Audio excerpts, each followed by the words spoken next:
Hello and welcome. Tonight, we're descending into one of Earth's most ancient and mysterious realms, caves. These hollow spaces beneath our feet hold secrets written in stone, darkness older than memory, and silence so complete it feels like you could touch it. If you enjoy these journeys into the quiet corners of science, please consider subscribing to the channel. It helps us continue exploring these calming mysteries together. Now let's begin.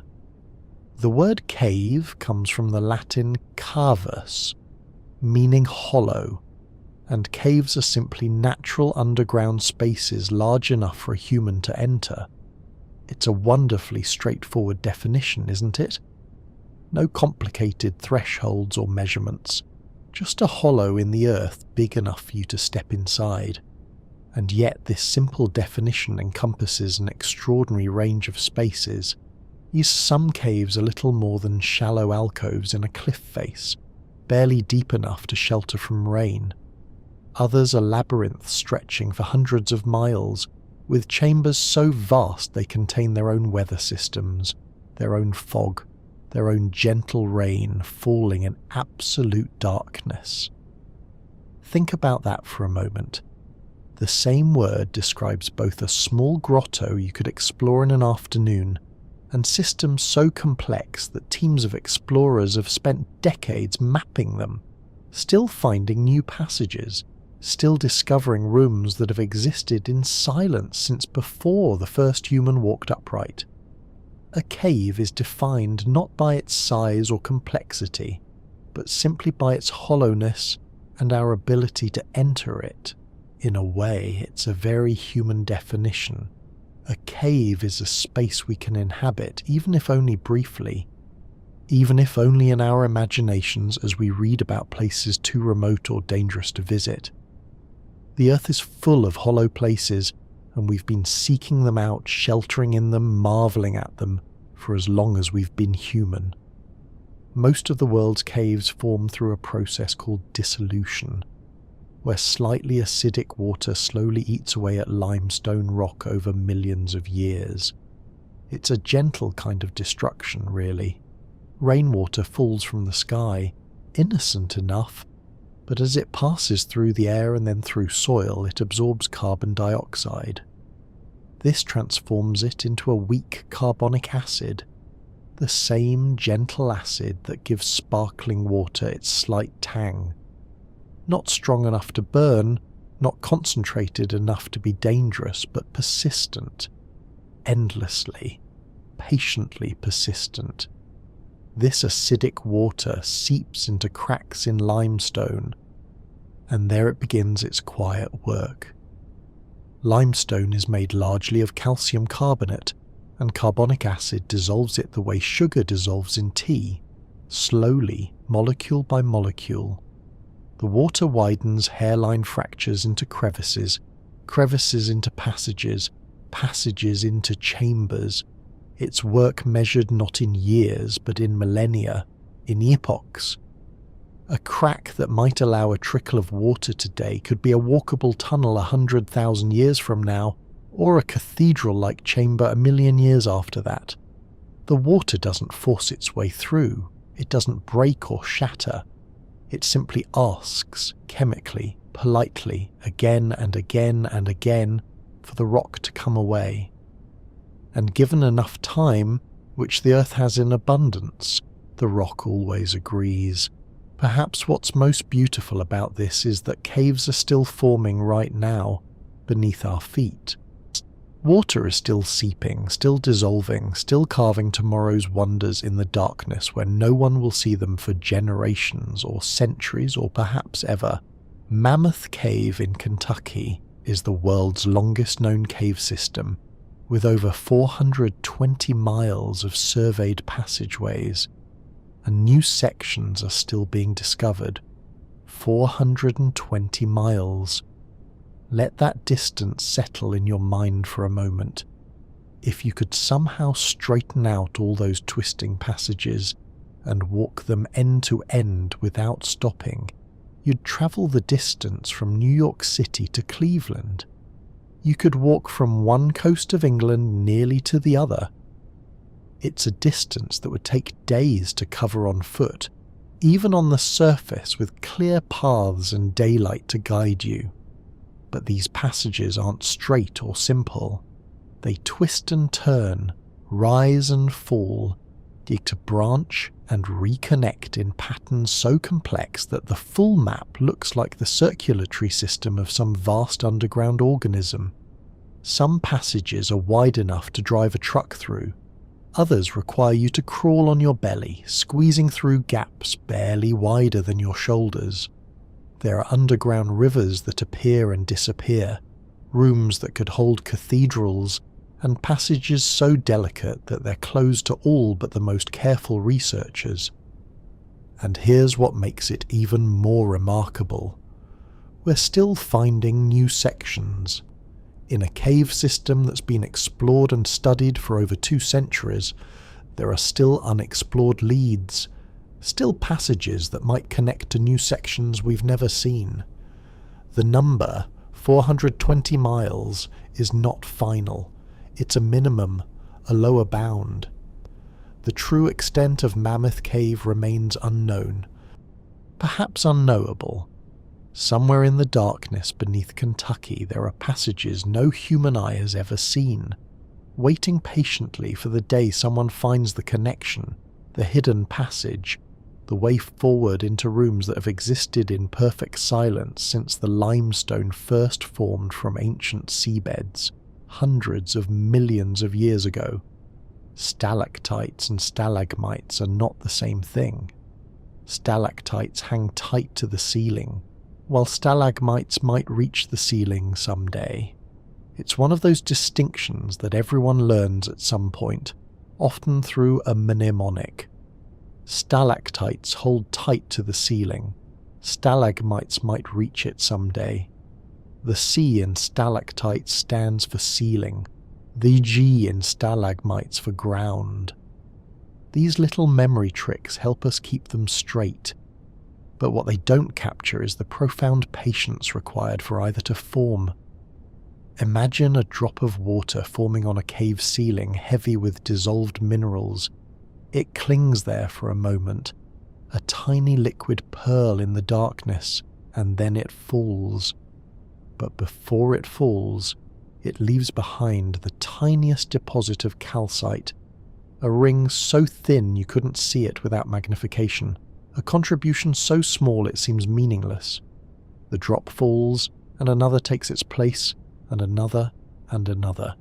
Each one leaves its microscopic trace, and over years, decades, centuries, those traces accumulate. The ring becomes a hollow tube, thin as a straw. The tube lengthens, sometimes closing up to become solid, sometimes remaining hollow for feet and feet of growth. Drop by drop by drop.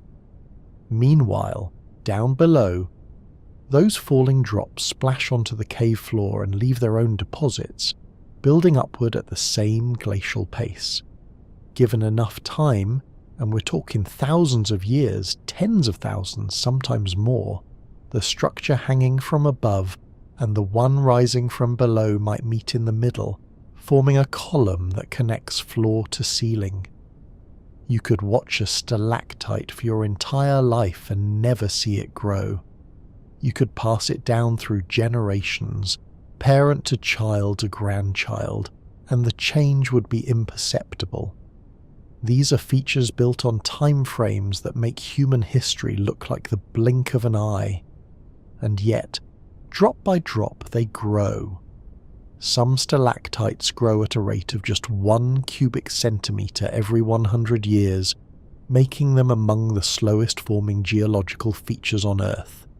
1 cubic centimetre every century. That's a cube roughly the size of a sugar cube formed over the course of 10 decades. Think about what can happen in 100 years. Empires can rise and fall. Languages can evolve. Technology can transform from telegraphs to smartphones. Entire forests can grow, mature, and begin to age.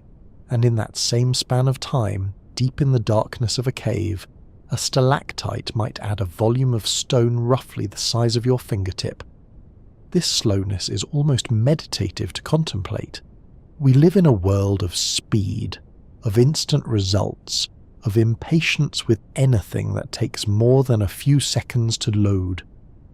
But here, in these caves, is a reminder that some of the most beautiful things cannot be hurried. The delicate formations you see in photographs, the graceful curtains of stone, the slender soda straws, the massive columns, these are often thousands of years old. Some of the largest formations are tens of thousands of years old. There are stalactites in some caves that began forming when woolly mammoths still walked the earth, that were already ancient when the first pyramids were built, that have been growing steadily through the entire span of human civilization.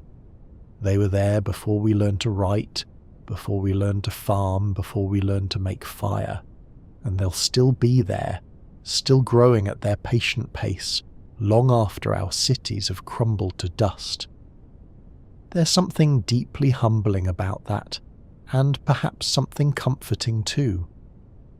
In a world that often feels like it's changing too fast, here is something that changes so slowly you could mistake it for eternal. Drop by patient drop. The earth builds its cathedrals in the dark.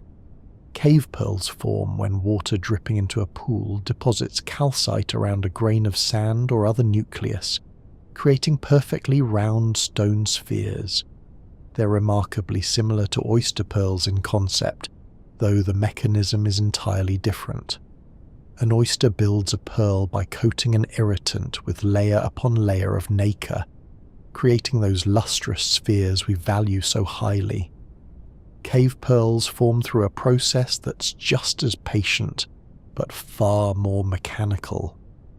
A grain of sand sits in a shallow pool, and mineral-rich water drips onto it, depositing a thin layer of calcite.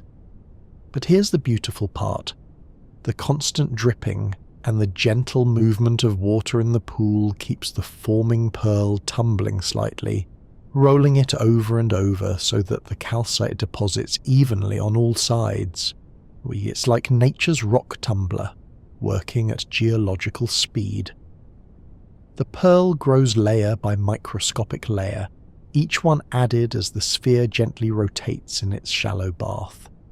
The result is a stone sphere so perfectly round it looks artificial, like a marble carved by human hands. Some cave pearls are the size of peas, others as large as golf balls, and in rare cases even bigger. They sit in their pools like clutches of dragon eggs, smooth and spherical, and utterly strange to find underground. What makes them particularly wonderful is their fragility. They can only form in very specific conditions, shallow pools with just the right depth of water, just the right rate of dripping, just the right amount of gentle agitation to keep them rolling without washing them away. Change any of those variables and the pearl stops forming, forms irregularly, or gets cemented to the pool floor and becomes just another lump of calcite. Finding a pool full of perfect cave pearls is like finding a pocket watch that's been keeping perfect time for thousands of years. It means every condition has remained stable. Every variable has stayed within tolerance for longer than human memory extends. Its probability and patience combining to create small, perfect miracles in the dark. The temperature inside deep caves remains constant year-round, typically matching the average annual surface temperature of their region. This is one of those facts that seems simple at first, but reveals something profound about the nature of caves when you think about it carefully.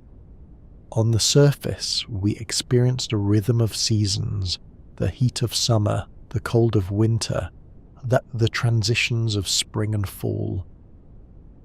Temperature swings can be dramatic, especially in continental climates where summer might bring temperatures over 100 degrees Fahrenheit and winter might plunge below zero, but descend into a cave past the twilight zone near the entrance into the deep interior, and you'll find a temperature that never changes.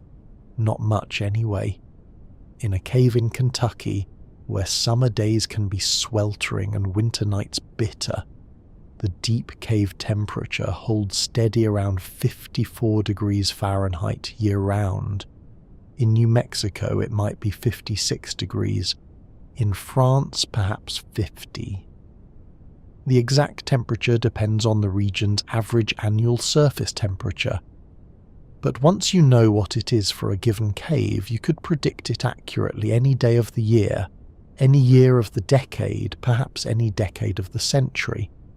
This constancy happens because rock is an excellent insulator and thermal mass. The daily heat of the sun penetrates only a few feet into solid rock. Seasonal changes might reach a bit deeper, but go far enough down, and you reach a zone where the rock temperature is determined only by the average of all surface temperatures over very long time periods, years, decades, centuries. The cave becomes a kind of thermal average, a physical record of what the climate above is like when you smooth out all the variation. This makes caves natural refrigerators, and humans have used them as such for thousands of years. Before electric cooling, caves were where you stored food, aged cheese, kept wine at a constant temperature. The cool darkness preserved what the surface world would spoil, and that cool darkness never wavered, never changed, as reliable as stone itself. Spelunking is the recreational exploration of caves, while speleology is the scientific study of them. One is adventure, the other is research, though they often overlap. The words sound similar, both derived from the same Greek root spelaion, meaning cave, but they represent different relationships with these underground spaces. Spelunking is about the experience, the thrill of discovery, the physical challenge of squeezing through tight passages and rappelling down underground shafts. It's exploration for its own sake, the joy of going where few have gone, of seeing chambers no human eyes have seen before. Speleology, on the other hand, is about understanding. It's geology and biology, hydrology and climatology, archaeology and paleontology, all focused on caves as subjects of study. And a speleologist might spend hours examining the growth patterns in a stalactite to understand ancient climate conditions, or cataloguing the tiny creatures that live in absolute darkness, or mapping the flow of underground water to predict how surface pollutants might spread through aquifers. It's methodical, careful, scientific. But here's the beautiful thing. The two often intertwine. Many speleologists became interested in caves because they first went spelunking and fell in love with these underground worlds, and recreational cavers often become amateur scientists, learning to identify formations, understanding cave ecology, participating in survey projects that map new passages. There's a special kind of courage required for both pursuits, the willingness to enter spaces where the sun has never shone, where the darkness is complete and the silence profound. Whether you're going for the data or the adventure, you're still descending into the Earth's hidden places, still experiencing environments that exist outside the normal human realm. You're still encountering the profound strangeness of a world turned inside out, where the roof is rock and the floor is stone and everything is shaped by processes too slow for human perception. The Lechuguilla cave in New Mexico wasn't fully explored until 1986, despite being known since the early 1900s, because a pile of rocks blocked the way to its deeper sections. Sometimes the grandest discoveries are hidden behind the most ordinary obstacles. Lechuguilla had a small entrance that locals knew about for decades. In the early 20th century, some miners dug into it looking for bat guano to harvest for fertilizer. They found some, extracted it, and left. The cave was noted, catalogued, and then largely forgotten. It seemed like a relatively minor cave, nothing special, just another small cavern in an area that had plenty of them. But some cavers had a suspicion. They could feel strong airflow from the depths of the cave, which suggested that there was much more space down there. Air doesn't flow strongly through dead-end passages. Somewhere beyond the known sections, they believed, was a vast cave system waiting to be discovered. The problem was a rubble pile blocking the way forward. For years they chipped away at it, moving rocks, carefully excavating, until finally in 1986 they broke through. What they found on the other side was extraordinary, one of the most pristine and beautifully decorated cave systems on Earth. Lechuguilla extends for more than 140 miles of surveyed passages, making it one of the longest caves in the United States. But it's not the length that makes it special, it's the formations. Because the cave was sealed off for so long, its formations are pristine, untouched by human contact, unaltered by the carbon dioxide from human breath. There are chambers filled with rare gypsum formations, chandeliers and flowers of crystalline gypsum that glitter in headlamp light like frozen fireworks. There are pools of water so clear they're nearly invisible. There are formations found nowhere else on Earth. All of this hidden behind a pile of rocks. All of this waiting in darkness for 80 years while people walked above, unaware that beneath their feet was one of the planet's most spectacular hidden treasures. Some caves are so isolated from the surface that they contain completely unique ecosystems that have evolved separately for millions of years. These are like Galapagos Islands of the underground, places where evolution has taken strange and beautiful detours, creating species found nowhere else on Earth. The isolation begins with geology.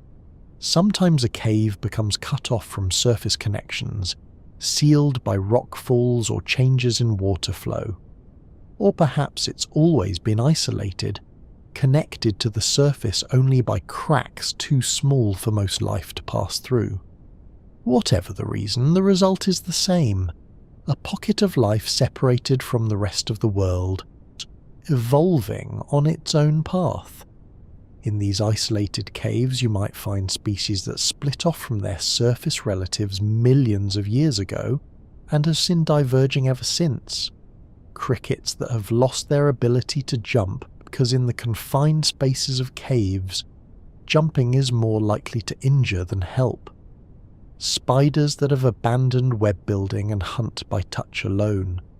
Fish and salamanders that have not only lost their eyes, but have lost the genes for making eyes, evolving instead elaborate systems of lateral lines and chemical sensors to navigate their dark world.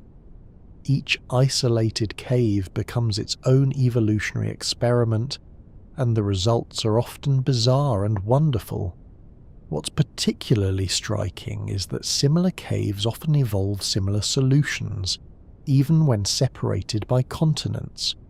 See, cavefish in Mexico and cavefish in Thailand might look remarkably similar, not because they're closely related, but because the pressures of cave life push evolution in similar directions. No light means no need for eyes or pigment. Scarce food means slow metabolisms and long lifespans. Permanent darkness means enhanced other senses. It's evolution's version of convergent design, the same solutions emerging independently because they're the ones that work in this particular environment.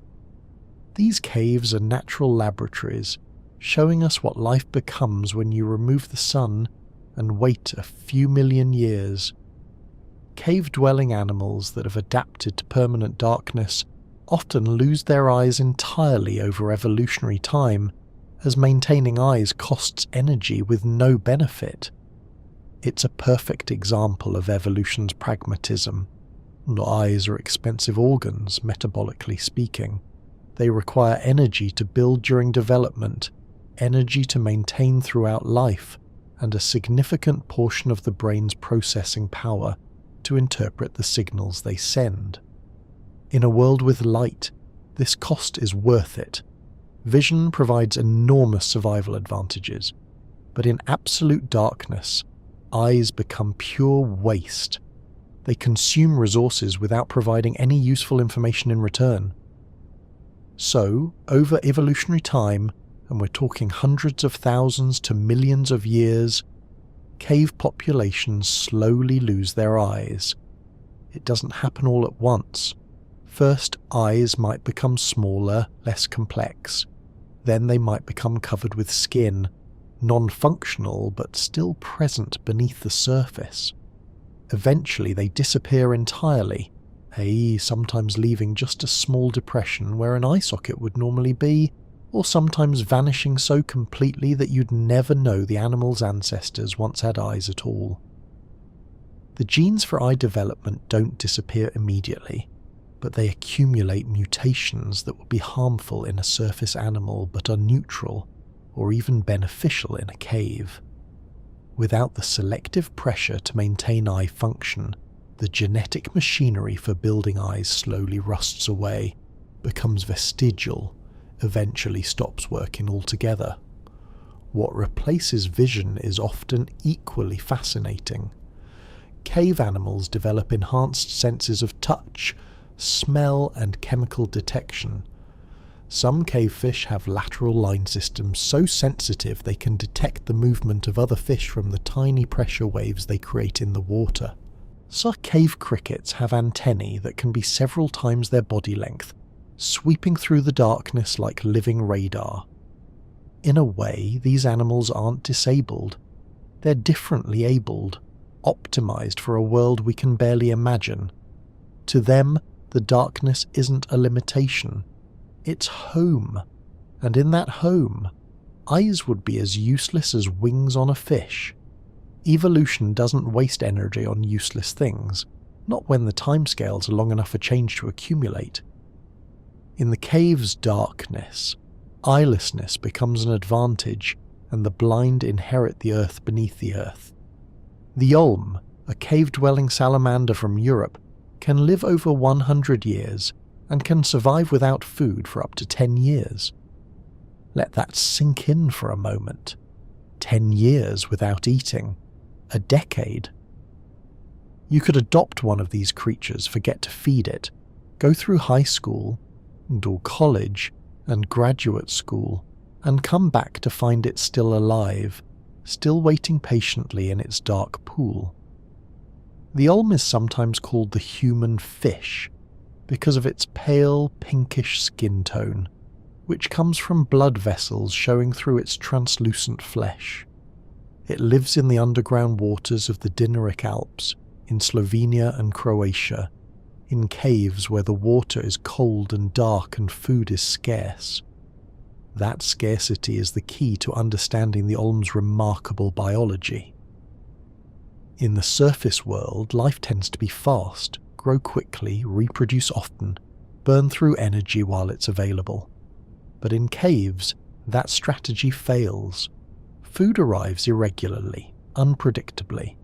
A flood might wash in organic matter, providing a brief feast and then nothing for months or years, so the Olm is adapted by slowing everything down. Its metabolism is incredibly slow. It moves rarely and then only with deliberate slowness.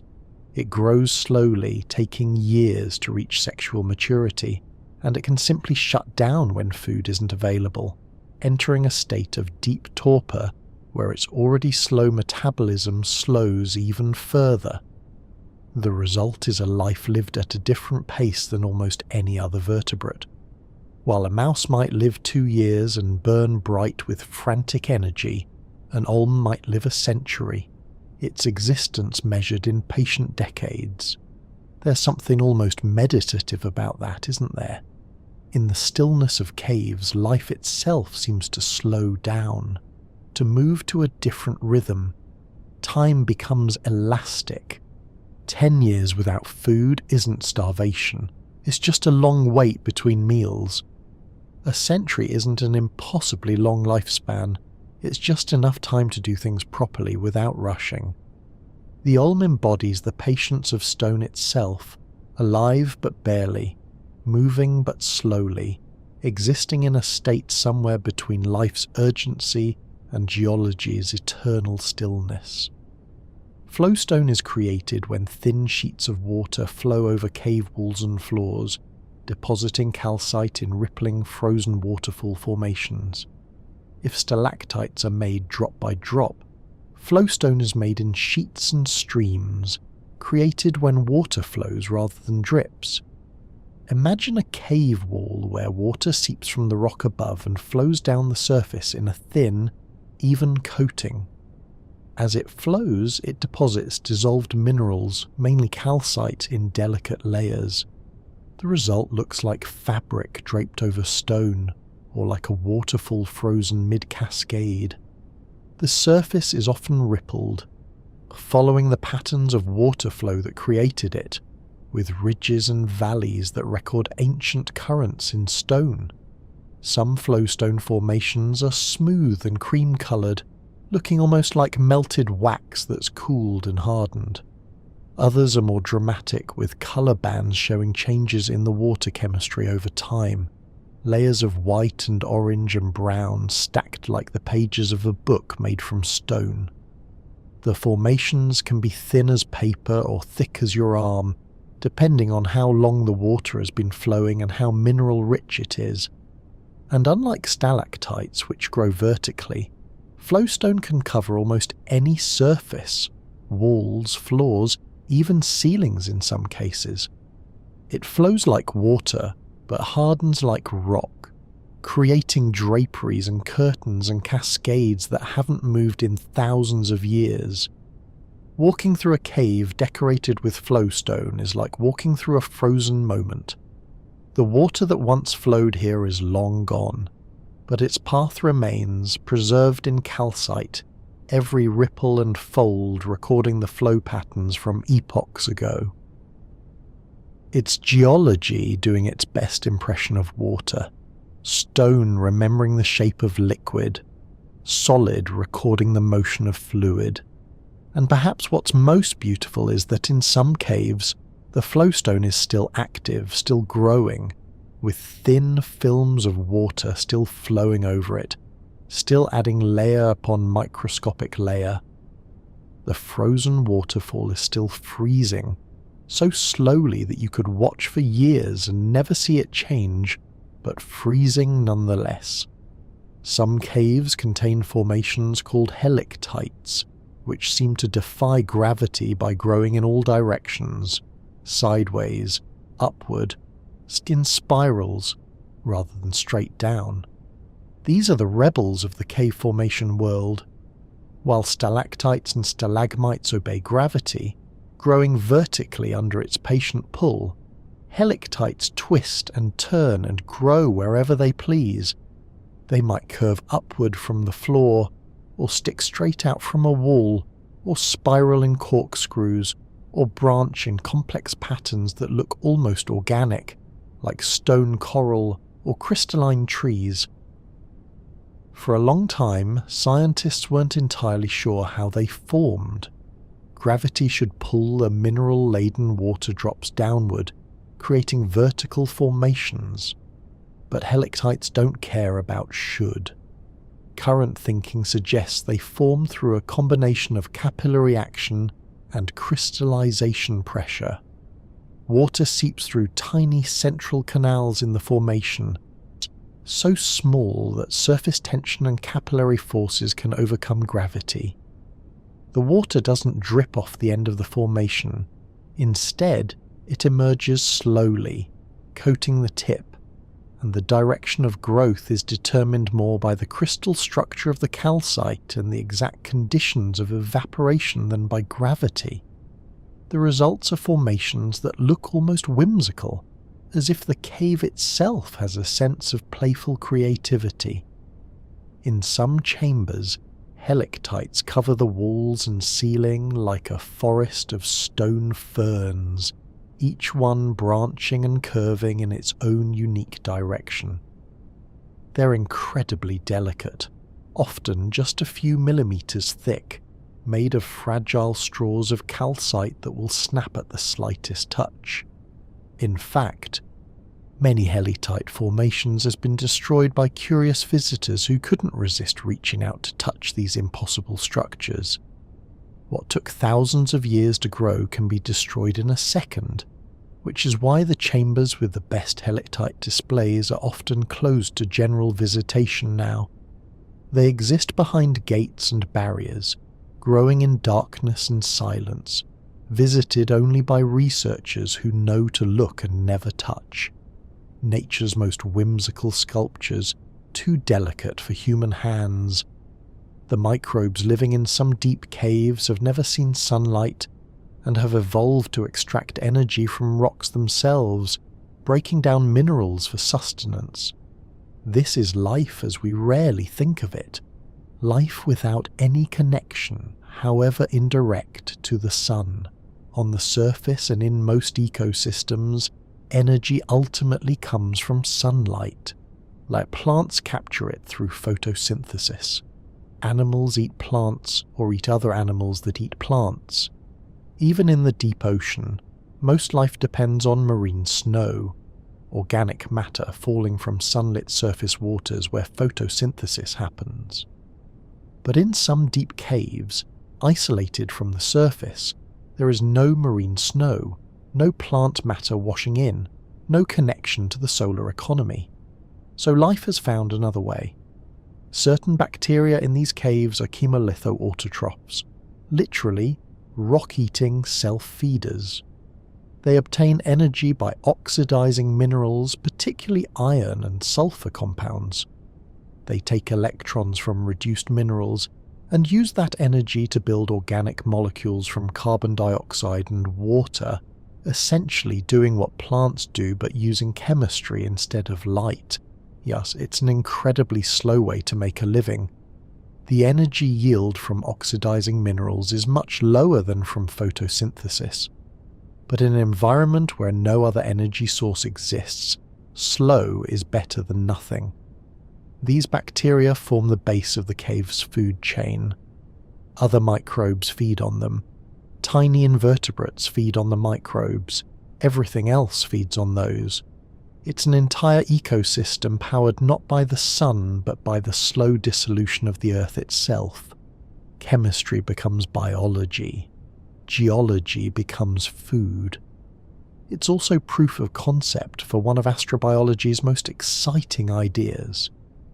If life can exist in Earth's caves without sunlight, based purely on mineral chemistry, then perhaps life could exist in similar conditions elsewhere.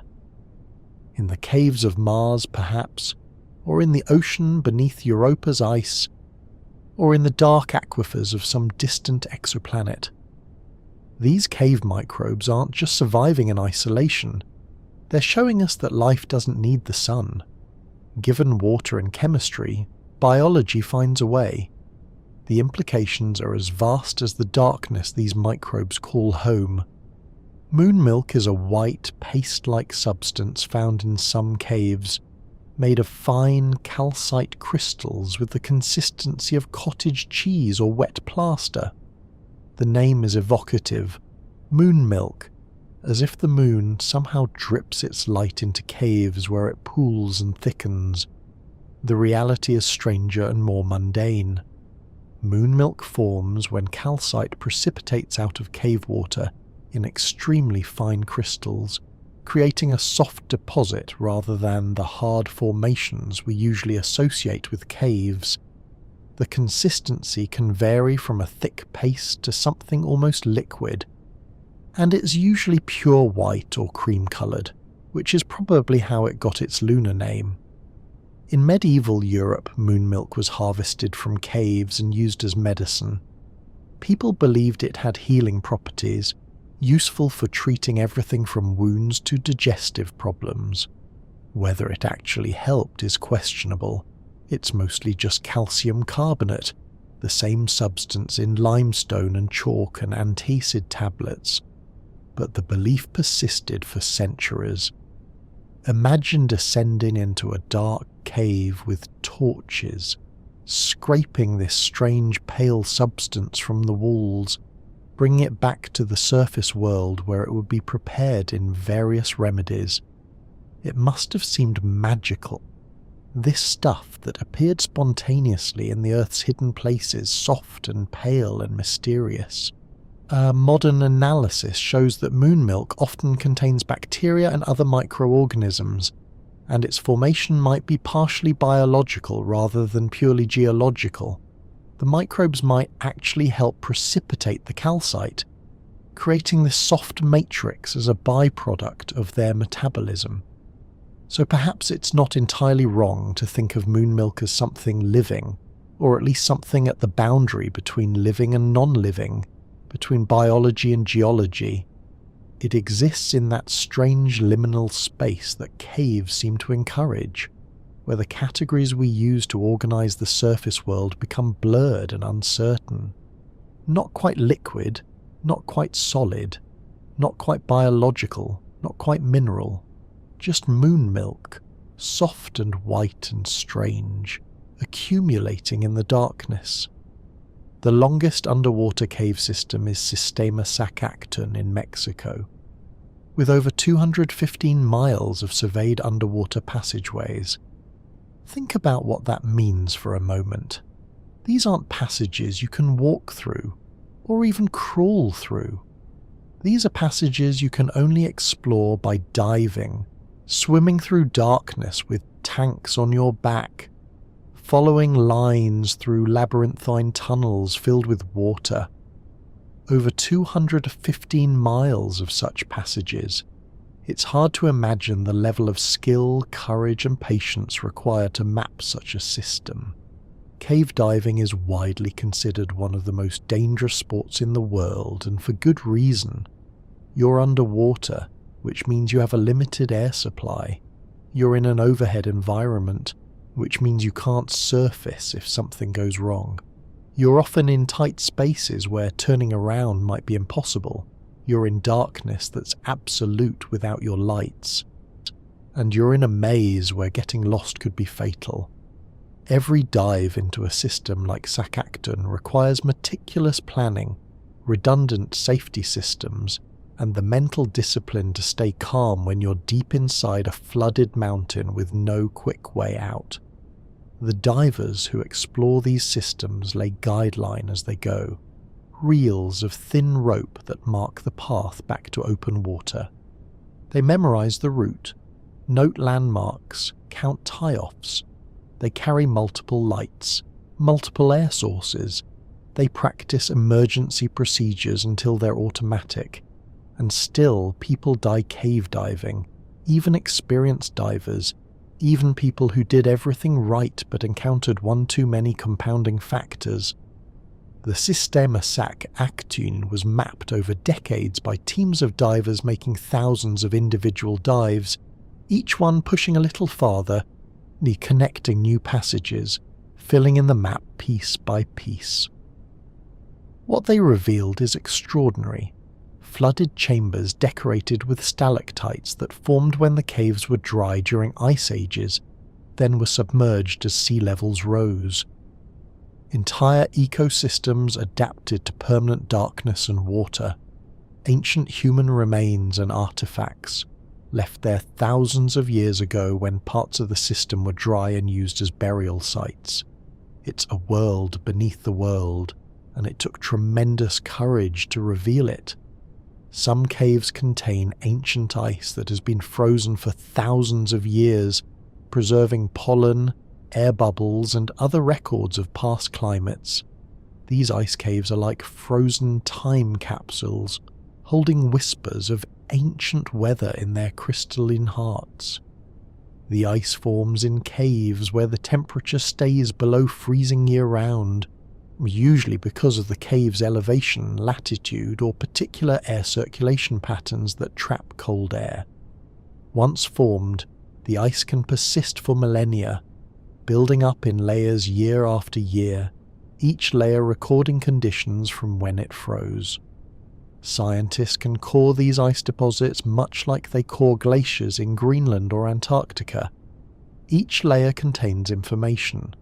Air bubbles trapped in the ice hold samples of the atmosphere from when that layer froze. You can analyze them to determine carbon dioxide levels, methane concentrations, even the ratios of oxygen isotopes that reveal temperature information. Pollen grains embedded in the ice tell you what plants were growing nearby when that layer formed. Dust particles reveal wind patterns and volcanic eruptions. The ice becomes a readable record, a document written in frozen water. Some of these ice deposits extend back thousands of years, providing climate records from periods when our ancestors were just beginning to farm or still living as hunter-gatherers. They complement the record from polar ice cores, often providing information from different latitudes and elevations, and they're fragile. As global temperatures rise, some of these ice caves are melting for the first time in millennia. The records they contain are being lost, literally melting away, taking their climate data with them. Scientists are racing to core and study as many as possible before they disappear. Each ice cave is a library, and the books are melting. What we learn from them now might be our only chance to read these particular chapters of Earth's climate history, preserved in darkness until climate change brings them, unwillingly, into the light and warmth that will erase them. The Naka mine in Mexico contains giant selenite crystals, some measuring over 36 feet long and weighing 55 tons, the largest natural crystals ever discovered. Try to picture that. A crystal 36 feet long. That's longer than a school bus. A single crystal that weighs 55 tons, more than 9 elephants. These aren't the little crystals you might buy in a rock shop, the ones that fit in your palm and catch the light prettily. These are geological megaliths, pillars of transparent selenite, a form of gypsum that cross the chamber like the support beams of a cathedral built by geology rather than architecture. The chamber where these crystals grew is called the Cave of Crystals, and it's perhaps one of the most hostile environments on Earth. The cave is 950 feet below the surface, and it's hot, around 136 degrees Fahrenheit, with humidity near 100%. Without special cooling suits, a human can survive in there for only about 10 minutes before the heat becomes deadly. But those conditions, maintained for over 500,000 years, were perfect for growing giant crystals. The chamber was filled with mineral-rich water heated by magma below.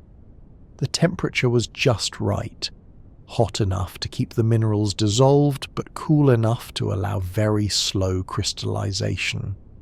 And slow is the key. The crystals grew at a rate of perhaps a few micrometers per year, but given 500,000 years, micrometers add up to meters, and then to tens of meters. The result is a chamber that looks like something from science fiction or from a fever dream.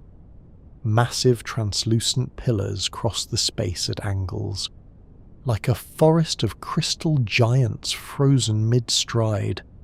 The selenite is clear enough that light passes through it, and fractured enough that it scatters into rainbow halos. It's beautiful beyond words and completely inhospitable to human life. The mine has since flooded again. They pumped it dry for mining operations, but when the mining ended, the pump stopped and the water returned. The Cave of Crystals is flooded now, which is probably good for the crystals but means humans can't visit it anymore. It exists in darkness and heat and water, the way it did for 500,000 years before we found it. The crystals continue their impossibly slow growth, adding molecules in the dark, patient as geology always is. Cave formations are so delicate that the oils from human skin can stop their growth, which is why touching them is forbidden in protected caves. It seems like such a small thing, doesn't it? Just touching a stalactite with your finger, feeling the cool stone, the rippled texture of centuries of growth. What harm could that possibly do? But those oils from your skin, the natural sebum that keeps your hands soft, can coat the surface of the formation. And once that surface is coated with organic oils, water can no longer deposit minerals there evenly. The oils repel water or change how it spreads. The precise chemical conditions required for crystallization are disrupted. A single fingerprint can interrupt a process that has continued undisturbed for millennia. The formation doesn't break or crumble, but it stops growing where it was touched, or grows irregularly, marred by the interference. Over time, the oils might degrade or be coated over by new deposition, but the damage can last decades or even centuries. And it's not just the oils. Skin cells, bacteria from human contact, even the slight warmth of a hand can affect these delicate structures. They exist in such precise equilibrium that the smallest disturbance can knock them off balance. This is why serious caves have rules. Look but don't touch. Stay on the trails. Don't lean on formations. And this is why some of the most beautiful caves in the world are closed to general visitation. Lechuguilla Cave in New Mexico, for instance, is pristine partly because it's never been open for tourism. Only researchers are allowed in, and they follow strict protocols, staying on designated routes, being conscious of every contact with cave surfaces, minimizing their impact as much as possible. It's a kind of sacrifice, I suppose. These wonders exist, but most people will only ever see them in photographs, because the act of visiting them in person would destroy what makes them wonderful. The formations are more fragile than they look, and we are more destructive than we intend to be. So the caves are protected by distance and prohibition, growing in darkness as they've always done, touched only by water and time. Some caves exhibit a phenomenon called cave breathing, where air flows in and out through the entrance in response to atmospheric pressure changes. The cave is not alive, but it breathes nonetheless, exchanging air with the surface world in slow geological sighs. It's a beautiful bit of physics, really. Caves are not perfectly sealed. They're connected to the surface through their entrances and sometimes through cracks and fissures in the rock above. When atmospheric pressure on the surface drops, perhaps as a storm system moves in, the air pressure inside the cave becomes relatively higher. Air flows out, pushed by the difference in pressure. When surface pressure rises again, air flows back in, equalizing the difference. The effect can be quite dramatic at some cave entrances. On certain days you can feel a strong wind blowing out of the mouth of a cave, strong enough to flutter your hair or extinguish a candle. On other days the flow reverses, and the cave draws air in like a slow inhalation. Ancient peoples noticed this phenomenon and sometimes considered such caves sacred, breathing places of the earth, portals to the underworld, locations where the boundary between surface and subterranean realms grew thin. It's easy to see why. There's something alive seeming about a cave that breathes, something that suggests consciousness or presence. Modern spelunkers use cave breathing to their advantage. A strongly breathing cave often indicates that there's much more passage beyond the known sections. Dead-end caves don't breathe strongly because there's not much air volume to create significant flow, so finding a tight passage with strong airflow is exciting. It means there's likely a large chamber or extensive passage system on the other side, waiting to be discovered. The cave is breathing, and following that breath might lead to wonders. In winter, the breath of some caves emerges as visible fog condensing in the cold air. The cave exhales mist, looking for all the world like a sleeping giant breathing in its long slumber. Perhaps that's not so far from the truth. Caves are ancient, patient, and in their way, alive with the slow circulation of air and water and time. Lava tubes form when the surface of a lava flow cools and hardens, while molten lava continues to flow beneath, eventually draining away and leaving a tunnel.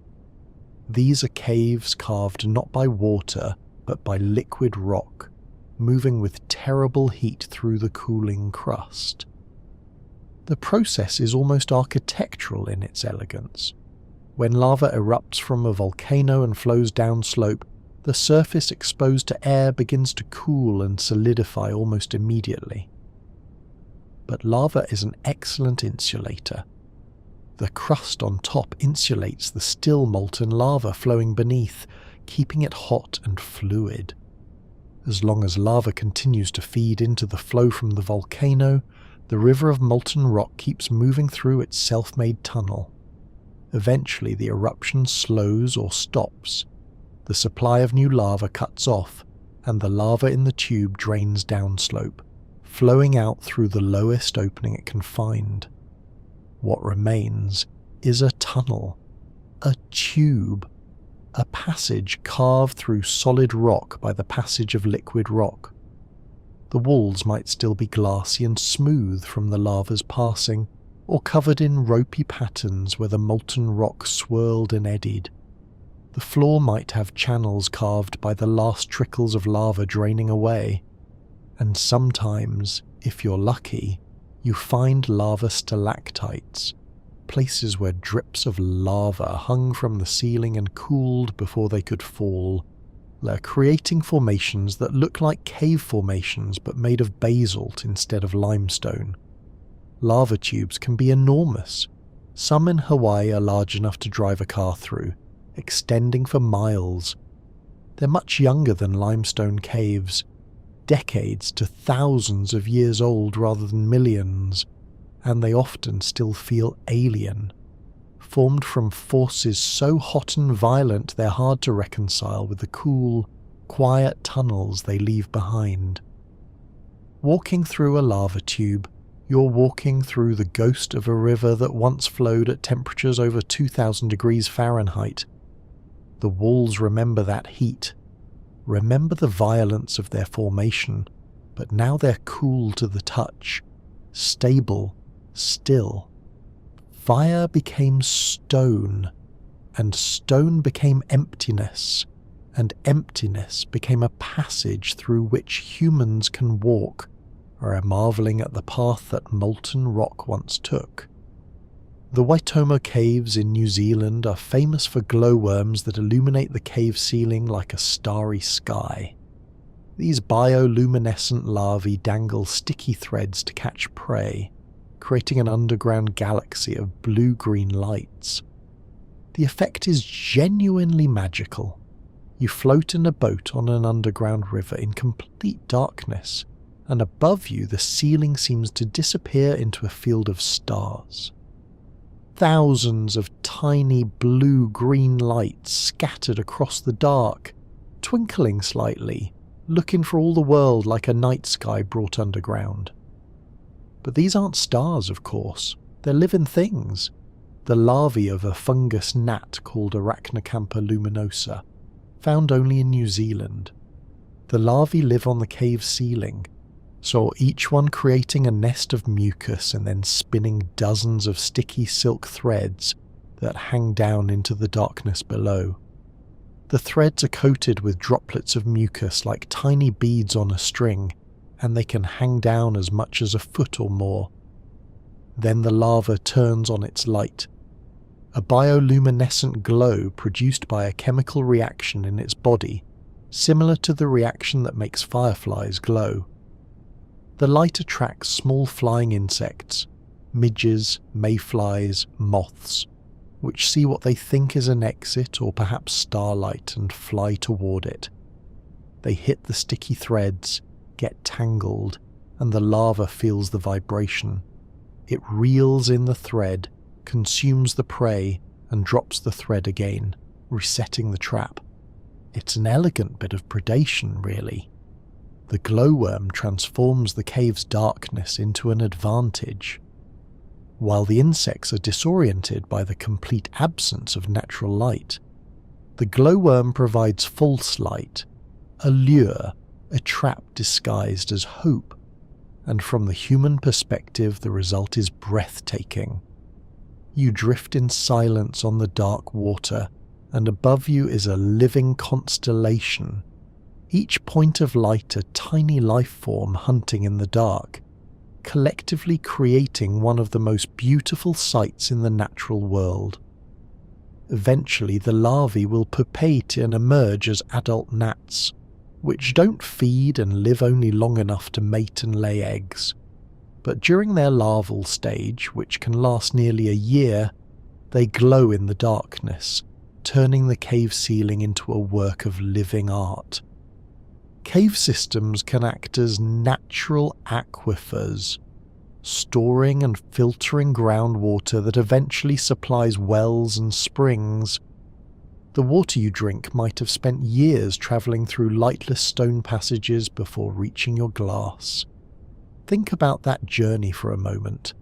Rain falls on the surface, soaks into the soil, percolates down through layers of rock and sediment. It finds its way into cracks and fissures, flowing downward, following gravity and the path of least resistance. It enters the cave system, perhaps dripping from stalactites, perhaps flowing in underground streams, perhaps filling passages completely to create vast underground lakes. As the water moves through the cave, it's filtered. Sediment settles out. Bacteria are left behind on rock surfaces or consumed by the microbial communities that live on cave walls. Minerals dissolve into the water or precipitate out of it, depending on chemistry and temperature. The result is often water of remarkable purity, cold, clear and clean. This water doesn't stay in the cave forever. It continues to move, flowing through the rock, eventually emerging at a spring or seeping into an aquifer that humans tap with wells. A significant fraction of the world's fresh drinking water has passed through caves at some point in its journey from sky to tap. This creates an interesting vulnerability though. Because caves are connected to the surface through sinkholes and sinking streams, pollutants on the surface can enter the groundwater system very quickly.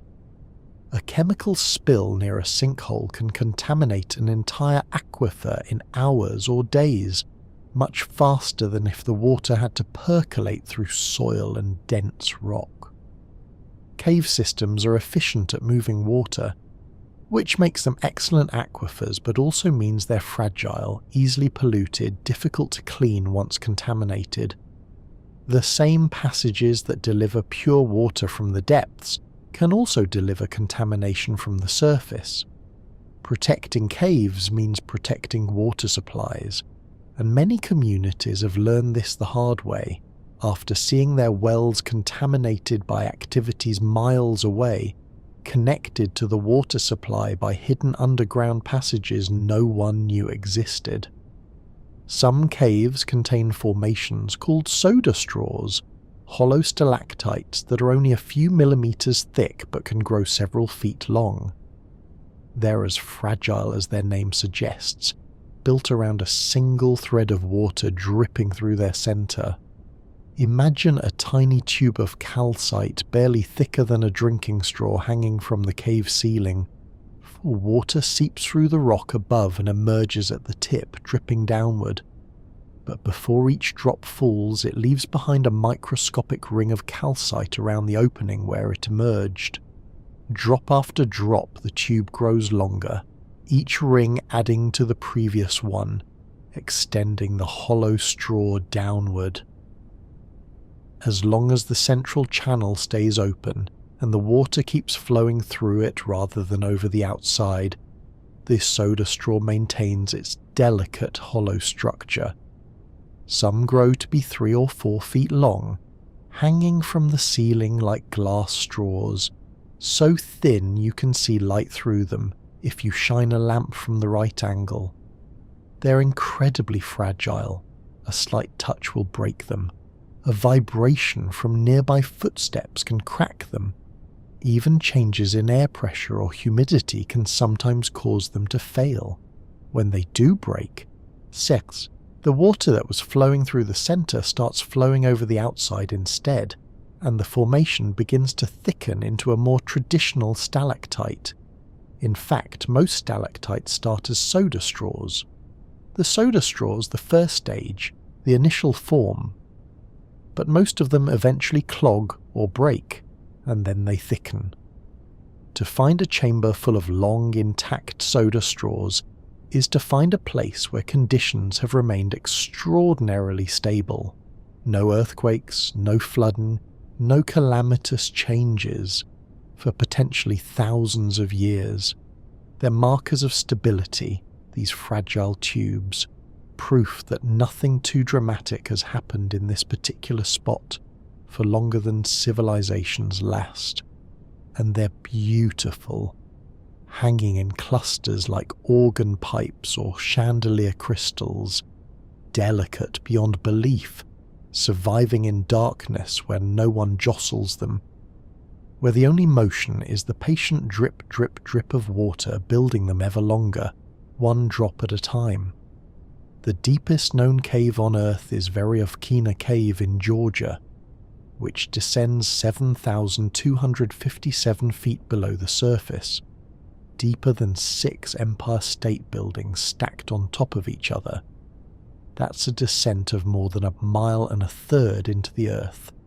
To reach the bottom required multiple expeditions and took explorers weeks of underground camping, rappelling down shafts, squeezing through tight passages, crossing underground rivers, all in the dark, all in an environment where rescue would be nearly impossible if something went wrong. The cave descends through a mountain, following fissures and passages that drop deeper and deeper into the rock. It's not a simple vertical shaft, that would be too easy. Instead, it's a complex 3-dimensional maze that happens to have a tremendous vertical range. Explorers might descend a shaft, then crawl through a horizontal passage, then climb down another drop, then wade through a sump, then squeeze through a restriction barely wider than their bodies.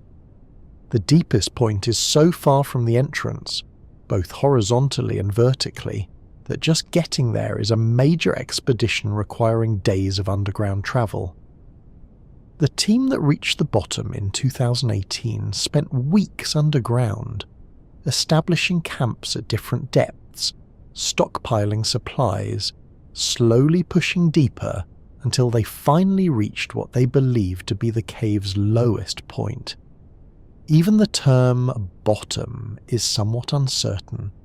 There might be passages that continue deeper, but are too tight or too flooded for human passage. The cave might continue, but humans can go no further, at least not with current technology.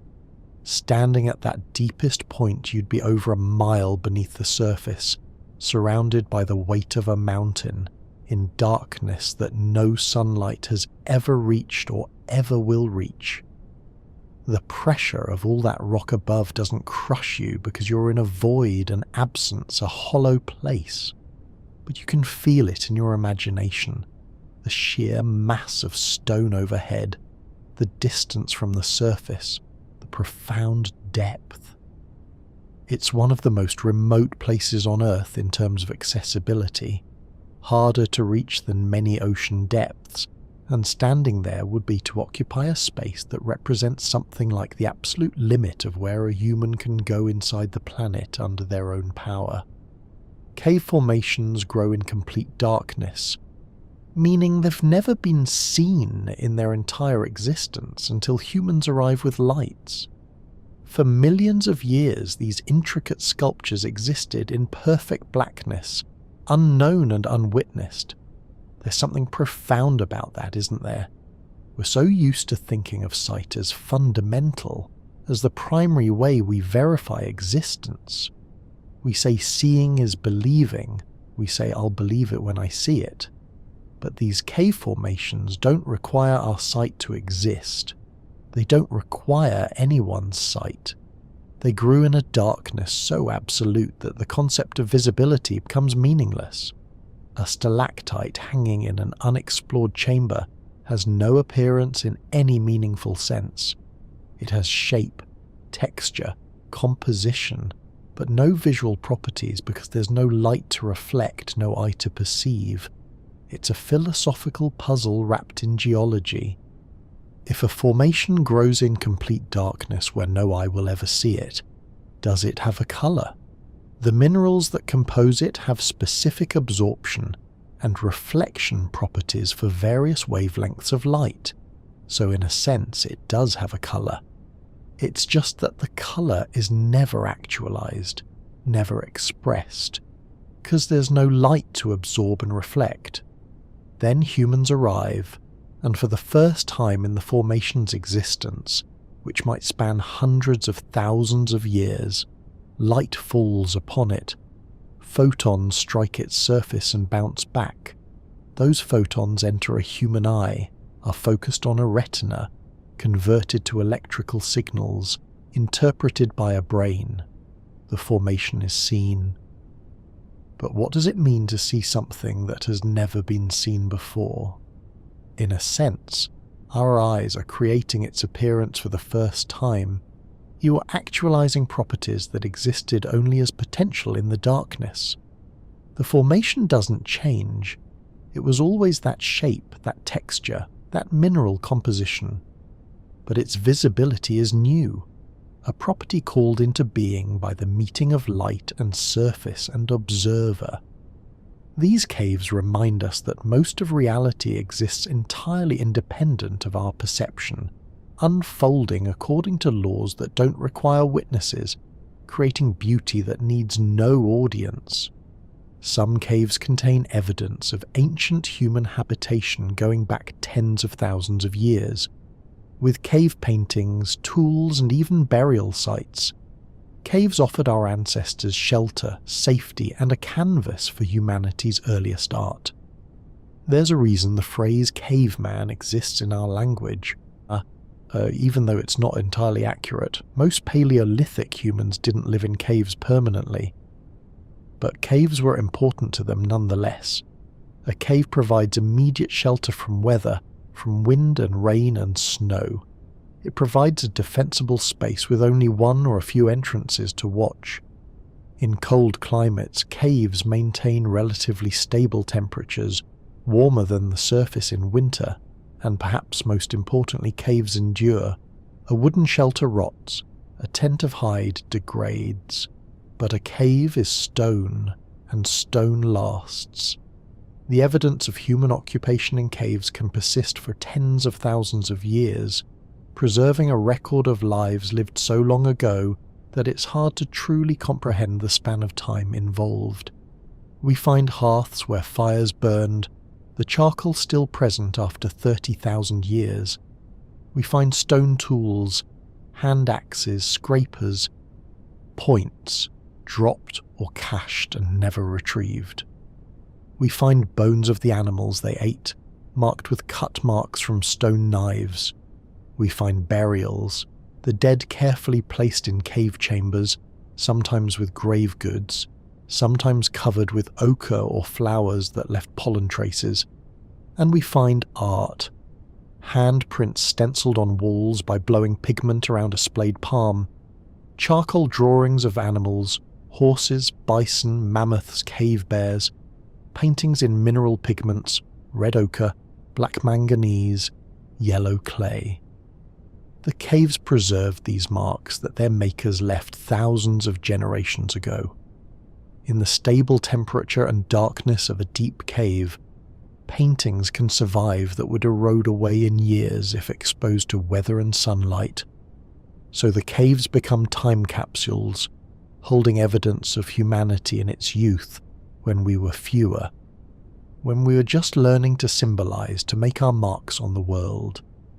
Deep in the earth, by flickering torchlight, Stone Age people created masterpieces that would last longer than any civilization, longer than empires, longer than languages. The caves kept them safe in darkness, waiting for the day when their distant descendants would return with brighter lights and see what their ancestors left behind.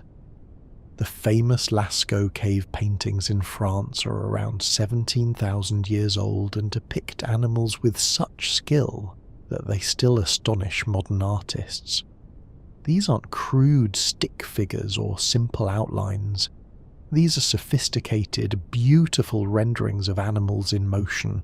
Horses running, bulls charging, deer leaping.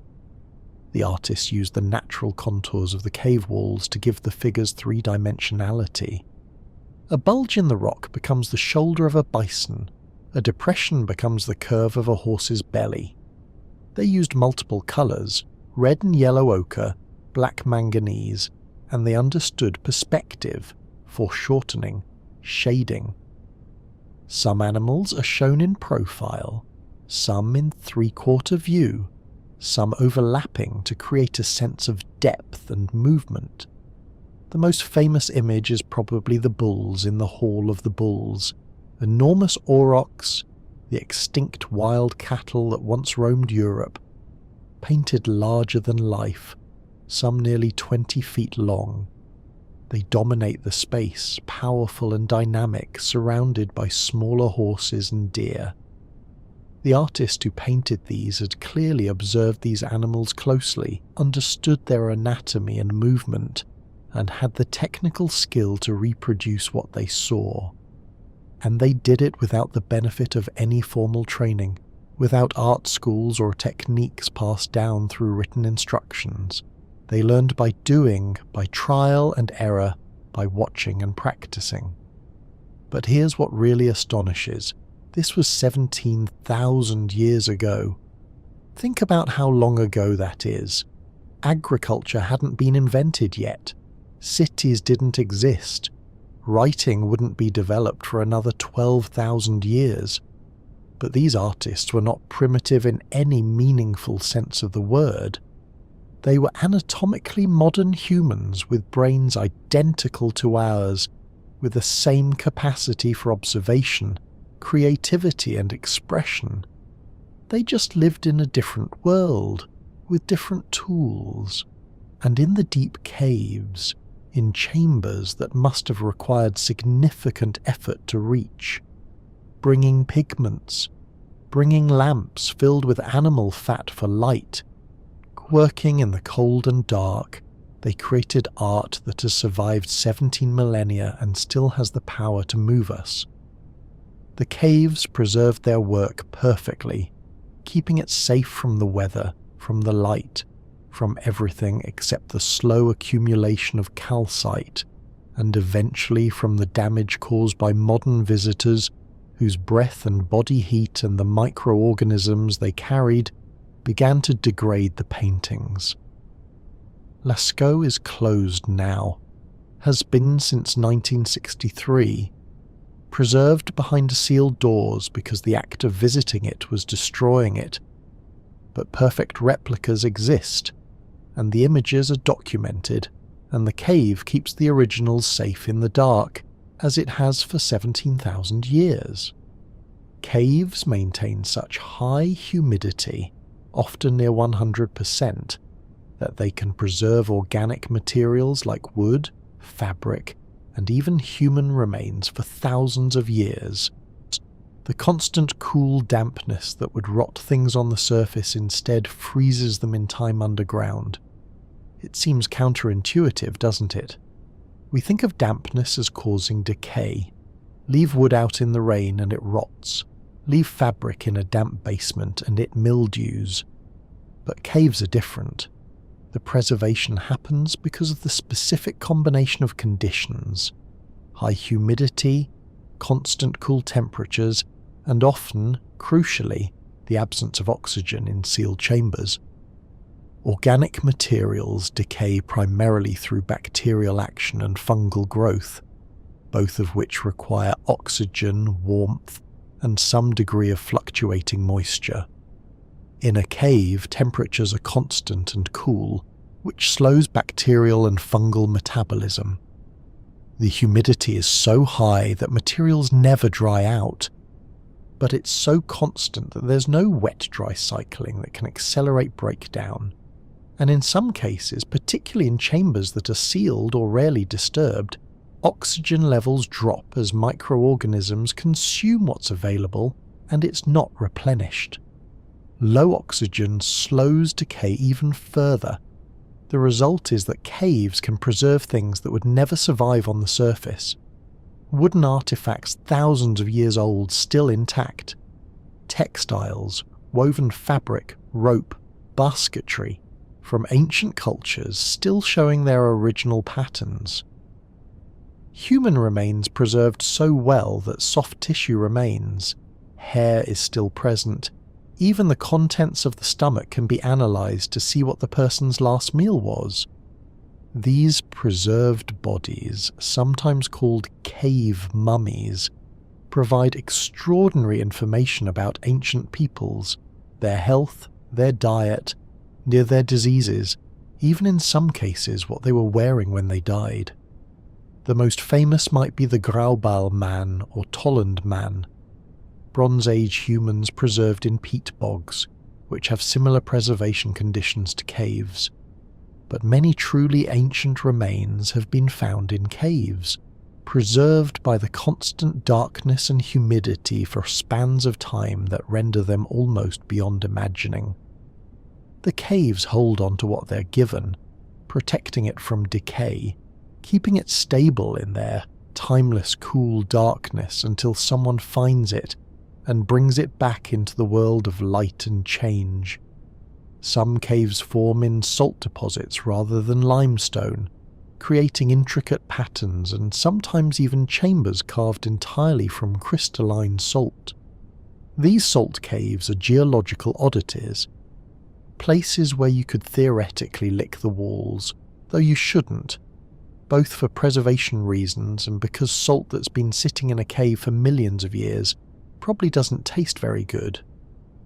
Salt is highly soluble in water, far more so than limestone, which means salt caves can form relatively quickly when groundwater finds its way into salt deposits. The water dissolves channels and chambers, and when it drains away or evaporates, it leaves behind spaces carved from crystalline salt. Walking through a salt cave is like exploring the inside of a geode made of table salt. The walls can be translucent, ranging from white to pink to orange to deep red depending on impurities, iron oxides, clay minerals, organic matter trapped when the salt first formed from ancient evaporated seas. Some salt caves have formations that look similar to those in limestone caves, stalactites and stalagmites and flowstone, but made of salt instead of calcite. They form when salty water seeps through the rock, evaporates, and leaves salt deposits behind. The formations can grow faster than limestone formations because salt precipitates more readily, but they're also more fragile, more susceptible to dissolution if conditions change. There are famous salt caves in Israel near the Dead Sea, carved into massive salt domes. There are salt caves in Iran, some stretching for miles through ancient salt deposits hundreds of feet thick. These caves glitter in lamplight, the crystal faces catching and reflecting light like millions of tiny mirrors. The air in salt caves often has high salt content. You can taste it when you breathe. A slight mineral tang. Some people believe this salt air has therapeutic properties, and salt caves have been constructed for halotherapy, though the medical evidence is questionable. But there's no question that real salt caves are beautiful, strange, and fragile. They exist in a constant tension between formation and dissolution, between the water that carves them and the water that could erase them. They're temporary on geological timescales, but they can persist for thousands of years under the right conditions, chambers of crystallized ancient seas hidden in the rock. The darkness in caves is so absolute that after about 30 minutes, your eyes stop trying to adjust, and you experience a profound absence of light that's rare on Earth's surface. It's one of the few places where you can truly understand what pitch black means, a darkness so complete it has weight. On the surface, even on the darkest night, there's usually some light, starlight, moonlight, the glow of distant cities reflecting off clouds. Your eyes can adapt to very low light levels given time. The pupil dilates fully, the rod cells in your retina become more sensitive, and you can see surprising detail in what seems like complete darkness. But in a cave, deep enough that no surface light penetrates, the darkness is different. Turn off your headlamp, and the darkness doesn't just arrive, it asserts itself. It's not the absence of light so much as the presence of darkness, which sounds poetic but somehow feels accurate when you experience it. For the first few minutes, your brain keeps trying. Your pupils dilate fully. Your visual cortex strains to find patterns, to create images from the minimal input. You might see phantom lights, little sparks and swirls that your brain invents because it's so accustomed to processing visual information that it creates some when none exists. But after about half an hour in complete darkness, your visual system gives up. It stops looking for a light that isn't there, and then you experience true blindness. Not the blindness of a damaged visual system, but the blindness of perfect darkness. You can hold your hand an inch from your face and see nothing. You can wave it in front of your eyes and perceive no motion. It's darkness so complete that it essentially doesn't matter whether your eyes are open or closed. The experience can be disorienting, even disturbing. Humans are visual creatures, and we rely on sight more than we realize until it's taken away. In that profound darkness, the world shrinks to what you can touch and hear. Sound becomes more important. The drip of water, the echo of your breathing, the scrape of your boots on stone. Touch becomes vital. The texture of the rock, the temperature of the air, the sense of space around you derived entirely from echo and air pressure. Some people find this darkness terrifying. Others find it peaceful, meditative even. It's one of the few places in the modern world where you can experience an environment completely unchanged from how it was before humans existed. This is the darkness that the Earth creates when left to itself, the default state of underground spaces. It's a darkness that existed long before the first eye evolved to see, and it will exist long after the last eye closes forever. Cave swiftlets in Southeast Asia use echolocation to navigate in complete darkness, making clicking sounds and listening to the echoes, much like bats. These small birds have evolved a remarkable ability to function in environments where vision is useless. They roost and nest in caves, sometimes in chambers so far from the entrance that no light reaches them at all. To navigate in this darkness, they've independently evolved a form of biological sonar, They produce rapid clicking sounds with their tongues, not the ultrasonic calls that bats use, but clicks in the range of human hearing, a sharp tick, tick, tick that echoes off cave walls. By listening to the pattern of echoes, the swiftlets can build a sonic map of their surroundings. They can tell how far they are from a wall, whether a passage narrows or opens up where obstacles might be. It's not as sophisticated as bat echolocation. Bats have been doing it longer and have refined the technique to an extraordinary degree, but it's effective enough that swiftlets can fly at full speed through lightless caves, dodging stalactites, swooping around corners, finding their way to their nests without ever needing to see. What makes this even more interesting is that these birds have been harvested by humans for centuries for their nests, which are made of hardened saliva and are the main ingredient in bird's nest soup, a delicacy in Chinese cuisine. The nests are considered valuable, and harvesting them is dangerous work. People climb bamboo scaffolding in dark caves, sometimes hundreds of feet above the cave floor, to reach the nests attached to cave ceilings and walls. They do this by torchlight or lamplight while the swiftlets fly around them in the darkness, navigating by echolocation, seemingly unbothered by the presence of humans in their domain. The swiftlets are proof that evolution finds similar solutions to similar problems. Bats evolved echolocation. Whales and dolphins evolved it independently, and so did these birds, using a completely different evolutionary path to arrive at the same functional solution. If you live in darkness, develop a way to see with sound.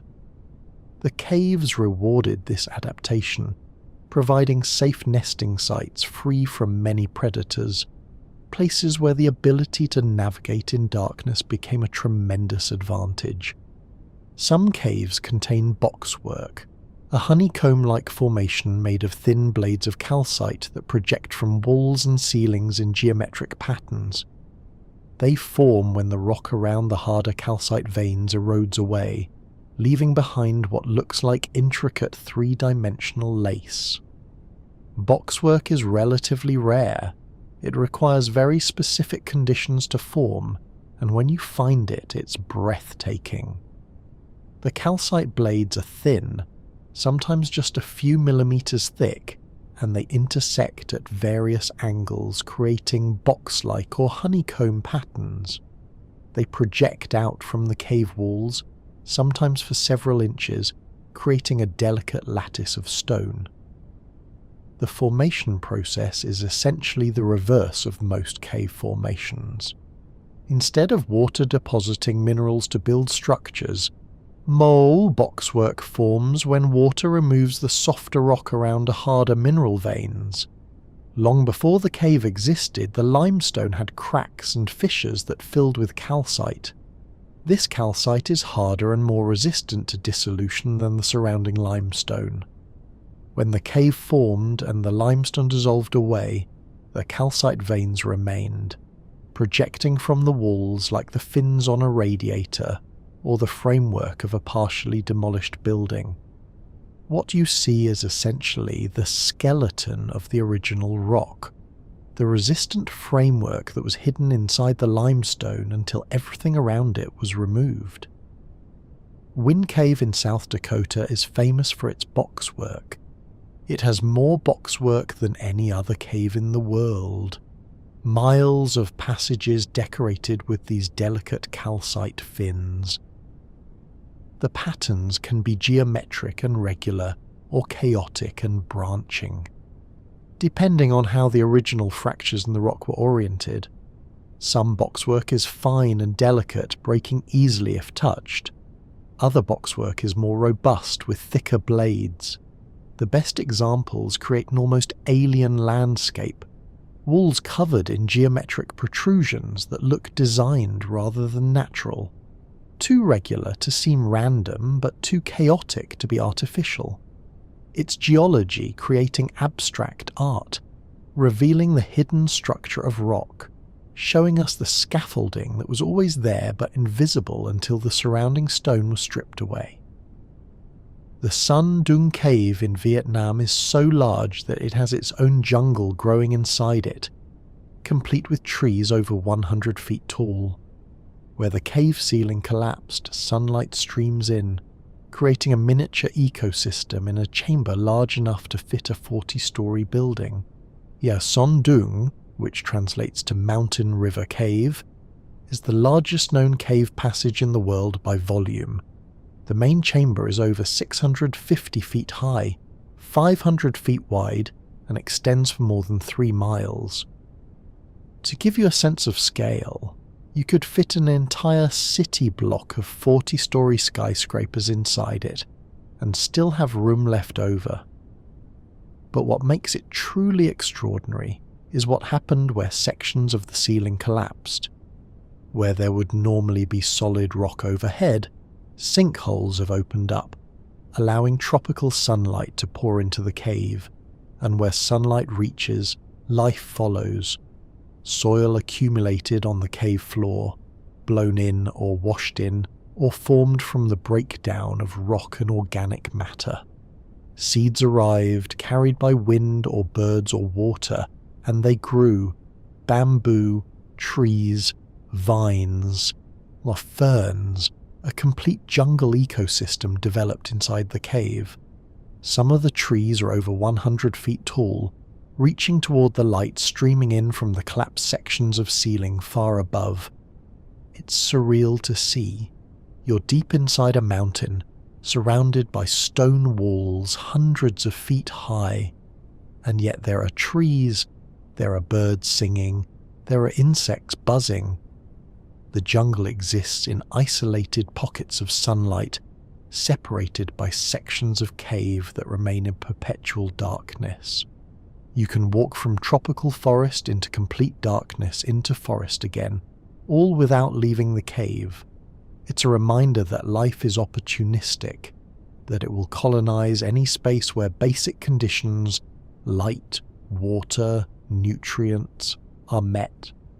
The cave doesn't prevent the jungle, it just shapes it, just confines it to the places where the ceiling has failed and allowed the surface world to penetrate the depths. The cave was only discovered in 1991 by a local man who was seeking shelter from a storm, and it wasn't fully explored until 2009.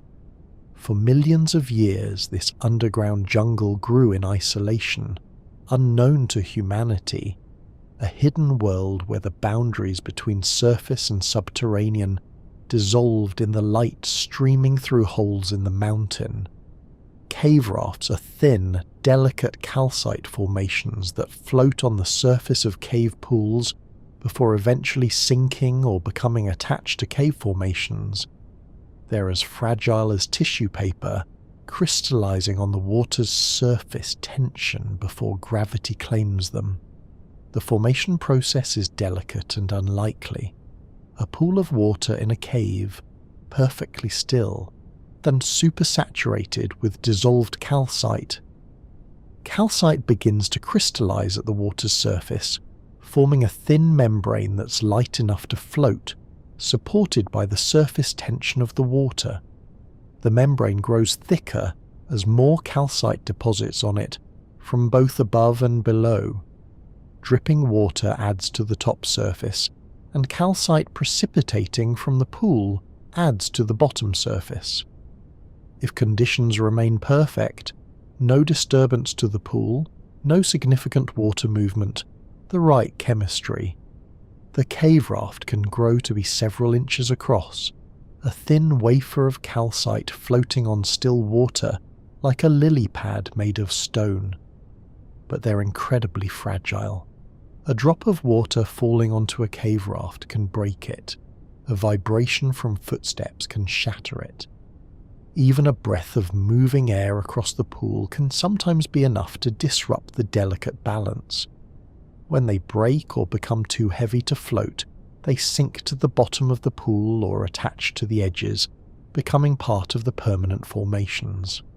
Finding intact cave rafts is rare because the conditions for their formation are so specific and they're so easily destroyed.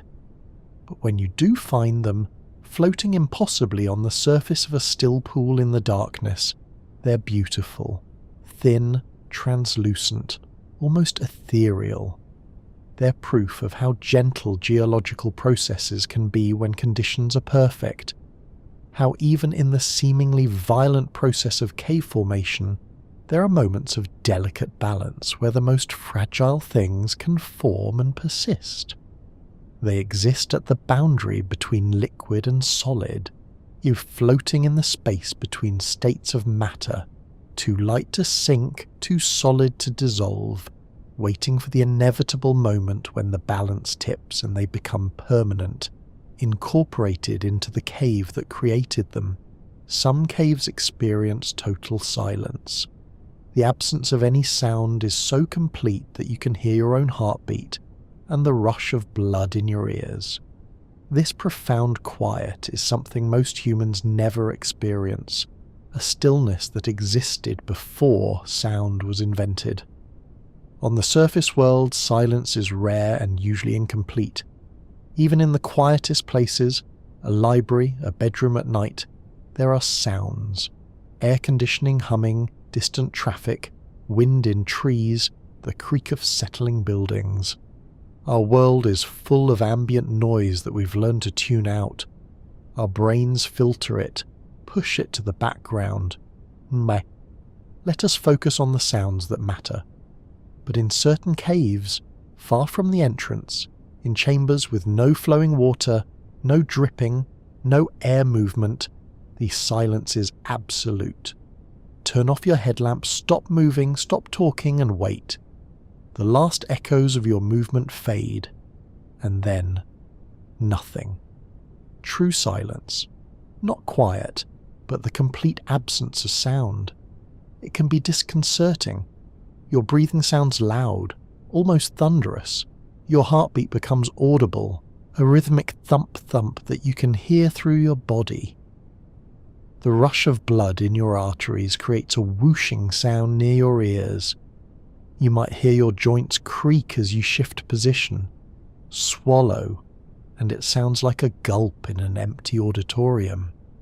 Some people find this silence peaceful, meditative, a rare chance to experience a world uncontaminated by human noise.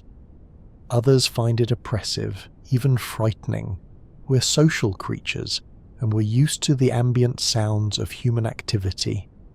Total silence can feel like isolation beyond the physical. It's not just that you're alone, it's that the world seems absent, empty, void. There's a reason sensory deprivation is used in meditation practices and also as a form of psychological stress. Our brains expect input, and when they don't get it, strange things can happen. In prolonged silence and darkness, people report auditory hallucinations, phantom voices, music that isn't there, sounds that their brain invents to fill the void. But for shorter periods, the silence of a cave can be a gift.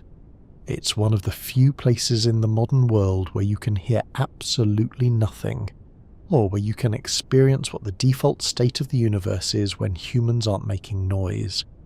The cave doesn't care about sound. It's been silent for millions of years, and it will be silent for millions more. Your brief presence, your breathing and heartbeat, are temporary disturbances in an ocean of quiet. And when you leave, this silence returns, complete and perfect, waiting in the darkness. The limestone that forms most caves was originally ocean sediment made from the shells and skeletons of ancient marine creatures. Every cave is built from the bodies of billions of tiny sea animals that died millions of years before the first human walked. It's a beautiful and slightly eerie thought, isn't it? The solid stone of cave walls, the formations hanging from ceilings, the massive chambers and endless passages, all of it was once alive in a sense. billions upon billions of tiny organisms, foraminifera, coccolithophores, coral polyps, shellfish, and countless other calcifying creatures living their brief lives in ancient seas, building shells and skeletons from calcium carbonate dissolved in seawater. When these organisms died, their soft parts decayed or were consumed, but their hard parts, those calcium carbonate shells and skeletons, sank to the ocean floor. They accumulated there, layer upon layer, settling like snow in an endless slow-motion blizzard. Dead organisms piled on dead organisms, compressing under their own weight, cementing together as minerals precipitated from seawater bound them into solid rock. Over millions of years, hundreds or thousands of feet of limestone formed, each foot representing countless generations of marine life.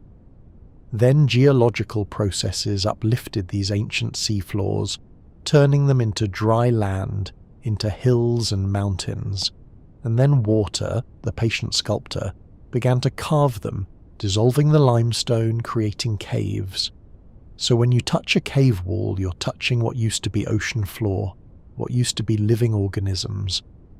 The calcium in the calcite formations dripping from cave ceilings was once part of a tiny shell, harvested from seawater by something alive, used for protection or structure, then left behind when life departed. The cave is a transformation. Life becomes rock, rock becomes hollow space, and the hollow space becomes habitat for new life, new microbes, new creatures adapted to the dark. There's a poetry to it. We walk through chambers carved from death. They're from the accumulated remains of creatures that lived before dinosaurs, before land plants, sometimes before any complex life at all. The stone remembers, in its way. The fossils in cave walls, shells and coral and ancient sea creatures are visible reminders of what this rock once was. Every cave is a memorial built from the bodies of the ancient seas. Cave ecosystems can be so nutrient poor that a single apple core left by a visitor can disrupt the cave's food chain for years. In a place where a cricket might be the biggest meal available, an abundance of organic matter is like a tsunami hitting a still pond. This is one of those facts that really drives home how different cave ecosystems are from surface environments. On the surface, an apple core is nothing. It will rot in weeks, consumed by bacteria and fungi and insects and worms, its nutrients recycled into the soil. It's a trivial amount of organic matter in an environment rich with organic matter.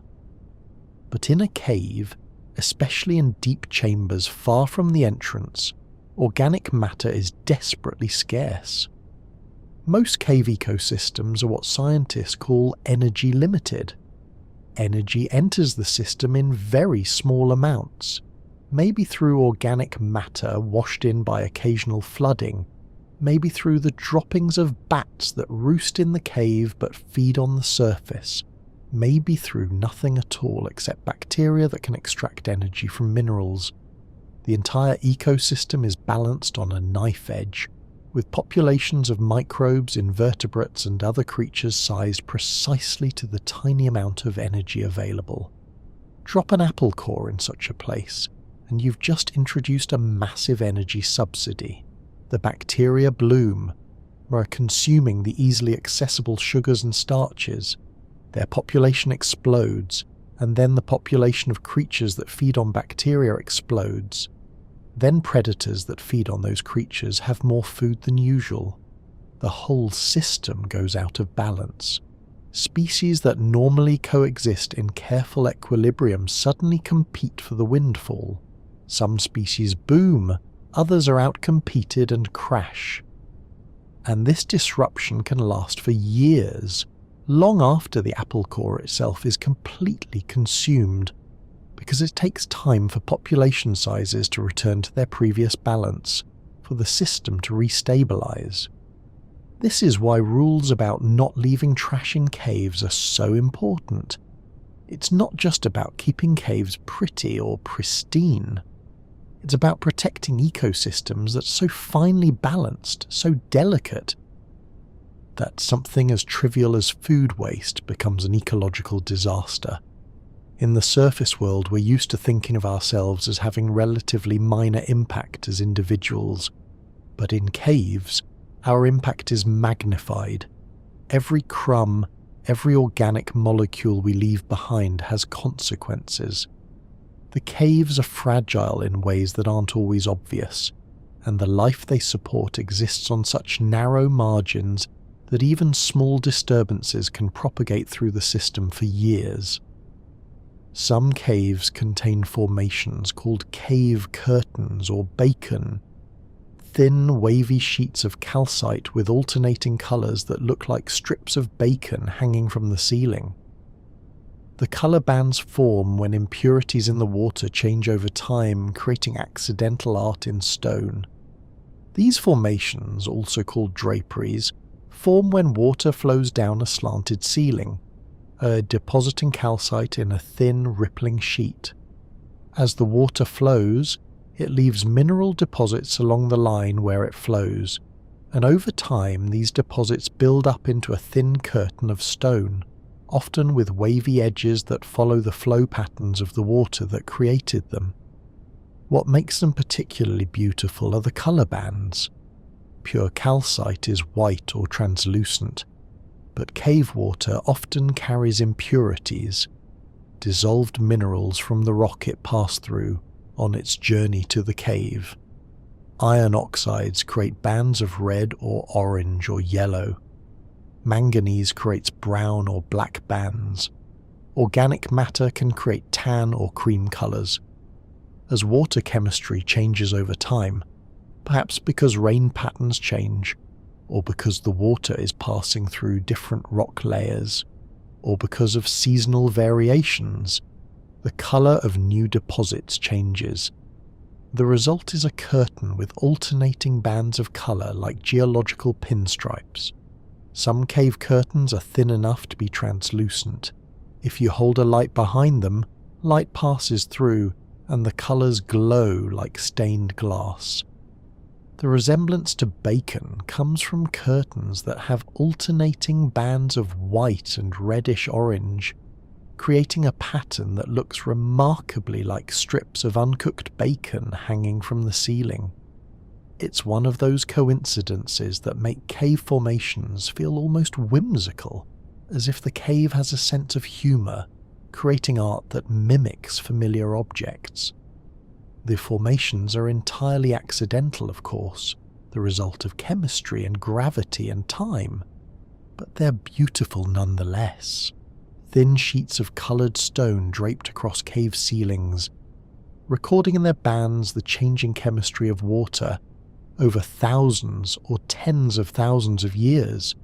The Movil cave in Romania was sealed off from the outside world for 5.5 million years and contains 33 species found nowhere else on Earth. It's an entire ecosystem that evolved in complete isolation, powered by sulfur-eating bacteria rather than sunlight. The cave was discovered in 1986, almost by accident, when workers searching for a new site for a power plant drilled into a limestone bed and broke through into a chamber below. What they found was extraordinary. A cave system that had been cut off from the surface world for longer than humans have existed as a species. The isolation happened when geological shifts sealed the cave's connection to the surface. A thin layer of clay formed a cap over the limestone, preventing water and air and organic matter from entering. The cave became its own world, a closed system with no input from outside, and in that isolation, life adapted. The base of the food chain isn't photosynthesis. Sunlight can't reach here, and no organic matter from the surface enters. Instead, it's chemosynthesis. Bacteria in the cave feed on hydrogen sulfide gas that seeps up from deep in the earth, oxidizing it to get energy. These bacteria form floating mats on the surface of the cave's lake and coat the walls in slime. They're the primary producers, the foundation that everything else depends on. Feeding on the bacteria are fungi and other microorganisms. Feeding on those are larger invertebrates, spiders, pseudoscorpions, centipedes, leeches, isopods. 48 species have been identified in Moville Cave, and 33 of them are endemic, found nowhere else on Earth. They evolved in isolation, adapting to the cave's unique conditions. Many are blind and colourless, as you'd expect from cave-adapted species. Many have extremely slow metabolisms adapted to the limited energy available in a chemosynthetic ecosystem. The air in the cave is strange too, low in oxygen, high in carbon dioxide and hydrogen sulfide, toxic to most surface life, but normal for the creatures that evolved here. Moville Cave is proof that entire ecosystems can evolve without any connection to the sun, without photosynthesis, based purely on chemical energy from the Earth itself. It's also a preview of what life might look like on other worlds. Europa, one of Jupiter's moons, has an ocean beneath its ice that's completely isolated from the sun. If life exists there, it might be something like Moville Cave, chemosynthetic bacteria at the base of the food chain, strange adapted creatures feeding on them, an entire alien biosphere powered by chemistry rather than light. And that biosphere has been there, in complete darkness, evolving in isolation, for 5.5 million years, long enough for entirely new species to emerge, for evolution to explore possibilities that surface life never needed to consider. Cave pearls can grow to the size of golf balls or even baseballs, given enough time and the right conditions. Finding one is like discovering a dragon's egg made of stone, perfectly spherical and mysteriously beautiful. Most cave pearls are small, pea-sized or marble-sized, but occasionally conditions align perfectly and they grow much larger. The process is the same regardless of size: a nucleus, a grain of sand, a small pebble, a fragment of shell sits in a shallow pool. Water drips onto it, depositing minerals. The agitation from the dripping water keeps the forming pearl rotating gently, ensuring the deposits build up evenly on all sides. But for a pearl to grow truly large, conditions need to remain stable for a very long time. The pool depth must stay constant. Too deep, and the pearl stops rotating. Too shallow, and the pearl gets cemented to the pool floor. The drip rate must remain steady enough to keep the pearl moving but not so vigorous that it gets washed out of the pool. The water chemistry must remain supersaturated with calcite, but not so concentrated that irregular crystals form instead of smooth deposits.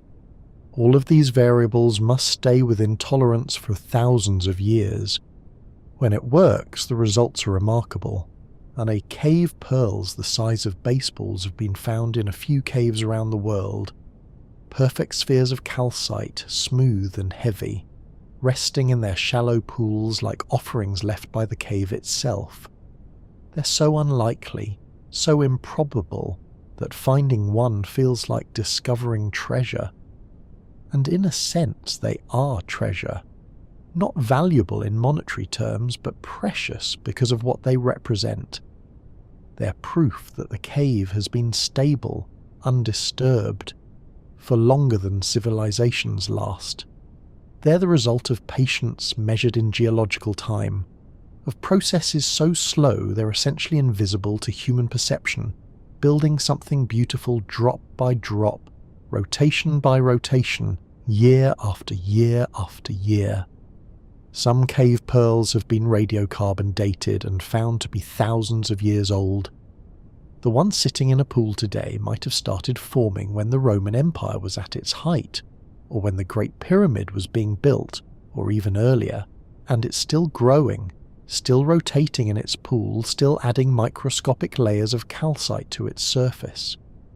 If conditions remain stable, if no flood disrupts the pool, if no earthquake cracks the ceiling, if no human disturbs it, it might continue growing for thousands more years, eventually becoming too large to rotate, becoming cemented in place, becoming a permanent part of the cave floor, its days as a pearl complete. Some caves show evidence of multiple sea level changes over millions of years, with different horizontal layers formed when the cave was at different depths underwater. They're geological history books, with each layer a chapter written in stone. The way this works is elegant. When a cave forms below the water table, the level below which rock is saturated with water, it fills completely with water. Under these conditions, dissolution slows or stops, and instead, minerals can precipitate out of the water, coating the cave surfaces with flowstone or other formations. These deposits form horizontal layers at the water surface level, like a bathtub ring made of calcite. Then sea levels change, perhaps because of ice ages locking water into glaciers, or because of tectonic uplift raising the land, or because of climate changes affecting ocean temperatures and volumes. The water table in the cave rises or falls accordingly. If it falls, the cave drains partially, and a new layer forms at the new water level. If it rises, lower formations are submerged and new ones form higher up. Over millions of years, as sea levels oscillate with climate changes and geological shifts, the cave accumulates multiple horizontal layers, each marking a different water level, each representing a different era in Earth's history. By studying these layers, scientists can reconstruct the cave's history and, by extension, the history of sea level changes in the region. They can date the layers using radiometric techniques and correlate them with known climate events, ice ages, interglacial periods, major tectonic events. The cave becomes a record, a chronicle of environmental change written in calcite and aragonite. Some caves have 6 or 8 or even more distinct levels, each representing a different stable period when water stayed at that elevation long enough to leave its mark. It's humbling to realize that the cave has witnessed sea level changes we can barely imagine, the ocean rising and falling by hundreds of feet over cycles lasting hundreds of thousands of years. The cave was there for all of it, slowly flooding and draining, recording each change in stone, preserving evidence that would be eroded away or buried on the surface. The layers don't judge, don't interpret. They just record what was, patiently, in darkness, waiting for the day when someone would come with lamps and instruments and read the history written in their horizontal lines. The bacterial communities in some caves are being studied for potential new antibiotics, as organisms in isolated environments often develop unique chemical defenses. Medicine that could save millions might be hiding in places where sunlight has never reached. Yes, it's a reminder that biodiversity isn't just about rainforests and coral reefs. Some of the most unique organisms on Earth live in the most extreme environments: hot springs, deep ocean vents, polar ice, and caves. In these isolated places, evolution has had millions of years to experiment, to find solutions that don't exist anywhere else. Cave bacteria face particular challenges. They live in environments with very limited nutrients, where competition for resources is intense.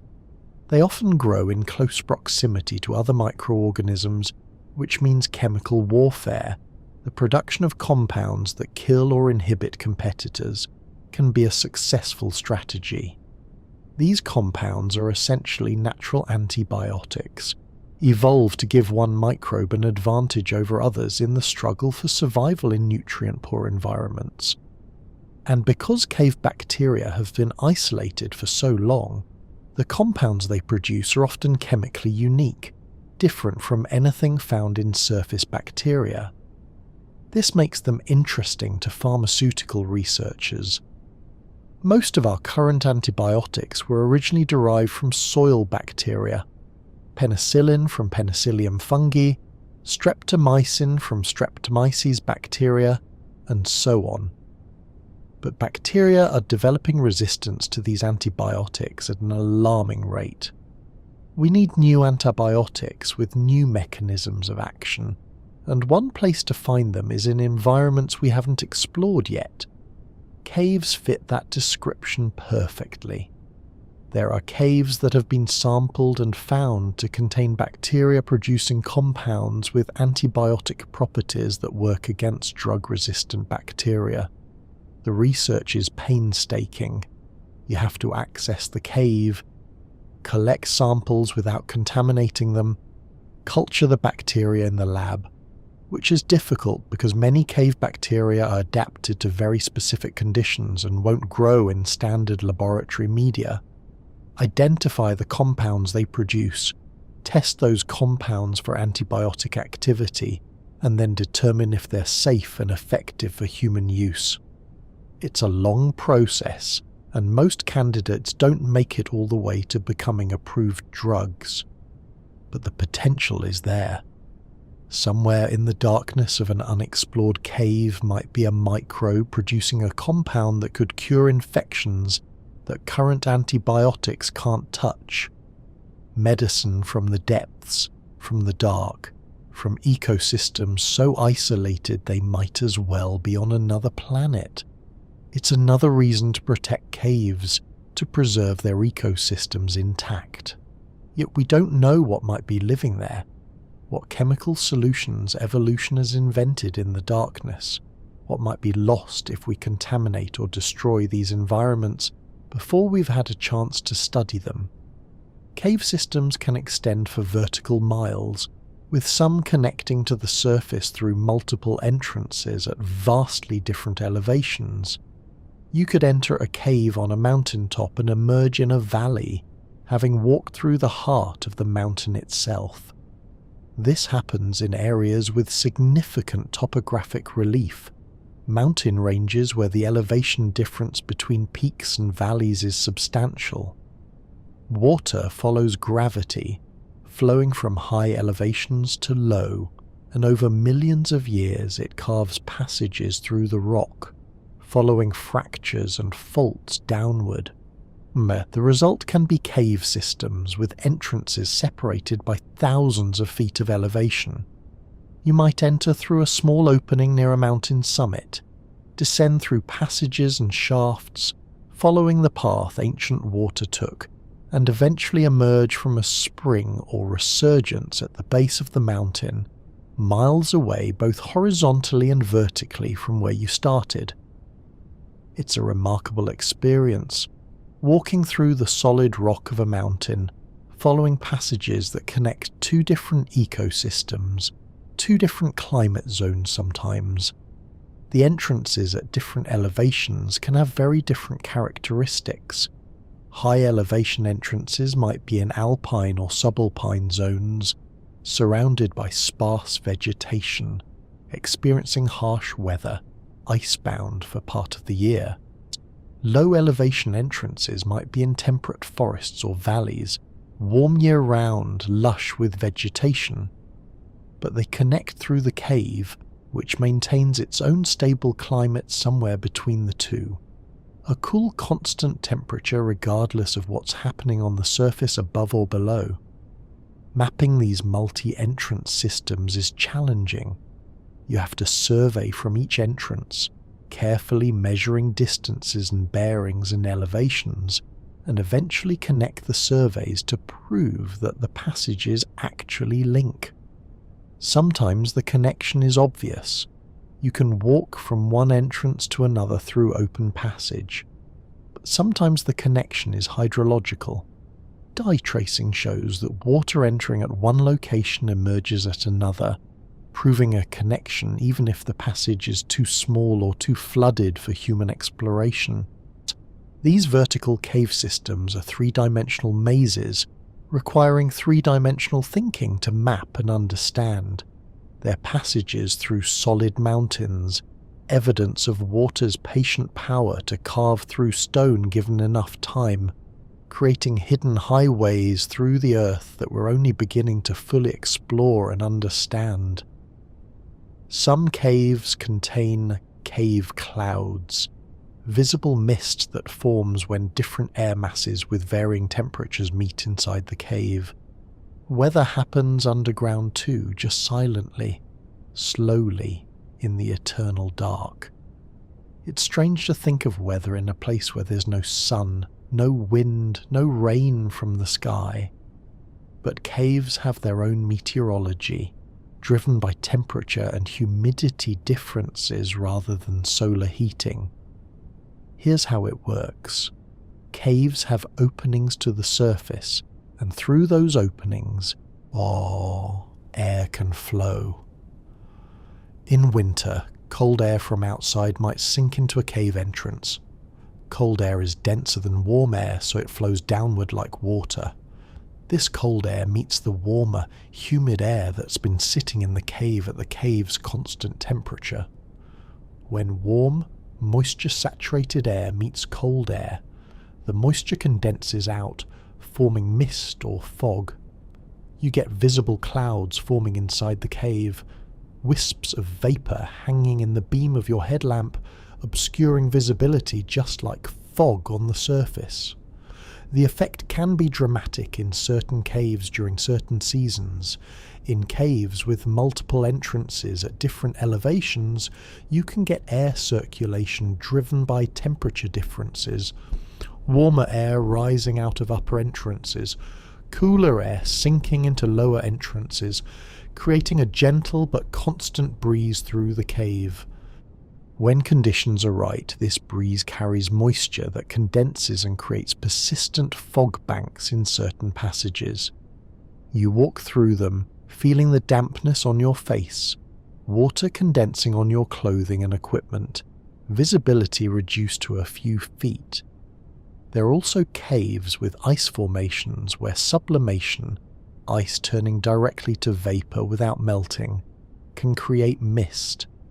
And in tropical caves, especially those with bat populations, the heat generated by thousands of warm-blooded animals can create temperature inversions and localized fog.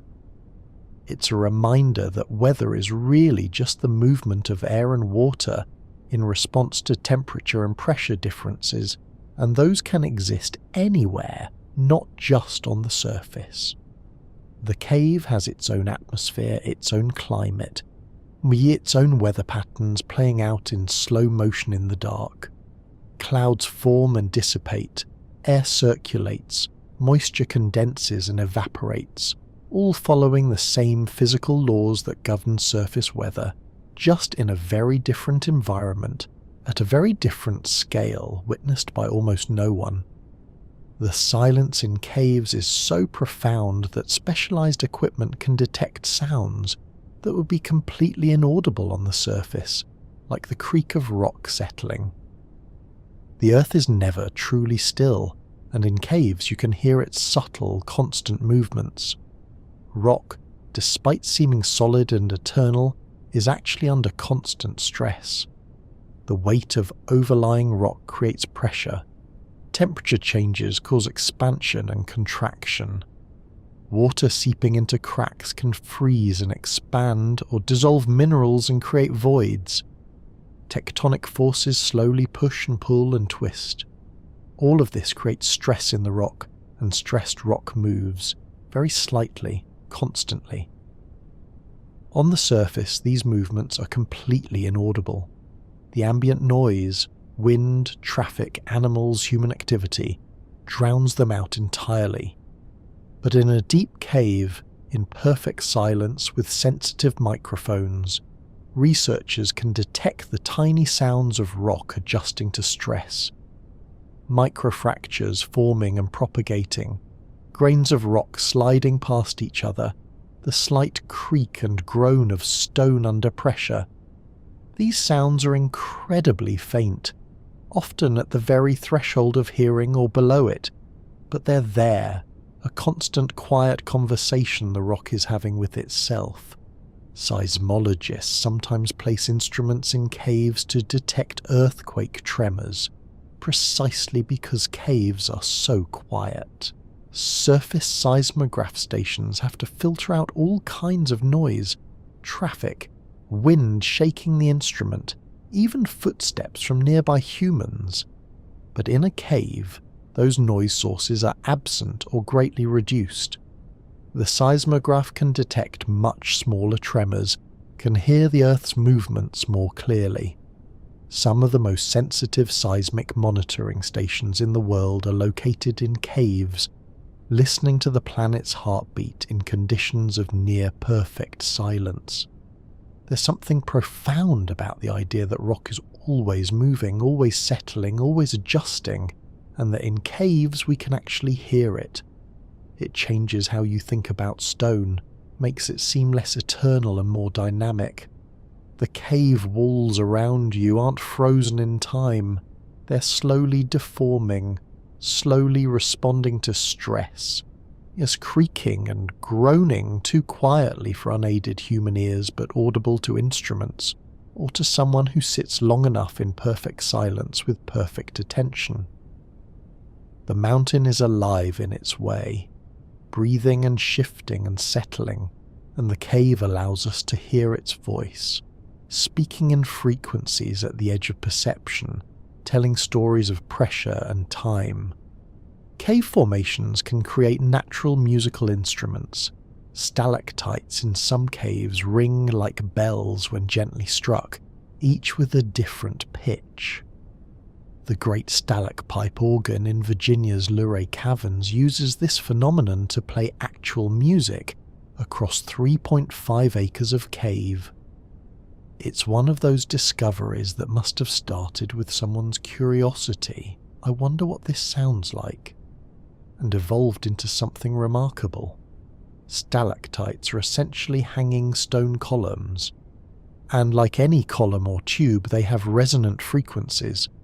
Strike one gently, and gentle is critical because they're brittle and can break, and it rings with a clear, bell-like tone. The pitch depends on the stalactite's length, thickness, density, and mineral composition. Each one is unique. In the 1950s, a mathematician and scientist named Leland Sprinkle visited Luray Caverns and became fascinated by the musical properties of the stalactites. He spent 3 years carefully testing stalactites throughout the cave, tapping them, listening to their pitches, looking for formations that produced particularly pure tones and that were arranged in ways that could be made playable. He eventually identified stalactites throughout 3.5 acres of the cave that collectively could produce a musical scale. Then he created a system of rubber mallets connected by wires to a keyboard. When you press a key, it triggers a mallet to strike a specific stalactite, producing a note. The result is an actual playable musical instrument using stalactites that have been growing for hundreds of thousands of years. The sound is ethereal, otherworldly, pure tones that resonate through the cave, each note hanging in the air before slowly fading. The acoustics of the cave itself become part of the instrument, with echoes and reverberations adding natural chorus and delay effects. Songs played on the stalacpipe organ sound like they're coming from the cave itself, from the stone, from deep time made audible. It's a reminder that everything vibrates, that everything can make sound if you know how to excite it, and that sometimes the most unlikely materials can become musical. The stalactites spent millennia growing in silence, building themselves drop by drop, and then humans came and discovered they could sing, that they'd been potential instruments all along, just waiting for someone to realize it and draw music from the stone. It's beautiful and also slightly absurd, turning geological formations into a musical instrument, making million-year-old stalactites into bells, playing songs on the bones of the earth. Some caves maintain such stable temperatures that ancient Romans and medieval Europeans used them to age wine and cheese. The same conditions that preserve fossils also create perfect cellars, cool and constant year-round. And this wasn't accidental.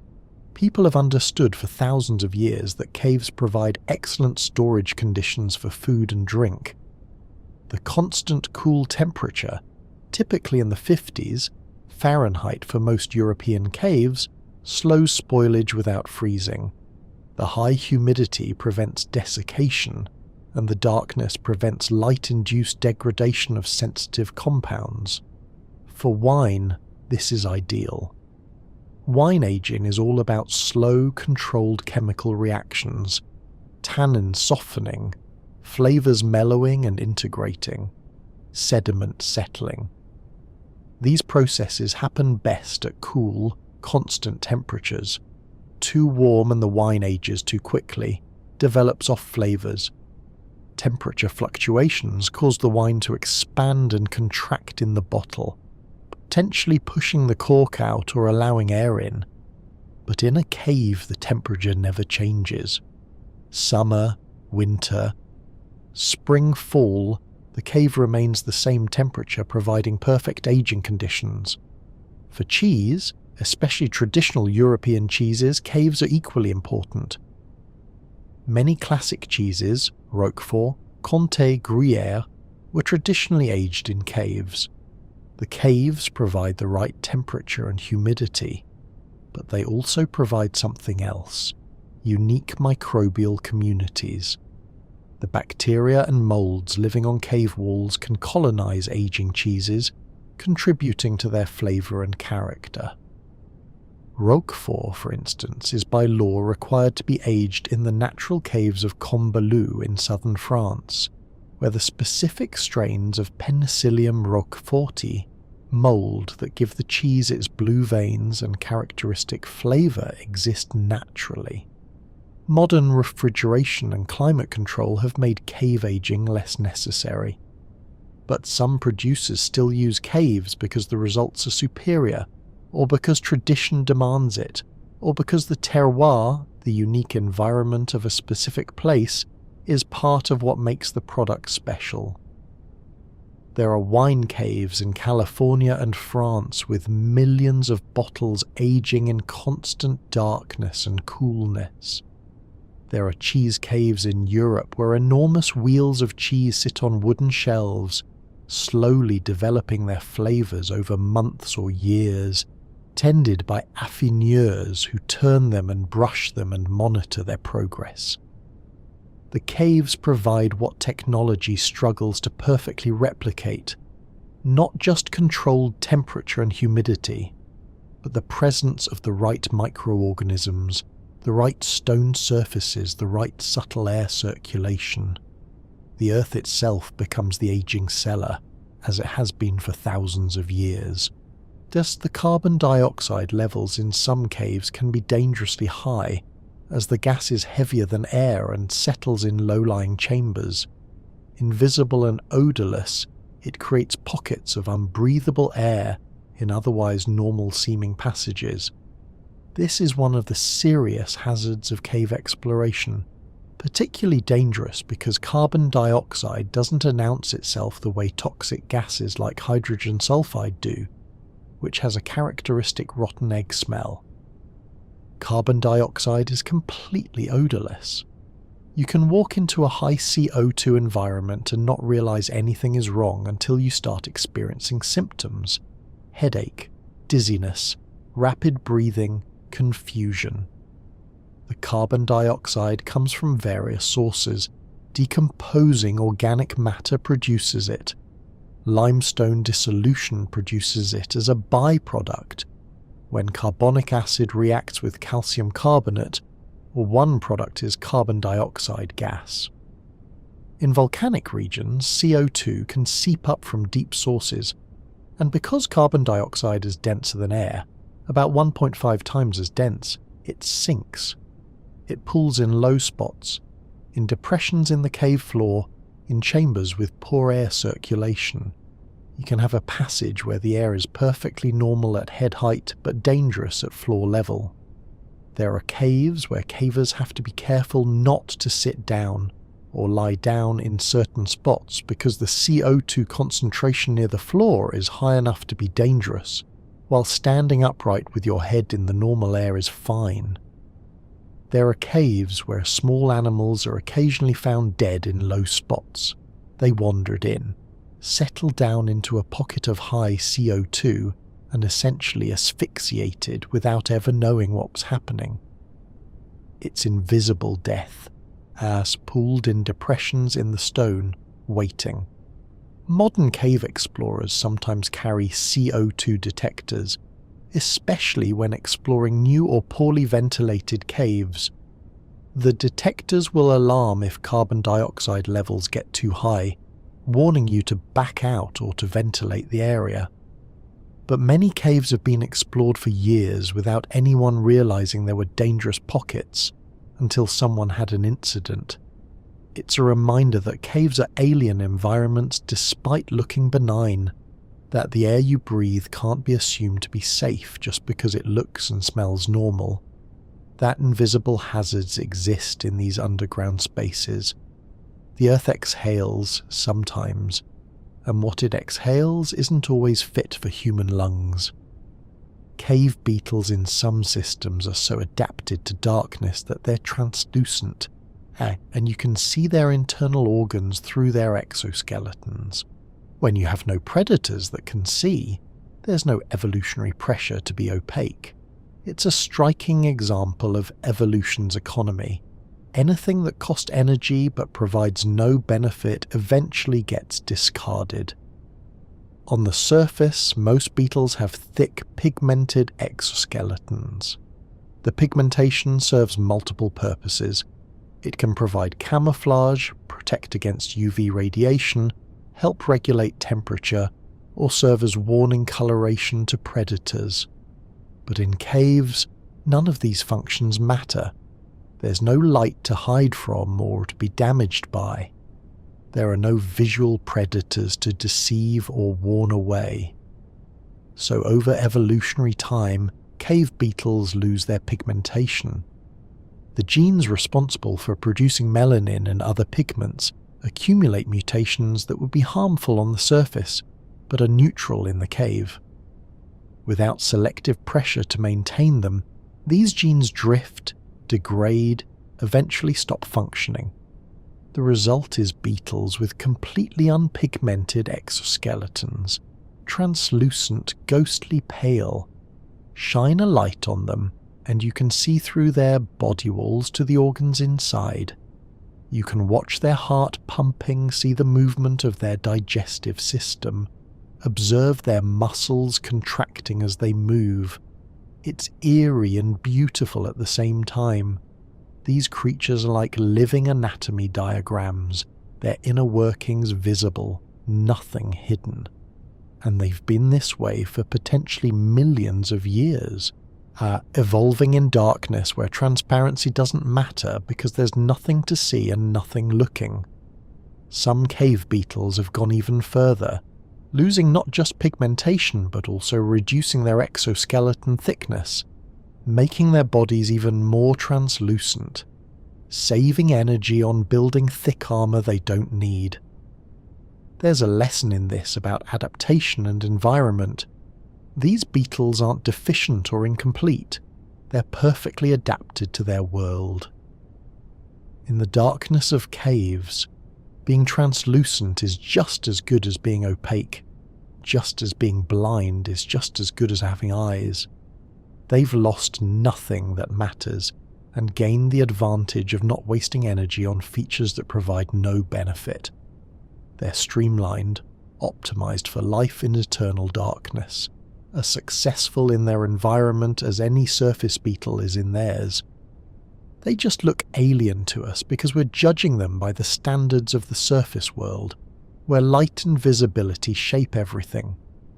In their world, those standards don't apply. Some caves contain fossils of animals that fell in thousands or even millions of years ago and couldn't escape, creating treasure troves of paleontological evidence. These accidental pitfall traps have preserved species that we might never have known existed. Imagine a cave with a vertical entrance, a shaft or pit that opens at the surface. An animal wandering through the landscape doesn't see it, or misjudges the edge and falls in. If the drop is significant, 50 feet, 100 feet, more, the fall itself might be fatal. If not, the animal is trapped in a chamber with walls too steep to climb with no other exit. It dies there, either from injuries, starvation, or dehydration. In a surface environment, the body would be scavenged quickly. Predators and scavengers would consume the soft tissue, weather would scatter the bones. Within months or a few years, little trace would remain. But in a cave, things are different. If the chamber is deep enough that scavengers don't find it, the body might be left largely undisturbed. The constant cool temperature and high humidity slow decomposition. The bones might be slowly covered by sediment washed in during floods, or by calcite deposits from dripping water, or they might simply lie there in the dry parts of the cave, preserved by the stable conditions. Over time, these pitfall caves accumulate remarkable fossil deposits, hundreds or thousands of animals falling in over millennia, their remains accumulating in layers. Paleontologists have found extinct species of sloths, saber-toothed cats, dire wolves, ancient birds, and countless other creatures in such caves. The diversity can be extraordinary because the cave samples whatever was living in the area over long time periods. A cave that's been acting as a pitfall trap for 1 million years might contain fossils spanning that entire time, showing how species changed, how ecosystems shifted, how climate changes affected the local fauna. Some of the most important fossil sites in paleontology are cave deposits. The cave sites in South Africa that have yielded Australopithecine fossils, early human ancestors, are largely pitfall accumulations. Animals fell in, including our ancestors, and the cave preserved them for millions of years until we returned with lights and tools and scientific curiosity to excavate our own deep history from the stone. The caves are archives, libraries of life, their collections assembled not by curators but by gravity and accident, their preservation ensured by the same stable conditions that protect cave formations. Each fossil is a tragedy, an individual animal's death, often frightened and alone in the dark, but collectively they're a gift, a record of ancient life preserved against all odds by the patient darkness. The formations in caves grow so slowly that some of the largest stalactites and stalagmites are over 1 million years old. They began forming when our ancestors were still learning to control fire, and they'll continue growing long after we're gone. 1 million years is a time frame that's hard to truly comprehend. The entire span of recorded human history is about 5,000 years, less than 1% of a million. The Roman Empire rose and fell, the pyramids were built, civilizations appeared and vanished, and through all of that, a stalactite in a cave somewhere was growing, adding layer after microscopic layer, completely unaware of and unaffected by everything happening on the surface. These ancient formations are witnesses to time on a scale we can barely conceptualize. They were already ancient when the first humans walked out of Africa. They were growing when Neanderthals lived in caves in Europe, when mammoths and cave bears roamed the Ice Age tundra, when the climate oscillated between glacial and interglacial periods. Each layer in the formation records the water chemistry at the time it was deposited, which reflects the climate, vegetation and rainfall patterns of that era. Scientists can extract cores from large stalagmites and analyze them layer by layer, reading climate history going back hundreds of thousands of years. The largest stalagmites can be 30 feet tall or more, columns of calcite built so slowly that the entire height represents an almost incomprehensible investment of time. If you could speed up time and watch one grow, you'd see it rising from the cave floor like a tree in ultra slow motion, thickening and reaching upward at a pace that makes glacier movement look rapid. But in real time, the growth is invisible. You could camp beside a stalagmite for a year, measuring it with the finest instruments and detect no change at all. And yet they grow, silently, invisibly, patiently. The drip continues, each one leaving its infinitesimal contribution. Given enough time, millions of years, those contributions add up to monuments. The formations outlast species, outlast ecosystems, outlast the very mountains they're hidden inside. They're as close to eternal as anything on Earth's surface can be, and they're built from nothing but water, minerals and time. The slowest construction project in nature, built to no purpose, following no plan, created by accident and physics and chemistry and patience beyond any human measure. Cave diving is one of the most dangerous sports in the world, with a fatality rate higher than almost any other recreational activity. It combines the risks of deep diving, overhead environments, and extreme isolation in places where rescue is nearly impossible. To understand why cave diving is so dangerous, you have to understand that it multiplies hazards. Regular scuba diving has risks: equipment failure, nitrogen narcosis, decompression sickness, running out of air. But in recreational diving, if something goes wrong, you can typically surface. There's a way out straight up, always available in an emergency. Cave diving removes that option. You're in an overhead environment. There's rock between you and the surface. You can't surface. The only way out is back the way you came, which might be hundreds or thousands of feet away through a maze of passages. Now add darkness. Caves are completely dark without your lights, and visibility is often reduced by silt stirred up from the bottom. Yet add tight spaces. Some cave passages require you to remove your tanks and push them ahead of you while you squeeze through gaps barely wider than your body. Add navigation complexity. Caves branch and interconnect in ways that can be confusing even with good visibility and guideline. If your light fails, you're in absolute darkness. If you get disoriented and lose the guideline, you can become hopelessly lost within minutes. If you stir up too much silt, visibility drops to 0, and you can't see the guideline even with working lights. If you misjudge your air consumption and don't turn back with enough reserve, you run out of air before reaching the exit. If your equipment fails, regulator, buoyancy, compensator, anything critical, you're potentially in a life-threatening situation with no quick rescue available.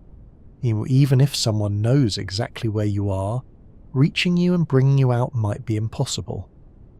The death toll in cave diving includes many experienced divers, people who knew the risks and took precautions, but encountered combinations of problems they couldn't recover from. Bodies of deceased cave divers sometimes remain in the caves, too deep or too far from the entrance to recover safely, permanent reminders of the sport's dangers. Signs at the entrance to some cave systems show grim statistics or read "Prevent your death, go no further." It's not hyperbole. Cave diving kills people regularly, and those people are often skilled, trained, and careful.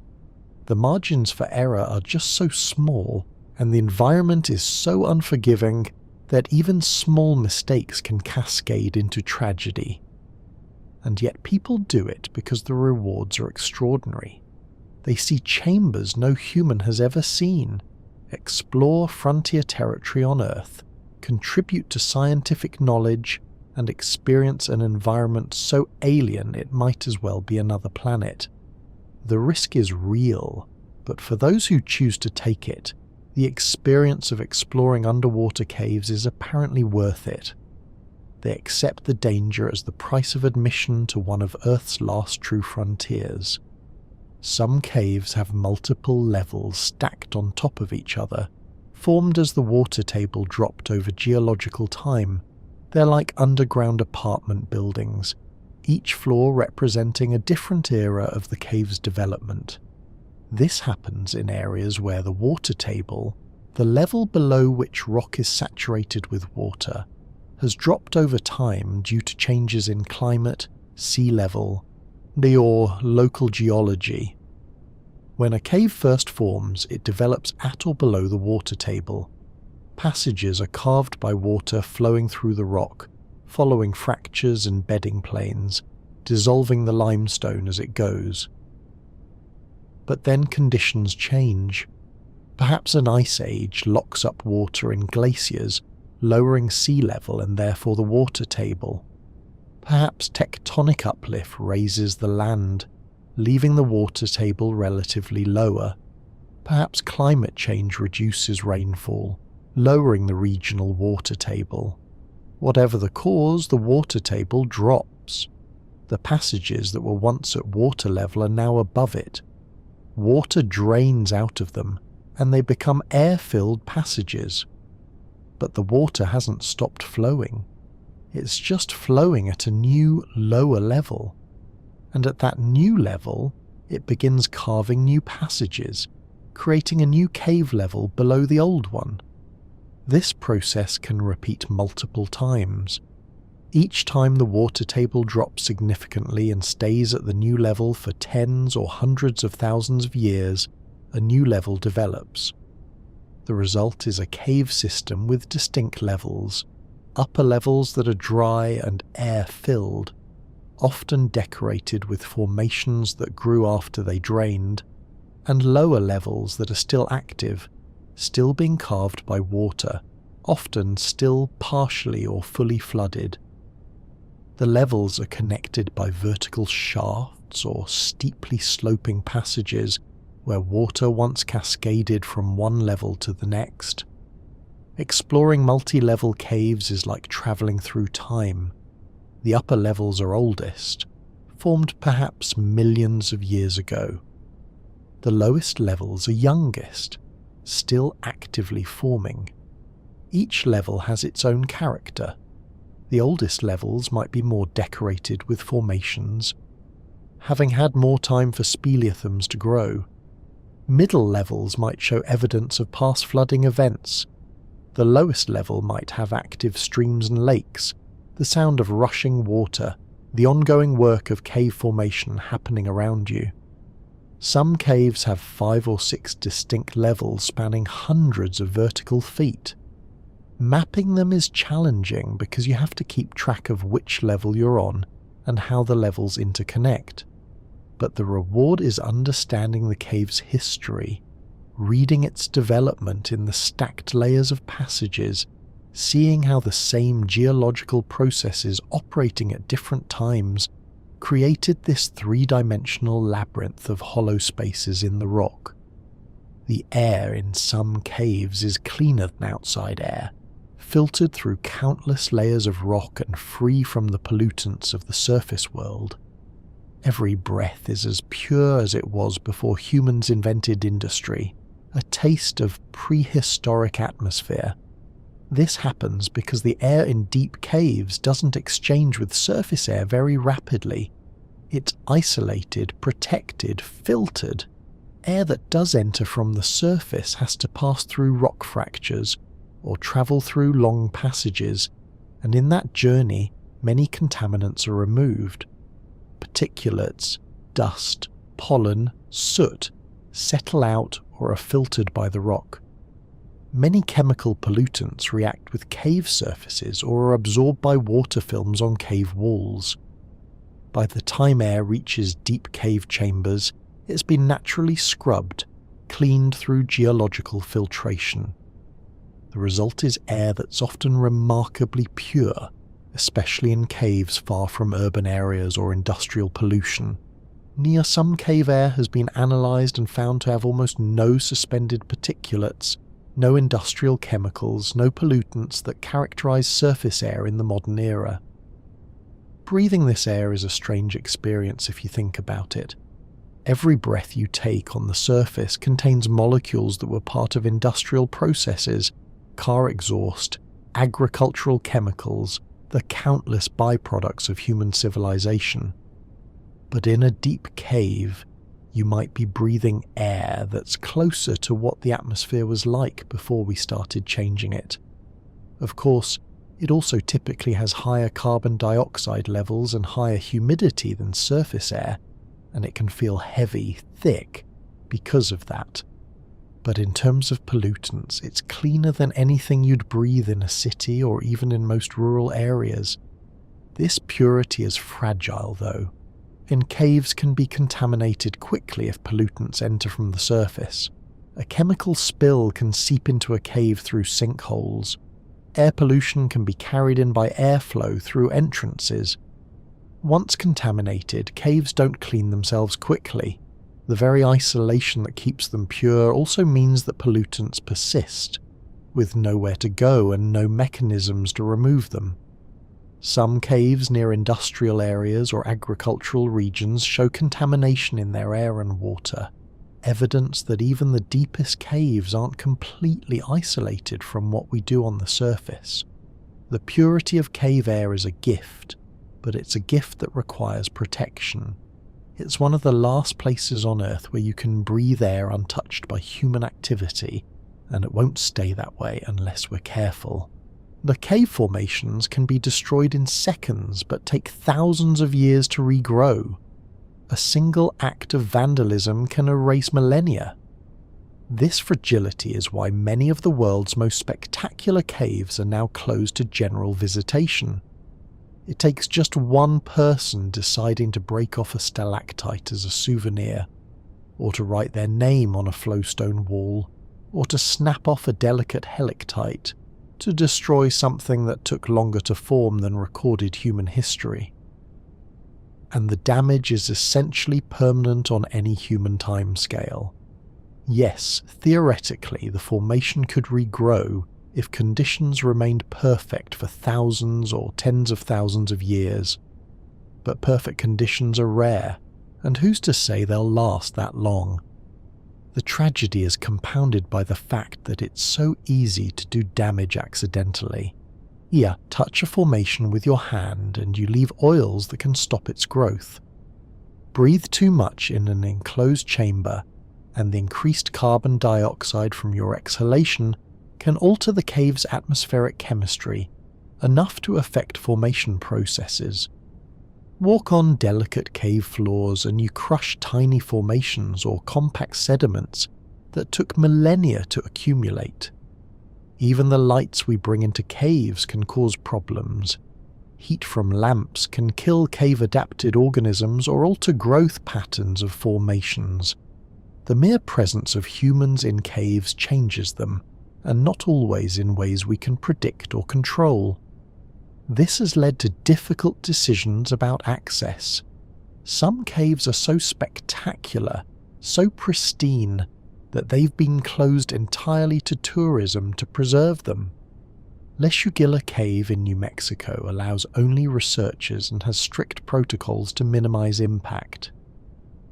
The famous Lascaux cave in France was closed in 1963 because visitors' breath and body heat were causing fungal growth on the prehistoric paintings. Perfect replicas were built for tourists, but the original is sealed and monitored, with only occasional scientific access. Other caves have extremely limited access, lottery systems where only a few visitors per year are allowed in, or tours limited to raised walkways that prevent contact with formations. It's a kind of sacrifice, protecting these places by making them inaccessible. We know they're there, we know they're beautiful, but most of us will never see them in person. We protect them not for ourselves, but for the future, ensuring that the formations continue their slow growth undisturbed, that the ecosystems remain intact, that the scientific record they represent stays preserved.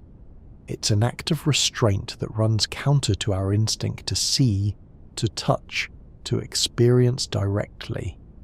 But it's necessary. The caves are more fragile than they look, and we are more destructive than we intend to be, and the only way to protect some of these places is to keep us out of them entirely.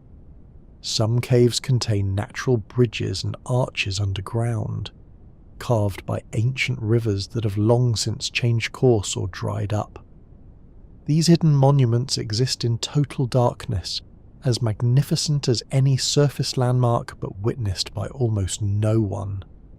Imagine a cave passage with a stream flowing through it. Over time, the stream carves downward, deepening its channel. But perhaps there's a particularly resistant layer of rock, or a zone where the rock is more fractured and erodes faster. The stream might find a path around an obstacle, or it might carve two parallel passages with a wall of rock between them. Eventually the stream breaks through, creating a natural bridge, a span of rock arching over the passage, with the stream flowing beneath it, or with air on both sides if the stream has since diverted elsewhere. These underground bridges can be just as impressive as their surface counterparts, arches spanning 50 feet or more, massive spans of stone suspended in the darkness, the rock carved into elegant curves by the patient work of water. But no one sees them except the rare cave explorers who venture deep enough to find them. There's no sunlight to dramatically illuminate them, and no photographers capturing them for postcards, no tourists gathering to marvel. They exist in complete darkness, and they've existed that way for potentially millions of years. The bridges were carved by water that flowed when the surface world was entirely different. Different climate, different species, different continents in slightly different positions, and they remain suspended in the dark, unknown except to the handful of people who've explored that particular section of that particular cave. There's something both humbling and slightly sad about this. We think of natural wonders as things to be seen, admired, shared. But these underground bridges and arches are wonders with no audience, their beauty existing independently of any observer, any appreciation. They're magnificent purely for their own sake, not for ours. And in a way, that's appropriate. Not everything needs to be seen to matter.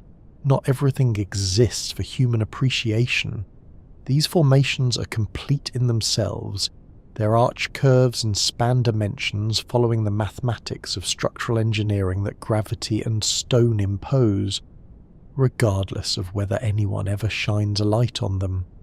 They're proof that beauty and grandeur exist throughout the universe, independent of observation, independent of consciousness, simply because the laws of physics and chemistry and time create them, whether anyone watches or not.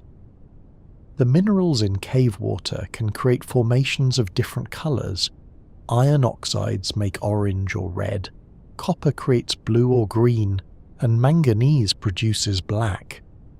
The palette of a cave is written in the periodic table, each colour a signature of specific elements. When you see a stalactite or flowstone with bands of different colours, you're looking at a record of changing water chemistry over time. The base material is typically calcite, which is white or translucent when pure. But pure water is rare. Most water passing through rock picks up traces of whatever minerals it encounters. Iron is common in many rocks, and when water dissolves even tiny amounts of iron, it can deposit iron oxides along with calcite. The result is formations in shades of orange, red, rust, or brown. Warm colours that can make formations look like they're glowing from within when lit properly. Manganese creates darker tones, greys, browns, and blacks.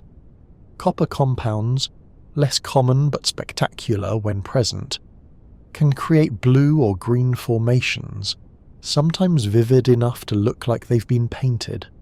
Organic matter can contribute tan or cream colours. The result is that no two caves look quite the same. Some caves are almost entirely white, pure calcite formations in chambers of pale limestone. Others are a riot of colours, with formations banded in orange and white, or flowstone that grades from cream to rust to black over its span. Some have formations that look like modern art, drips of colour cascading down walls, bands of contrasting hues in flowstone, stalactites striped like candy canes with alternating colours marking changes in water chemistry. The colours tell stories if you know how to read them. A band of orange in an otherwise white stalagmite might indicate a period when iron-rich water was entering the cave, perhaps because of changes in surface vegetation or soil chemistry. A shift from white to black might mark a change in the minerals the water was passing through, or a change in the oxidation state of manganese in the water. The cave formations are not just records of time, but records of chemistry, showing how conditions changed over thousands or millions of years. Each colour is a chapter in the story, written in minerals preserved in stone, waiting for someone with the knowledge and curiosity to read what the cave has recorded in its painted formations. Some caves expand and contract slightly with atmospheric pressure changes, literally breathing as the barometric pressure rises and falls. The rock itself is not as solid as it seems, flexing imperceptibly with the weight of the air above. This is a subtle phenomenon requiring sensitive instruments to detect, but it's real. Rock, despite seeming rigid and unchanging, is actually slightly elastic. It deforms under stress, compresses under pressure, expands when pressure is released. The deformation is tiny, measured in micrometers or millimeters over spans of many meters, but it happens.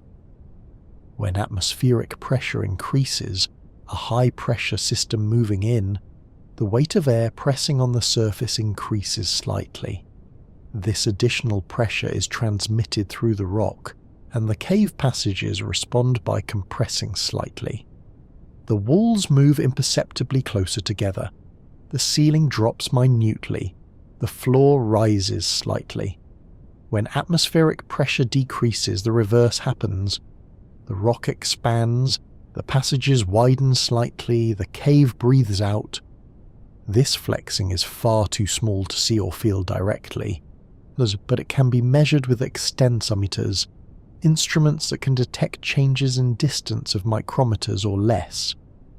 Researchers studying rock mechanics sometimes place these instruments in caves to monitor how the rock responds to various stresses. They found that caves do indeed expand and contract with barometric pressure, and also with tidal forces from the moon and sun, and with seismic activity from distant earthquakes. The rock is constantly in motion, constantly adjusting, constantly responding to forces acting on it. There's something almost biological about this breathing, even though it's purely mechanical. The cave inhales and exhales with atmospheric pressure, flexes with lunar tides, shudders with distant earthquakes. It's alive with motion too small for us to perceive directly but real nonetheless.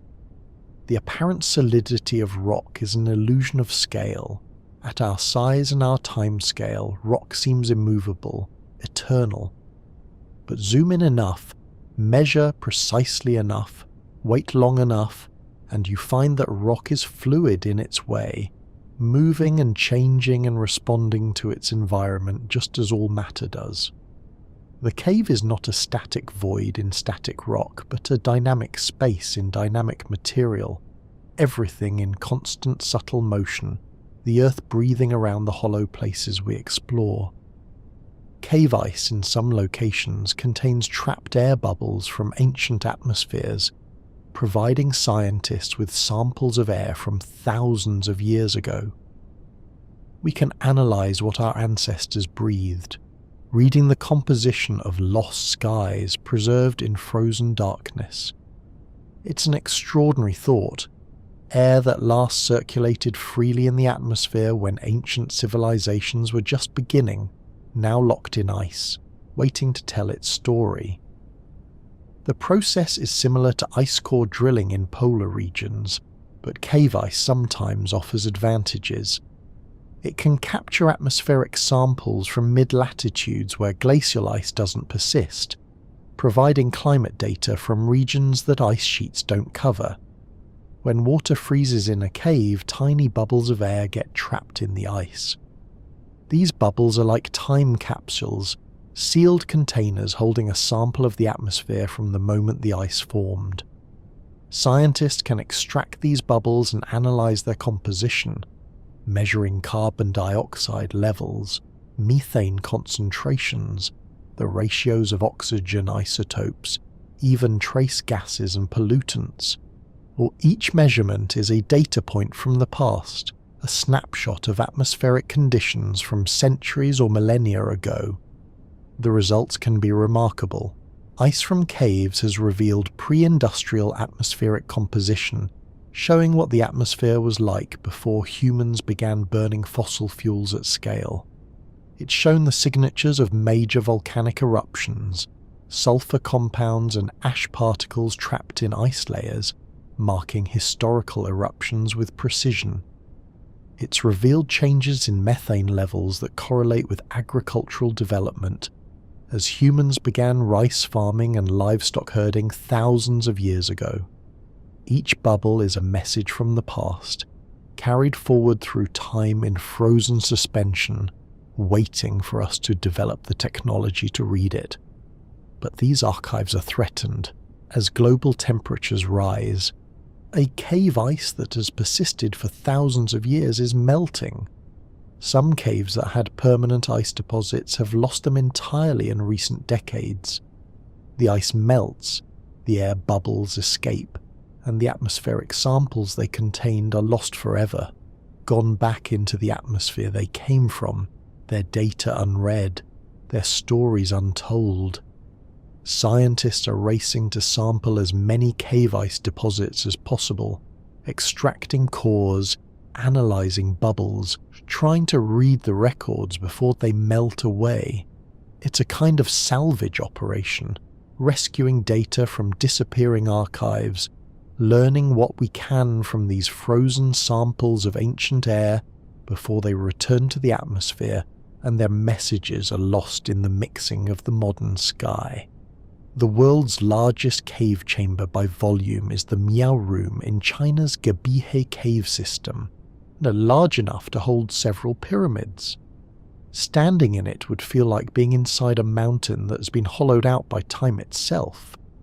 The dimensions are staggering, over 350 feet high, 650 feet wide, and nearly 2,300 feet long. To put that in perspective, you could fit multiple Great Pyramids of Giza inside it, stacked if necessary. You could fit a dozen Notre Dame cathedrals. The volume is so vast that it staggers comprehension. Imagine standing at one end of this chamber with a powerful light. The far wall would be barely visible, if visible at all, the light dissipating into the darkness long before reaching the opposite end. The ceiling would be lost in shadow overhead. The walls to either side distant presences rather than immediate boundaries. The sense of scale would be overwhelming, disorienting even. We're not built to process spaces this large with no horizon, no sky, no external reference points. The chamber would feel limitless, infinite, as if you'd somehow stepped into a void carved from the planet's interior. The formation of such a chamber requires extraordinary geological circumstances. The rock must be limestone or similar soluble material. There must be massive amounts of water flowing through for enormous spans of time. The rock must be strong enough to support the roof over such a span.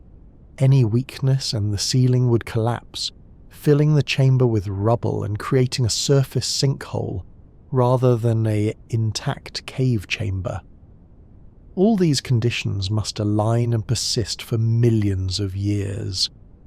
The result is rare. There are only a handful of chambers in the world that approach this scale. And until humans arrived with the lights and surveying equipment, this chamber existed in perfect darkness. No light has ever naturally reached it. For millions of years it was a void in the rock, a hollow space of cathedral proportions existing in absolute blackness, unknown, unobserved, empty except for the occasional trickle of water and the microbes that clung to its walls. Even now, with discovery and mapping, it remains almost unvisited, too remote, too difficult to access for any but the most dedicated explorers. It exists mostly as data now, as survey numbers and laser scan point clouds, as abstract measurements of a space too large to comfortably comprehend. A mountain hollowed out by patient water, leaving a void large enough to swallow monuments. Some caves contain underground rivers that flow for miles without ever seeing daylight, creating entire aquatic ecosystems in perpetual darkness. Fish and crustaceans live their entire lives in these rivers, never knowing that light exists. These underground rivers can be substantial, not just trickles or streams, but genuine rivers with flow rates measured in thousands of gallons per second. They carve passages as they flow, meandering through the rock, sometimes dropping in waterfalls, sometimes spreading into underground lakes, always hidden from the sun. The ecosystems in these rivers are adapted to complete darkness and often to very specific water chemistry. The fish are typically eyeless and colourless, relying on lateral lines and chemical sensors to navigate and find food. They tend to be small and slow-moving, conserving energy in an environment where food is scarce. The food chain often starts with bacteria feeding on minerals or organic matter washed in from the surface, then tiny crustaceans and aquatic insects feeding on the bacteria, then fish feeding on the invertebrates. Everything happens in the dark, in slow motion, in cold water that maintains constant temperature year-round. Some of these underground rivers are among the longest in the world by underground extent. The Sistema Oxbelhay in Mexico has over 270 kilometers of surveyed underwater passages, much of it actively flowing river. The rivers maintain their own hydrological cycles, independent of surface rivers. Water enters through sinkholes or seeps in through rock, flows through the cave system, sometimes for miles, and eventually emerges at springs or seeps, or flows directly into the ocean. You can sometimes find springs that look unremarkable from the surface, but are actually the outlets for vast underground river systems. The water emerging has travelled for miles through darkness, supporting blind fish and pale crustaceans along the way, flowing through chambers no human has seen, before finally returning to the surface world and the light. Dye tracing studies have revealed extraordinary underground river systems, showing that water entering at one point can travel for miles underground before emerging. In some karst regions, most of the water flow is underground rather than on the surface. The rivers you can see are just the visible fraction. The majority of water transport happens in hidden passages beneath your feet, flowing through darkness, carving stone, supporting life, eventually returning to daylight miles away from where it disappeared. These hidden rivers are vital to regional hydrology, aquifer recharge, and groundwater quality, despite being invisible to everyone except the few cave divers brave enough to explore them. The study of caves has revealed that they can form much faster than previously thought when conditions are right. Some modern caves are only a few thousand years old. Geological time is not always slow. Sometimes the earth works quickly, carving cathedrals in mere moments of deep time. For a long time, the assumption was that cave formation required millions of years, slow dissolution, patient water, epochs of time, and that's true for many caves. But researchers have discovered that under the right conditions, caves can form much more rapidly. If water flow is high, if the rock is particularly soluble, if the water is highly acidic or very aggressive chemically, caves can develop in thousands rather than millions of years. Some caves in young volcanic terrains are demonstrably only a few thousand years old, formed since the last ice age, essentially yesterday in geological terms. Coastal caves carved by wave action can form in mere centuries. Caves in gypsum, which is more soluble than limestone, can develop rapidly where water flow is substantial. This realization has changed how scientists think about cave formation. It's not a simple linear process of slow dissolution. It's punctuated, episodic. A cave might form rapidly during periods of high water flow, then slow or stop growing during dry periods, then resume formation when water returns. The rate depends on so many variables: water chemistry, dust flow rate, rock composition, temperature, pressure, that predicting how long a cave took to form requires careful analysis of the specific circumstances. It also means that caves are still forming now, today, at rates we can potentially observe. Somewhere beneath your feet, water is carving new passages, widening existing fractures, dissolving rock and carrying it away in solution. In some areas, new sinkholes appear regularly as shallow caves beneath the surface collapse. In limestone regions, hydrologists can sometimes track water entering sinkhole and predict where it will emerge years later, having carved a new passage through the rock in the interim. The earth is still carving itself hollow in places, still creating the caves that future generations will explore, working sometimes slowly over millions of years but sometimes rapidly. Geologically speaking, creating passages and chambers in thousands of years, perhaps even centuries in extreme cases. Time is not always slow in geology. Sometimes the earth works quickly, and the results are caves that are young by geological standards but still ancient by any human measure. Cave crickets can detect vibrations so subtle that they know when a predator is approaching by the faint air currents from its movement. In darkness, the sense of touch extends beyond the body, reading the air like braille. Cave crickets have extraordinarily long antennae, often 2 or 3 times their body length, and these antennae are covered in sensitive mechanoreceptors, cells that respond to the slightest touch or air movement. In the complete darkness of caves, these crickets live in a world of vibration and air currents, navigating by touch and sensation rather than sight. They can detect the movement of other crickets from the subtle air displacement caused by their walking. They can sense a predator, a spider, a salamander, another cricket, by the pressure wave it creates as it moves through the still cave air. This gives them critical early warning. In darkness, you can't see a threat approaching, but you can feel it if your senses are acute enough. The crickets respond to these detected vibrations by freezing, jumping away, or retreating to crevices too small for predators to follow. Some cave crickets can also detect vibrations through the ground. They have pressure sensors on their legs that can feel footsteps or movement transmitted through stone.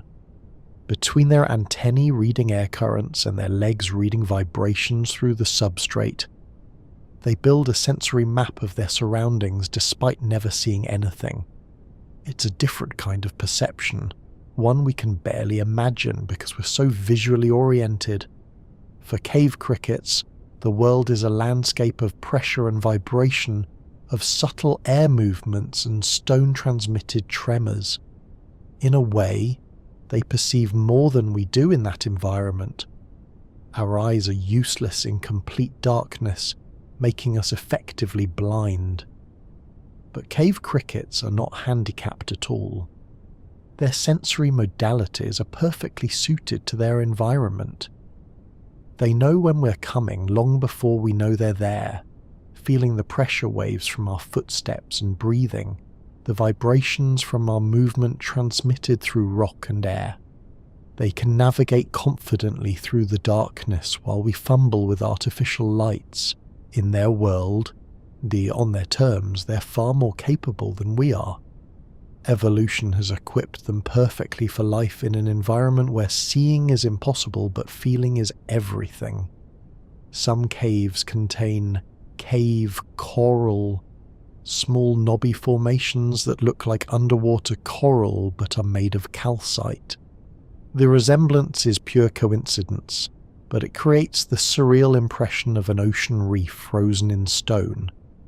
Cave coral, also called popcorn or cave popcorn because of its texture, forms through a different mechanism than most cave formations. Instead of being deposited from dripping water or flowing films, cave coral forms when water seeps through the rock and evaporates on the cave wall or floor, leaving behind tiny knobby deposits of calcite. The formations start as small bumps, and as more water seeps and evaporates at the same spots, the bumps grow. It's developing into knobby, irregular shapes that cover cave surfaces like a coating of limestone popcorn or brain coral. The resemblance to marine coral is striking.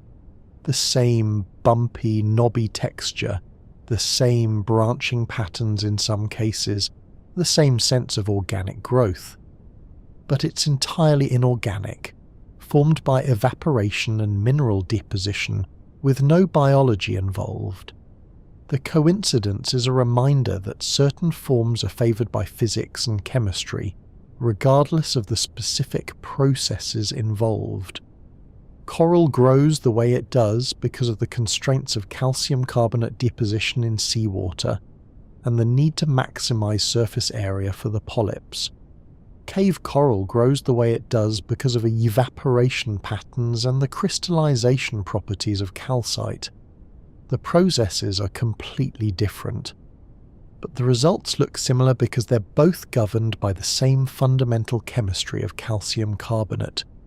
Walking through a cave decorated with cave coral can feel surreal, especially if the formations are extensive.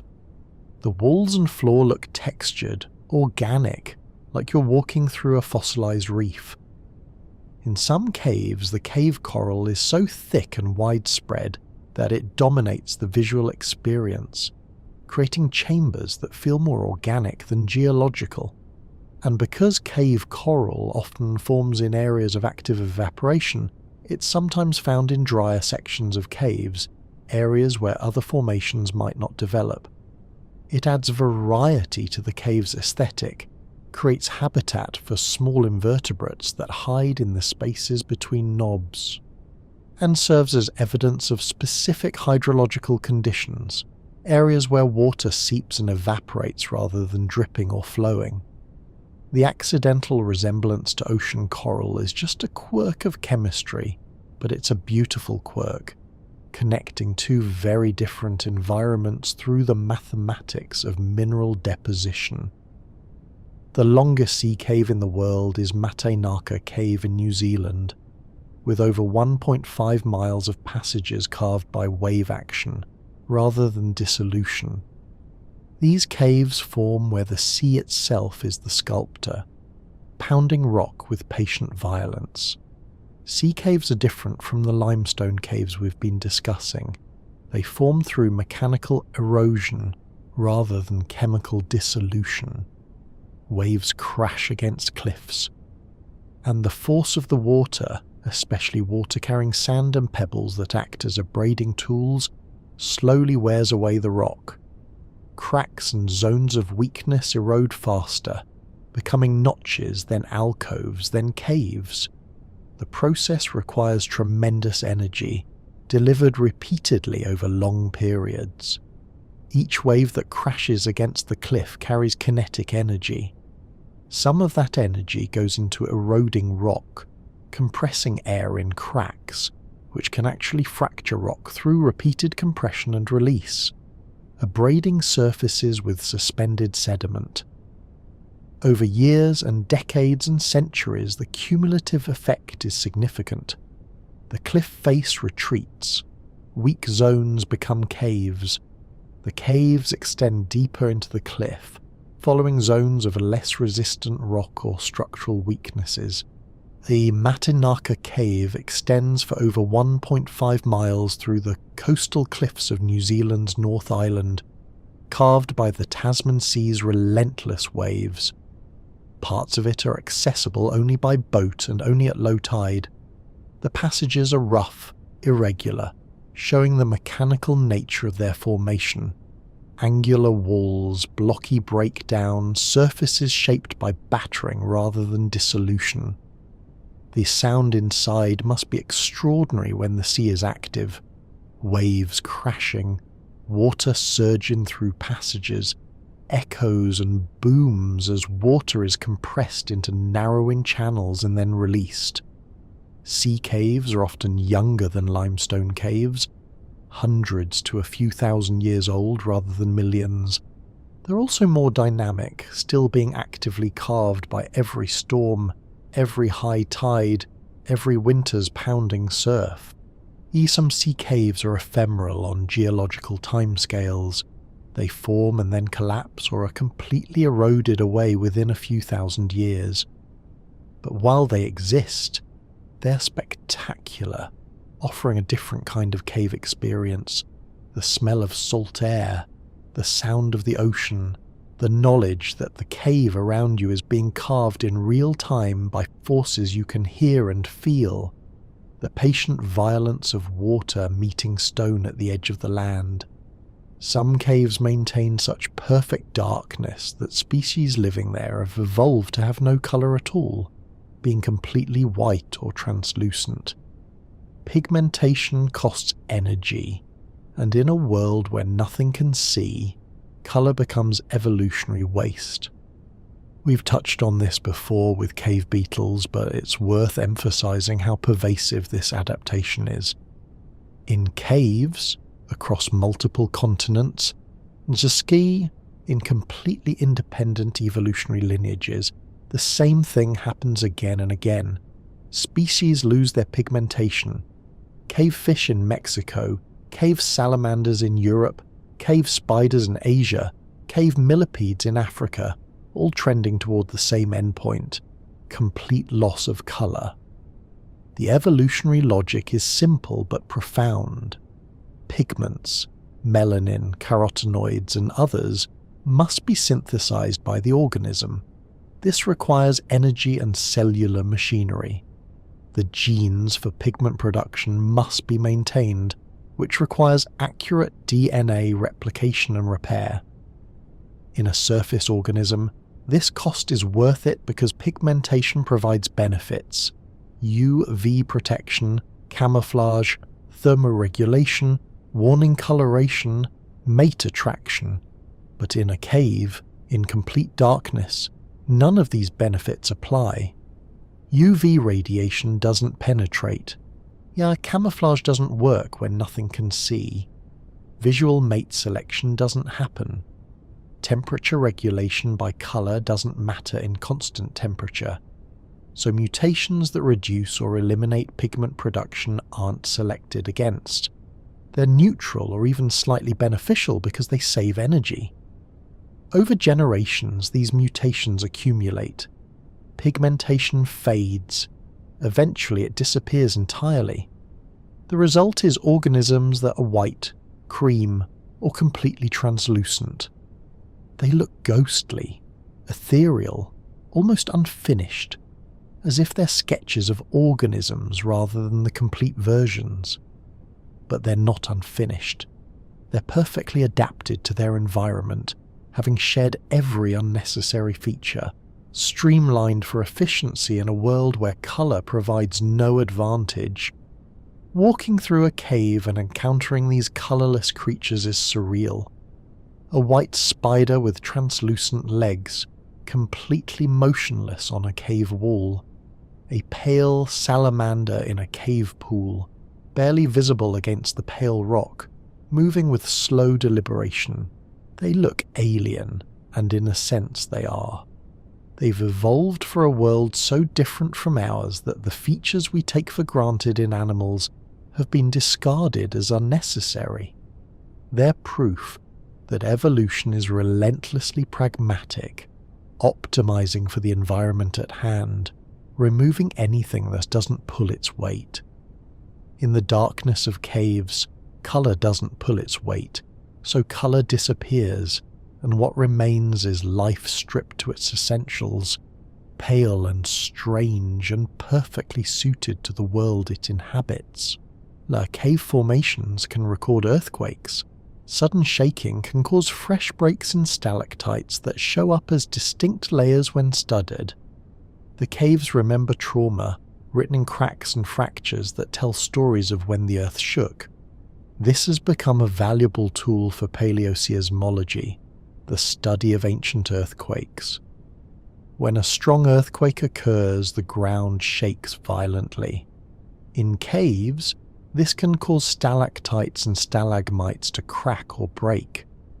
The formations are rigid and brittle, and they're often stressed in certain directions. A sudden jolt can exceed their structural limits, causing fractures. These fractures don't destroy the formation necessarily. Often a stalactite will crack, but remain in place, held together by friction and the surrounding calcite. Then calcite deposition resumes.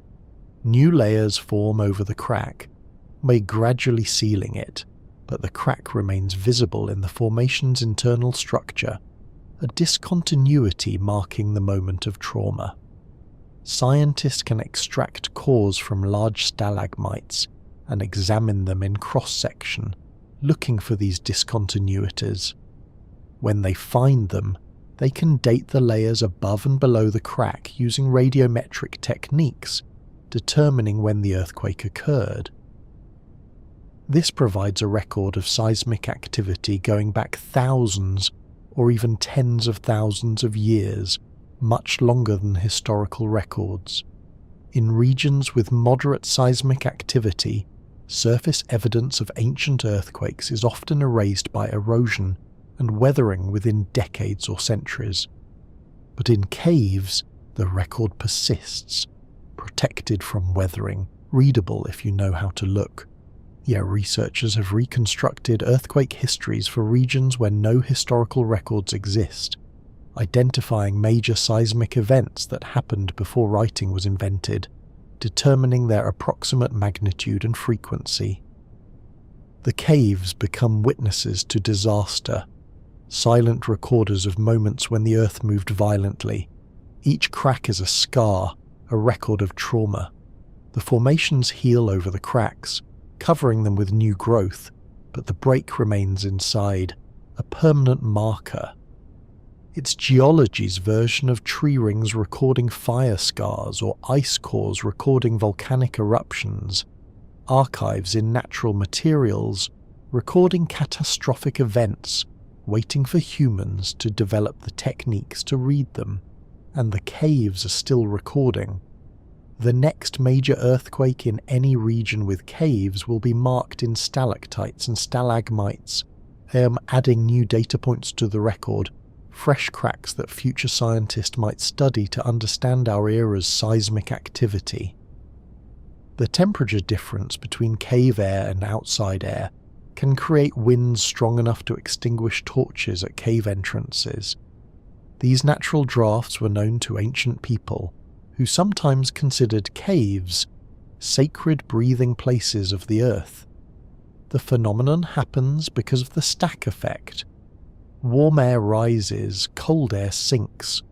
In winter, if the cave is warmer than outside air, warm air flows out of upper cave entrances while cold air is drawn in through lower entrances. In summer, the pattern can reverse if the cave is cooler than the surface. The result is wind, sometimes a gentle breeze, sometimes a strong current. At certain caves during certain times of year, the wind at the entrance can be strong enough that you can feel it from a distance, strong enough to make entering the cave difficult because you're walking into a headwind. Ancient peoples noticed this and incorporated it into their understanding of caves. The earth breathing, exhaling warm air in winter, inhaling in summer. It's not a bad metaphor, actually. It captures the reality that the cave is exchanging air with the surface, that there's a circulation, a connection, despite the cave being underground. These breathing caves often have distinctive microclimates near their entrances. Plants near the entrance might be different from those farther away, adapted to the constant wind and the temperature moderation from the cave air. In winter, the warm air flowing out might keep the entrance area snow-free even when surrounding areas are covered. In summer, the cool air might create a microhabitat for cold-adapted species.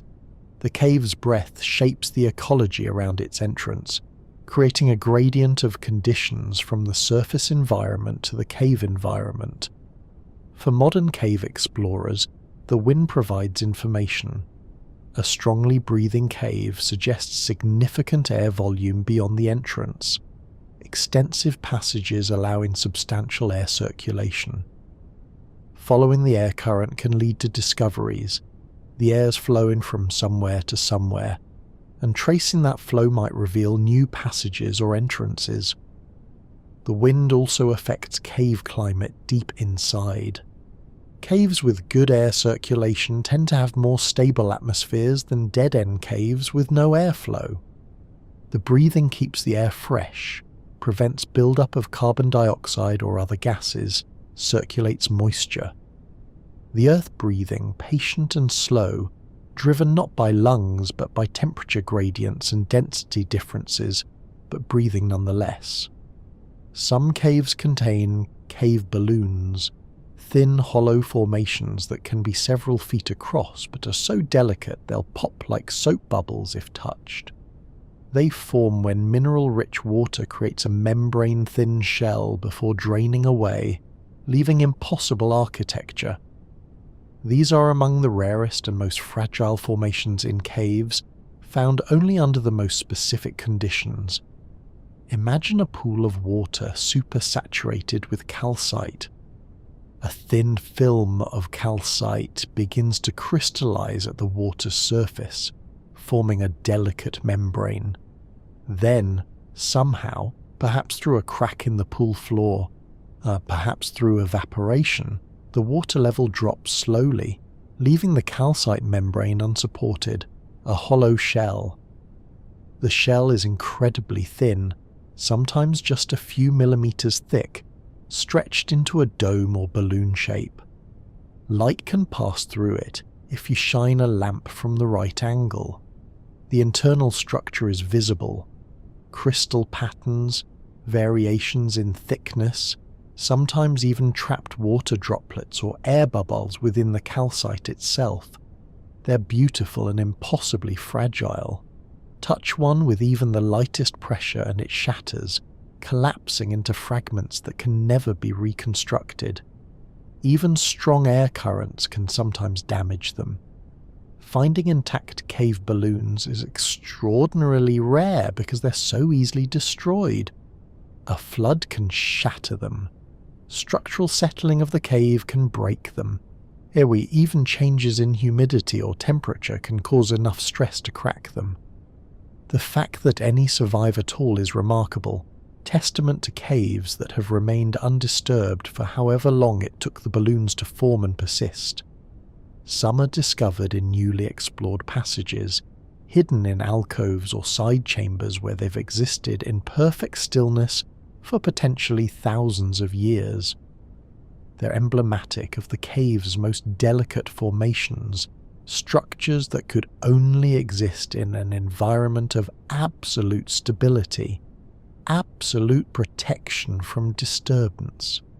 They're proof that caves can be gentle places where water and minerals can create architecture of impossible delicacy, where fragility can persist for millennia because nothing disturbs it, nothing touches it, nothing even breathes on it too hard.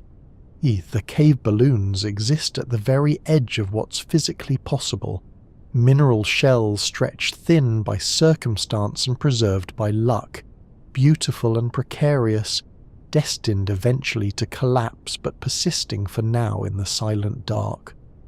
The Echo River in Mammoth Cave is so still and clear that early explorers reported being unable to tell where the water surface was, creating an eerie mirror effect. Ceiling and floor become one, creating a vertigo of reflection in the lamplight. Imagine floating on a boat through a passage where the water is perfectly calm, untouched by current or wind. The water is so clear that there's no haze, no particulates to scatter light, and the surface is so still that it acts as a perfect mirror. When you shine your lamp ahead, you see the cave ceiling reflected in the water with such clarity that the reflection is indistinguishable from reality. The cave appears to extend downward as far as it extends upward, a perfect symmetry.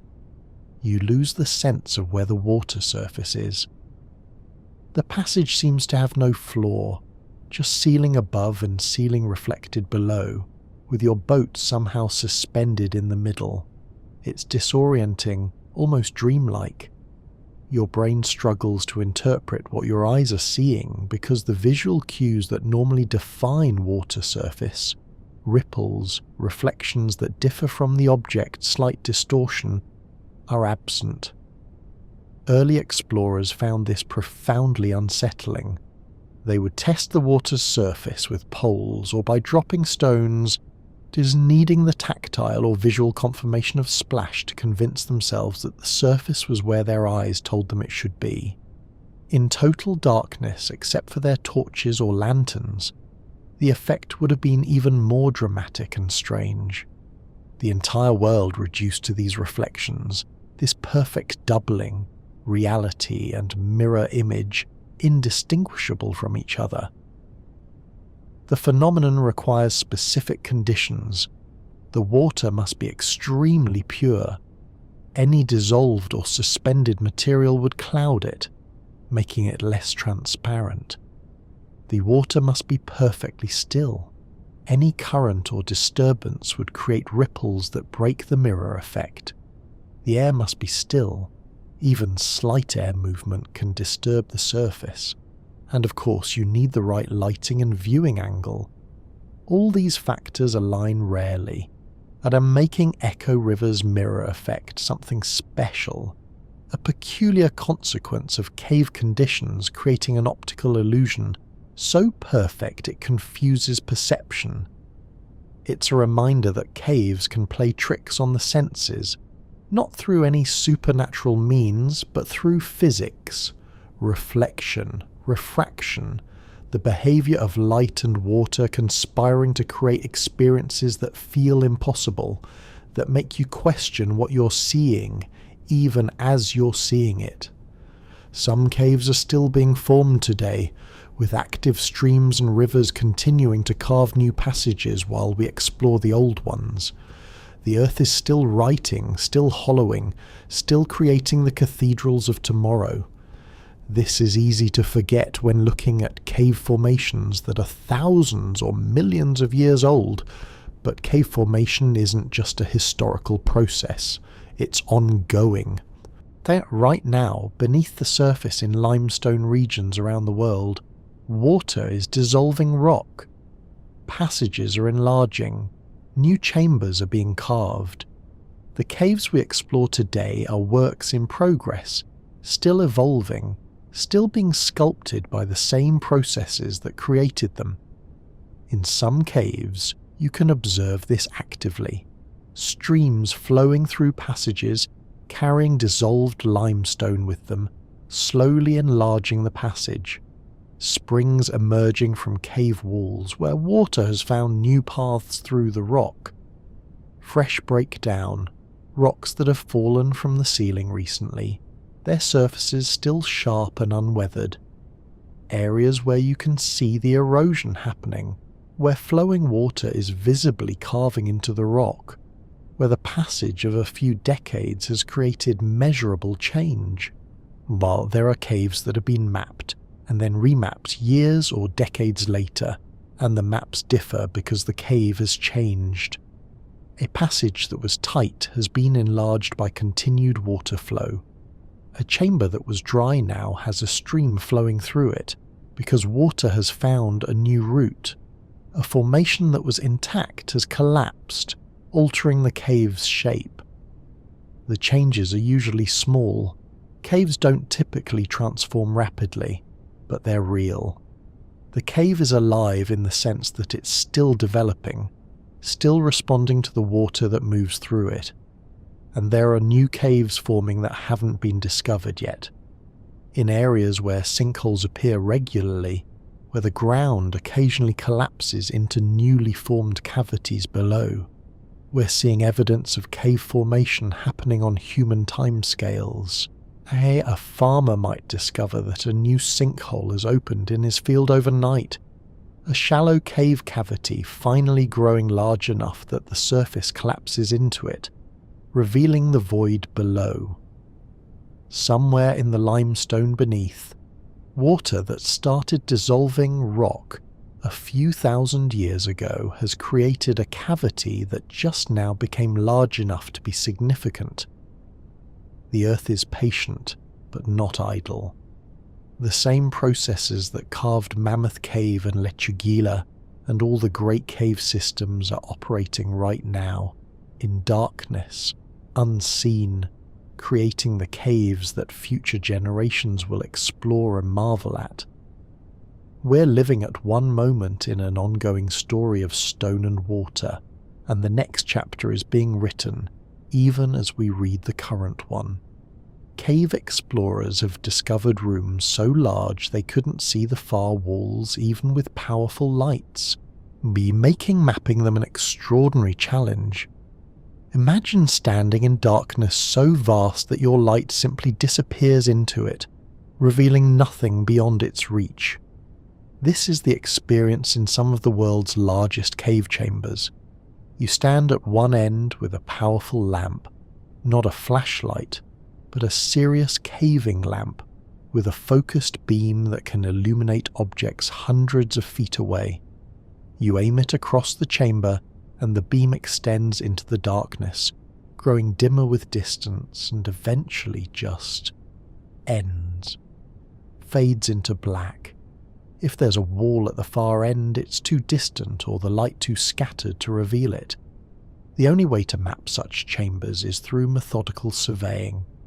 You set up survey stations, measure distances with laser rangefinders or traditional measuring tapes, shoot angles with compasses and inclinometers.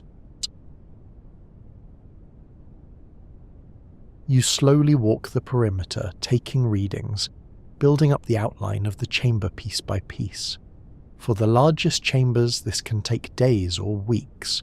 Some chambers are so large that the survey team set up camps inside them, living in the chamber while they work, because exiting and re-entering daily would consume too much time and energy. Modern techniques have helped. Laser scanners can map cave passages and chambers in 3 dimensions, creating point clouds with millions of data points that can be processed into accurate 3D models. But even these have limits. The largest chambers test the range limits of the equipment. The scanner might capture the near walls and floor, but struggle to return useful data from the most distant surfaces. Multiple scanning positions are needed, and then the scans must be carefully aligned and merged. There's something humbling about standing in a space so large your tools barely encompass it. On the surface, we're used to being able to see our surroundings, to have visual confirmation of the spaces we occupy. But in these enormous cave chambers, you're forced to trust instruments, trust surveys, trust mathematics to tell you the shape and size of the space you're in. You can't see it all at once. You can only comprehend it piecemeal, assembling an understanding from fragments of information. The darkness wins, in a sense. Even with our best lights and tools, the largest cave chambers remain partially unknowable in direct experience. We can map them, we can measure them, we can describe them with numbers, but we can't see them whole. Can't hold them in our vision the way we can with surface landscapes. They exceed our perceptual abilities, and we're left with data and imagination, trying to visualize spaces that our eyes can't fully take in. The bacteria on cave walls can be so sparse that some surfaces have fewer microorganisms than the surface of a smartphone. These are among the most sterile natural environments on Earth, too extreme even for most bacteria. This seems counterintuitive. We think of bacteria as being everywhere, able to colonize any surface, thriving in the most extreme environments. And it's true that bacteria exist in remarkable extremes, in boiling hot springs, in Antarctic ice, in deep ocean vents, in nuclear waste. But certain cave environments push even bacterial limits. Deep caves with no organic input, no water flow, no nutrients arriving from outside, these can be essentially sterile. The rock provides no food. The water percolating through has been filtered through so much stone that it carries almost no organic matter or usable nutrients. There's no light for photosynthesis. The energy available is minimal. Perhaps some minerals that can be oxidized, but even that might be scarce. In such environments, bacterial populations can be extremely low. Surfaces that look like they should be coated with microbial films are nearly bare at microscopic examination.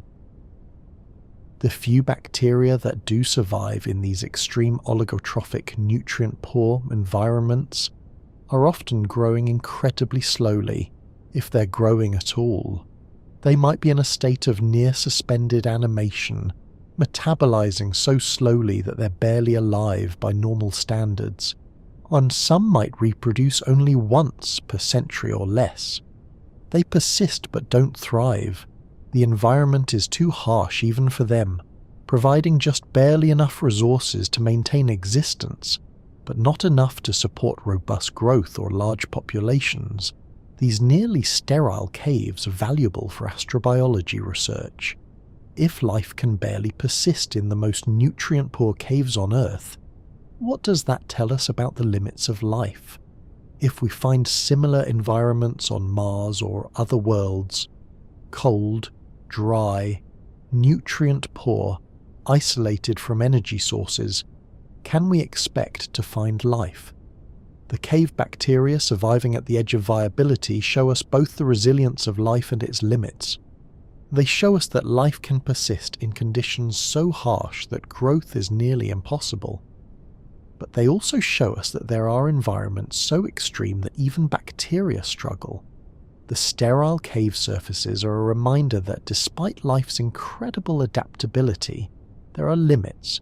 There are places so hostile that even the most resilient organisms can barely hang on, existing in a twilight state between life and dormancy, waiting for conditions that might never improve. Some caves contain cave cotton, white crystalline formations so fine and fluffy they look like actual cotton or spider silk.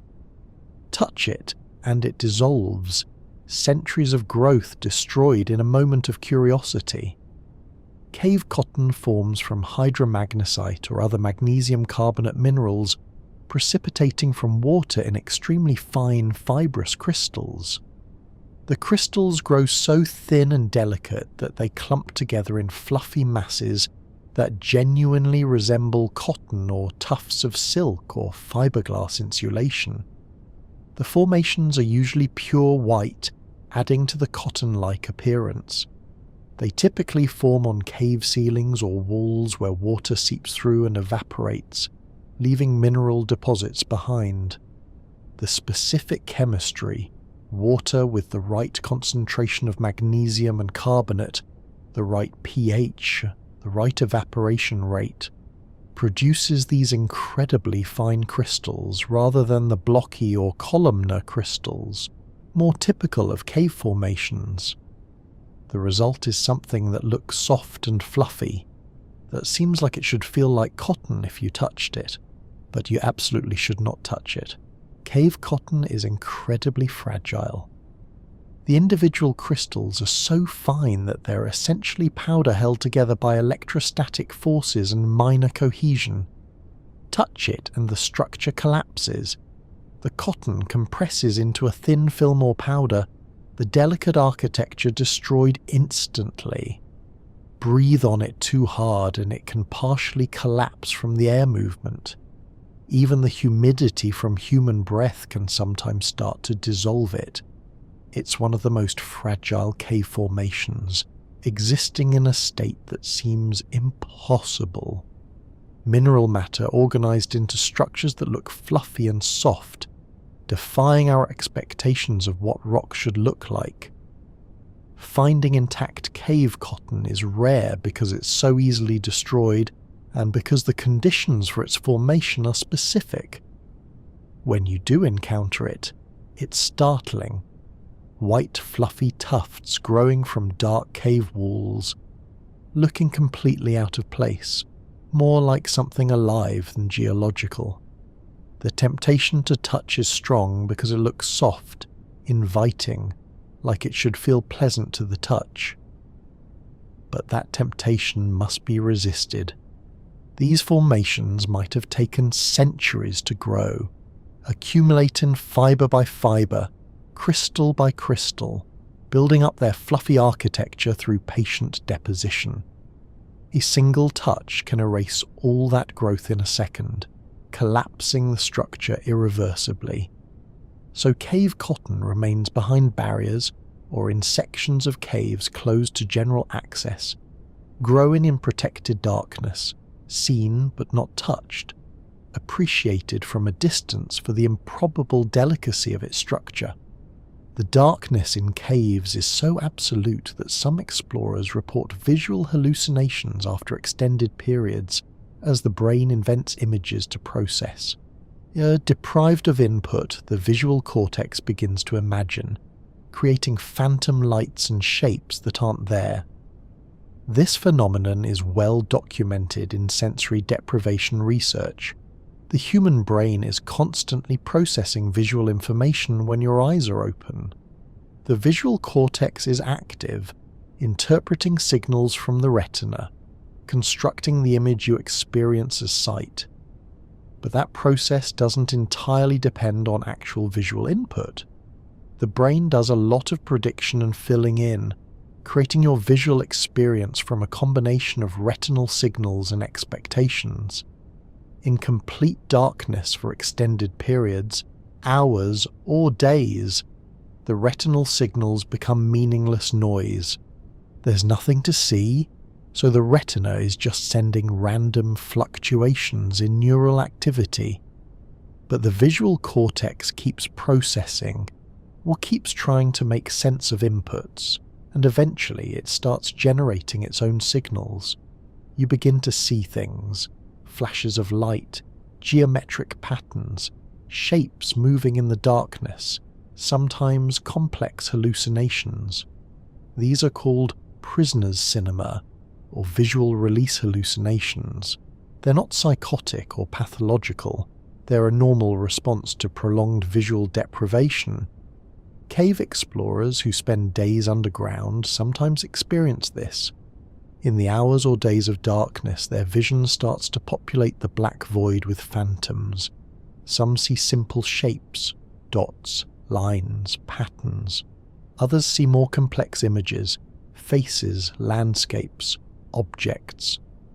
The hallucinations can be quite vivid, distinct enough that for a moment you might think you're actually seeing something real. Then you remember you're in complete darkness and realize your brain is inventing the images. It's unsettling and also fascinating. It reveals something about how vision works. It's not a passive recording of reality, but an active construction by the brain. Your visual experience is something your brain creates, normally constrained by actual visual input, but capable of operating without it, generating imagery from internal processes alone. In the cave's absolute darkness, you get a glimpse of the brain's creative machinery, usually hidden behind the flood of real visual input, but revealed when that input is removed. The darkness doesn't just hide the world, it reveals the mind, showing you that what you see is always partly invented, always partly a product of neural processing that can generate experience even when there's nothing external to experience. It's your brain, left alone in the dark, entertaining itself with images of its own making, filling the void with phantoms rather than accepting emptiness. Some cave systems are maze caves, with passages that twist and intersect in bewildering patterns, making them extremely difficult to map or navigate. Three-dimensional labyrinths exist in reality, not just in myths, carved by the chaotic flow of ancient water. Most caves have some organizing principle, passages that follow the general direction of water flow, chambers aligned along fractures or bed-in planes, a network that makes some kind of sense once you understand the local geology. But maze caves defy easy comprehension.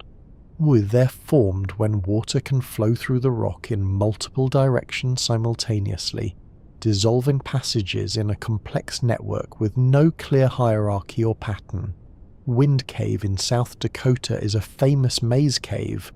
Over 150 miles of mapped passages in a relatively small volume of rock, creating an incredibly dense network of interconnected passages. The passages wind and branch and loop back on themselves. You might walk through a passage and pass 3 intersections leading to other passages, each of which branches into more passages, creating a complexity that's hard to visualize or remember. Without careful survey work and detailed maps, you could easily become hopelessly lost, wandering in circles or heading deeper into the maze when you think you're heading out. Navigating maze caves requires meticulous attention to survey marks. These are constant checking of maps and careful notation of which passages you've explored. Some cavers mark intersections with survey stations or flagging tape, temporary markers that help keep track of position. Modern GPS doesn't work underground, so navigation is done the old-fashioned way. Compass, distance measurement, careful attention to landmarks. The three-dimensional nature of the maze makes it harder. Passages don't just branch horizontally, but also vertically, with passages above and below that might connect at distant points, creating a topology that's challenging to hold in your mind. Mapping maze caves is a long-term project requiring teams of surveyors and years of work. The passages are so numerous and interconnected that surveying them all is a monumental task. Wynn Cave, despite being actively mapped for over a century, still has unexplored leads, still has passages that might connect to other passages in ways not yet understood. The maze is so complex that fully comprehending it might be beyond human cognitive ability without computational aids. It's a labyrinth in the truest sense, a structure so complicated that navigating it without help is nearly impossible, a space where you can be lost even when you're following rules and paying attention. The mythology of labyrinths might have been inspired by actual cave experiences, people entering complex cave systems, becoming disoriented, wandering lost in the darkness, emerging with stories of underground mazes where even the wisest could lose their way. Cave formations can grow in reverse. Speleothems can actually dissolve if water chemistry changes, erasing millions of years of growth. What took an epoch to build can be unmade by shifting chemistry, a reminder that nothing in nature is permanent. We usually think of cave formations as accumulative, as growing layer upon layer, building stalactites and stalagmites through patient deposition. But the chemistry can work in reverse. If water entering the cave changes composition, becomes more acidic, becomes saturated with different minerals, changes temperature, it might begin dissolving calcite instead of depositing it. This can happen if surface conditions change. Perhaps vegetation cover changes, altering the amount of carbon dioxide in the water. Perhaps climate shifts, changing rainfall patterns and water chemistry. Perhaps human activity, agriculture, pollution, altered drainage, changes what's in the water reaching the cave. Whatever the cause, if the water shifts from depositing calcite to dissolving it, the formations begin to erode. A stalactite that took 100,000 years to grow can start dissolving, becoming thinner, developing grooves where water runs down its surface carrying calcite away, eventually perhaps breaking and falling as the narrowed section can no longer support the weight. The process is usually slow. Dissolution rates are measured in millimeters or centimeters per 1,000 years typically, but it's real. Some caves show evidence of multiple phases of formation and dissolution, with formations that partially dissolved and then resume growing when chemistry changed again. You can see it in cross-sections, zones where the structure shows dissolution features, then new growth over those features, recording the cave's changing chemistry over time. It's a sobering reminder of impermanence. The formations seem eternal, but they're actually in equilibrium with their environment, growing when conditions favor deposition, dissolving when conditions favor dissolution. They're not slowly progressing towards some final state, but fluctuating, responding to changes, sometimes growing and sometimes shrinking. On human timescales they seem static, but zoom out to geological timescales and they're dynamic, breathing with environmental changes, writing and erasing and rewriting the cave's geological record. Nothing is permanent. Even stone formations built over millions of years can be unmade if chemistry shifts enough. The cave gives, and the cave takes away, and what seems eternal is actually just long-lasting, existing in temporary equilibrium, waiting for the conditions that will either continue to build it or begin to tear it down. Some caves contain cave shields, rare disc-shaped formations that project from walls like shelves or flags. Scientists still debate exactly how they form, as the mechanism seems to defy gravity and logic. Cave shields, also called pallets, are among the strangest cave formations. They're thin, roughly circular discs of calcite that project from cave walls or ceilings, sometimes horizontally, sometimes at angles. They can be a few inches across or several feet. Some are single discs, others are multiple discs stacked or overlapping. They look like someone mounted circular shelves to the cave wall, except they're made of stone and grow naturally.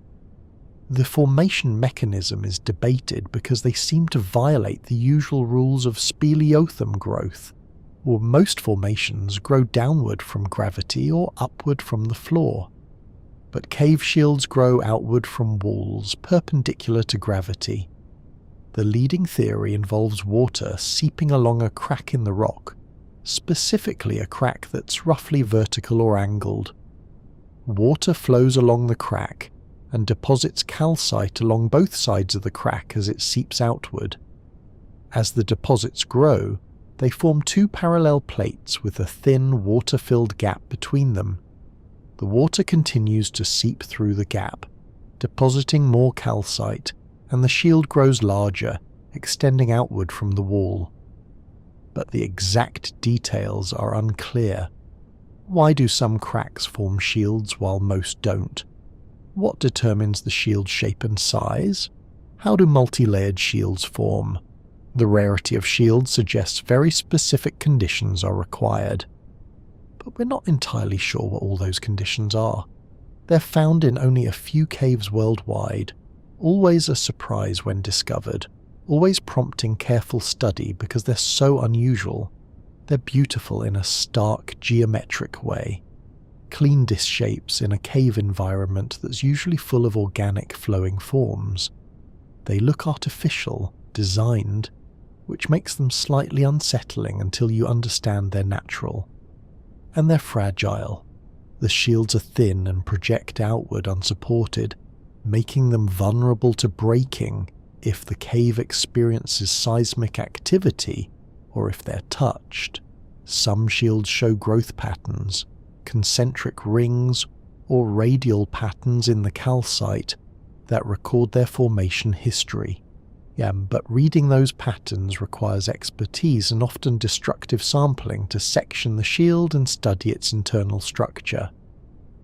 Cave shields remind us that even after decades of cave research, there are formations we don't fully understand, processes we're still puzzling over. The caves keep presenting variations and mysteries, formations that don't quite fit our models, phenomena that require new explanations. The shields project from walls in ways that seem impossible, and yet there they are, solid stone, indifferent to our confusion about how they formed. The microbial mats in some cave pools can be incredibly ancient, growing so slowly that some are thousands of years old. They're living communities that predate civilizations, quietly metabolizing in the dark. These microbial mats are biofilms, communities of bacteria and other microorganisms that grow on surfaces, coating rocks or floating on water. In caves, particularly in isolated pools with limited nutrient input, these mats can be extraordinarily old. The microorganisms reproduce very slowly because food is scarce and energy is limited. A bacterial cell might divide once per year or even less frequently, compared to surface bacteria that might divide every 20 minutes when conditions are good. The result is microbial communities that have existed continuously for thousands of years. Individual cells die and are replaced, but the mat itself persists, a community maintained across countless generations of microbes. Some of these mats have been radiocarbon dated and found to be 2,000, 3,000, even 5,000 years old. They were already ancient when the Roman Empire was at its height. They were establishing themselves when humans were just inventing writing, just building the first cities. And they've persisted, growing layer by microscopic layer in pools that never see sunlight, never experience the seasons, never know anything except the constant cool darkness of the cave. The mats are usually inconspicuous, thin films on rocks, slightly slimy coatings on pool surfaces, subtle colour variations that you might not even notice unless you're looking for them. But they represent some of the oldest living communities on Earth. The microorganisms have been metabolizing, reproducing, dying, being replaced by their offspring in an unbroken chain reaching back millennia. They've survived because they're protected in the cave, isolated from disturbance, existing in an environment so stable that slow growth and long lifespans are viable strategies. They're also incredibly fragile. Disturb the pool and you might destroy a community that's been there for 3,000 years. The mats can't quickly recover if damaged because their growth rate is so slow. Contamination with organic matter can disrupt the delicate nutrient balance, causing die-offs or blooms of opportunistic bacteria that outcompete the slow-growing cave specialists. Some researchers studying cave microbes take extreme precautions to avoid contaminating these ancient communities, using sterile techniques, minimizing contact, treating the mats with the same care an archaeologist would give to an ancient artifact. Because in a sense they are artifacts, living ones, but ancient nonetheless, yet representing thousands of years of continuous existence. Communities that have quietly persisted in darkness longer than any human civilization has endured. Cave systems can completely reroute underground water flow in a region, with streams disappearing into one cave and emerging miles away from another. This surface hydrology we see is often just the visible part of a vast underground plumbing system. This is particularly true in karst regions, areas where the bedrock is limestone or other soluble rock. On the surface you might see streams that flow for a while and then disappear into sinkholes or swallow holes, entering the cave system below.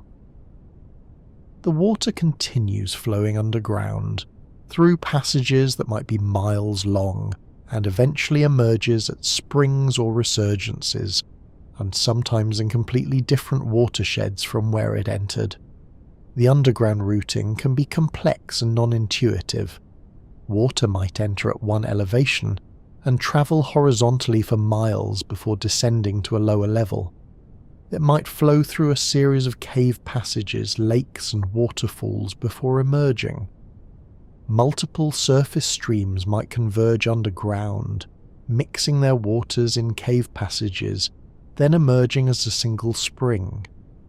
Or a single stream might split underground, with part of its flow emerging at one spring and part at another miles away. Hydrologists use dye tracing to map these underground connections. They put fluorescent dye into a sinking stream or swallow hole and then monitor springs and wells in the area looking for the dye to appear. The technique can reveal surprising connections, water entering the ground at one location and emerging at a spring miles away in a direction you wouldn't expect. In some cases, water crosses surface watershed divides underground, flowing from one surface drainage basin into another via cave passages that connect them beneath the ground. This underground drainage is critical to understanding regional water resources. Wells might be tapping cave-fed aquifers, drawing water that travelled through cave passages to reach them. Springs that supply drinking water might be the outlets of extensive cave systems. And because caves transport water quickly compared to flow through solid rock, contamination can spread rapidly. A spill near a sinking stream can contaminate springs miles away within hours or days, yeah, much faster than if the water had to percolate through soil and rock. The caves are the hidden arteries of the regional water system, moving vast quantities of water through the subsurface, connecting surface features in ways that aren't obvious until you trace the flow. The visible hydrology, the streams and springs you can see, is just the entrance and exit points of a vast underground system, the cave system that does most of the actual water transport, hidden and largely unseen, but absolutely central to how water moves through the landscape. Some caves contain evidence of animals using them seasonally: bears for hibernation, bats for roosting, insects for shelter, creating a rhythm of occupation. Even in eternal darkness there are seasons, measured by the arrival and departure of temporary residents. Caves maintain constant temperature and humidity, which makes them attractive to animals seeking shelter from extreme surface conditions. Bears in temperate and cold climates use caves for winter hibernation, seeking deep chambers where they won't be disturbed, where the temperature stays above freezing but cool enough to support their hibernation physiology. Evidence of bear use, scratch marks on walls, beds of leaves or grass, scat, and sometimes skeletal remains, can be found in caves throughout bear habitat. Bats use caves for both hibernation and as summer roosts, depending on species and location. Some caves host enormous bat colonies, thousands or millions of individuals returning every year to roost, give birth, and raise young. The bats arrive in spring, depart in fall, creating a seasonal pulse. When the bats are present, the cave ecology changes dramatically. Bat guano accumulates on cave floors, providing nutrients that support large populations of invertebrates: beetles, flies, mites, and others that feed on the guano. These in turn support predators: spiders, centipedes, salamanders. The bat colony creates a temporary ecosystem boom. When the bats depart for the season, the guano-dependent populations decline, and the cave returns to its low-energy baseline state until the bats return the next year. Insects use caves for shelter from heat or cold. Some moths and butterflies spend winter in caves, clustering on walls in states of dormancy. Some crickets migrate between surface feeding areas and cave shelters on daily or seasonal cycles. The cave provides a stable refuge while the surface world fluctuates with seasons. Even some snakes use caves. Timber rattlesnakes and other species in temperate climates gather in caves for winter hibernation, sometimes in large groups sharing favourable sheltering sites. These seasonal rhythms create layers of temporal complexity in cave ecosystems. The cave's physical environment is constant, but the biological community changes with seasons as migratory or seasonal species arrive and depart. In a sense, the cave experiences seasons not through climate change, but through these pulses of visiting life, bringing energy and nutrients from the surface world, supporting temporary bursts of ecological activity, then departing and leaving the cave to its permanent residence and low-energy baseline. The seasons are written not in temperature or daylight, but in the presence or absence of bats, bears, and insects, arriving and departing on schedules determined by surface conditions, bringing the seasons into the timeless darkness below. The most pristine caves in the world have never been touched by human hands, explored only by remote cameras lowered through narrow passages. There are chambers on Earth as untouched as the surface of Mars, glittering in eternal darkness, waiting. Not all caves are accessible to human explorers. Some have entrances too small to enter. Some have passages that narrow to cracks too tight for even the slimmest person to squeeze through. Some are partially flooded with sumps, water-filled passages that are too long or too complex to dive safely. But we've developed technology that can go where humans can't. Remote cameras on cables or autonomous robots can be lowered or sent through passages too narrow or dangerous for humans. These cameras send back images and video, the first glimpses of chambers that have existed in darkness since their formation, never touched by any living thing larger than a microbe, never seen by any eye until the camera's lens captured them. The images reveal pristine formations, stalactites and stalagmites of incredible delicacy, untouched by human hands, uncontaminated by human breath, growing undisturbed for millennia.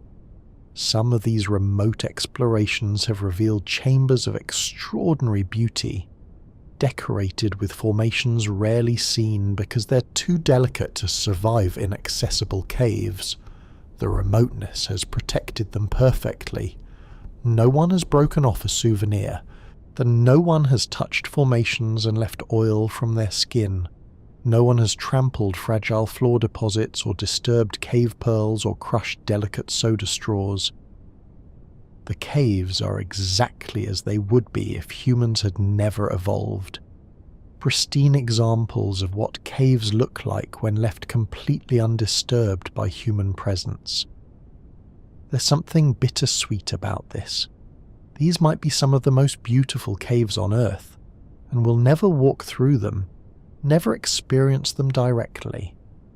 We can only see them through camera lenses, through technology that mediates our experience. But that limitation is also their protection. By being inaccessible, they remain perfect, unchanged, growing according to their own slow geological rhythms, glittering in darkness. Untouched monuments to time and patience and the processes that build beauty in secret places. They exist for themselves, not for us, and perhaps that's appropriate. Not everything needs to be accessible or experienced.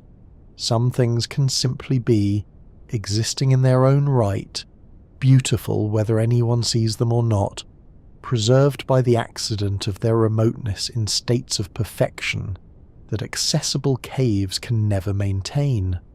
Cave formations can create natural dams that hold back underground lakes, sometimes for thousands of years before eventually collapsing. When they fail, the released water can reshape entire sections of cave in hours, undoing millennia of stable formation. Imagine a cave passage with a pool that has existed for thousands of years, held in place by a natural dam, perhaps a flowstone wall that grew across the passage, or a breakdown pile that blocks the way, or a mineral deposit that sealed off a low section of passage. Behind this dam, water accumulates, forming an underground lake. The lake might be small, or it might extend for hundreds or thousands of feet, back into the cave system, a huge volume of water held in place by the dam. The dam is stable as long as it can withstand the water pressure, but it's not engineered, it's just a natural feature that happens to be blocking water flow. Over time, the dam might weaken, water might slowly erode it, or seeping might undermine its foundation, or mineral deposition might add weight to a flowstone dam until it becomes too heavy to support itself. Eventually the dam fails, it cracks, breaks or washes away, and the water behind it is suddenly released. Thousands or millions of gallons of water surge through the cave passage, moving with tremendous force. This sudden flood can dramatically alter the cave. It scours passages, removing sediment that took thousands of years to accumulate. It breaks formations. Stalactites snap under the force of the water. Flowstone is ripped from walls. Delicate formations are destroyed. It transports huge boulders, moving rocks that have been stable for millennia. And then, hours or days later, the flood ends. The stored water has drained away, the passage returns to its normal flow regime, and the cave is left transformed, scoured, rearranged, altered in hours after remaining stable for thousands of years. Evidence of these catastrophic drainage events can be seen in some caves. Scour marks high on walls showing water levels during floods. Deposits of sediment or breakdown that clearly were transported by high-energy water flow. Broken formations with fresh breaks indicating recent, in geological terms, failure. The caves record not just slow processes but catastrophic ones, moments when stability suddenly ends and everything changes rapidly. It's a reminder that geological stability is relative, that features that seem permanent can fail, that slow processes can be interrupted by fast ones.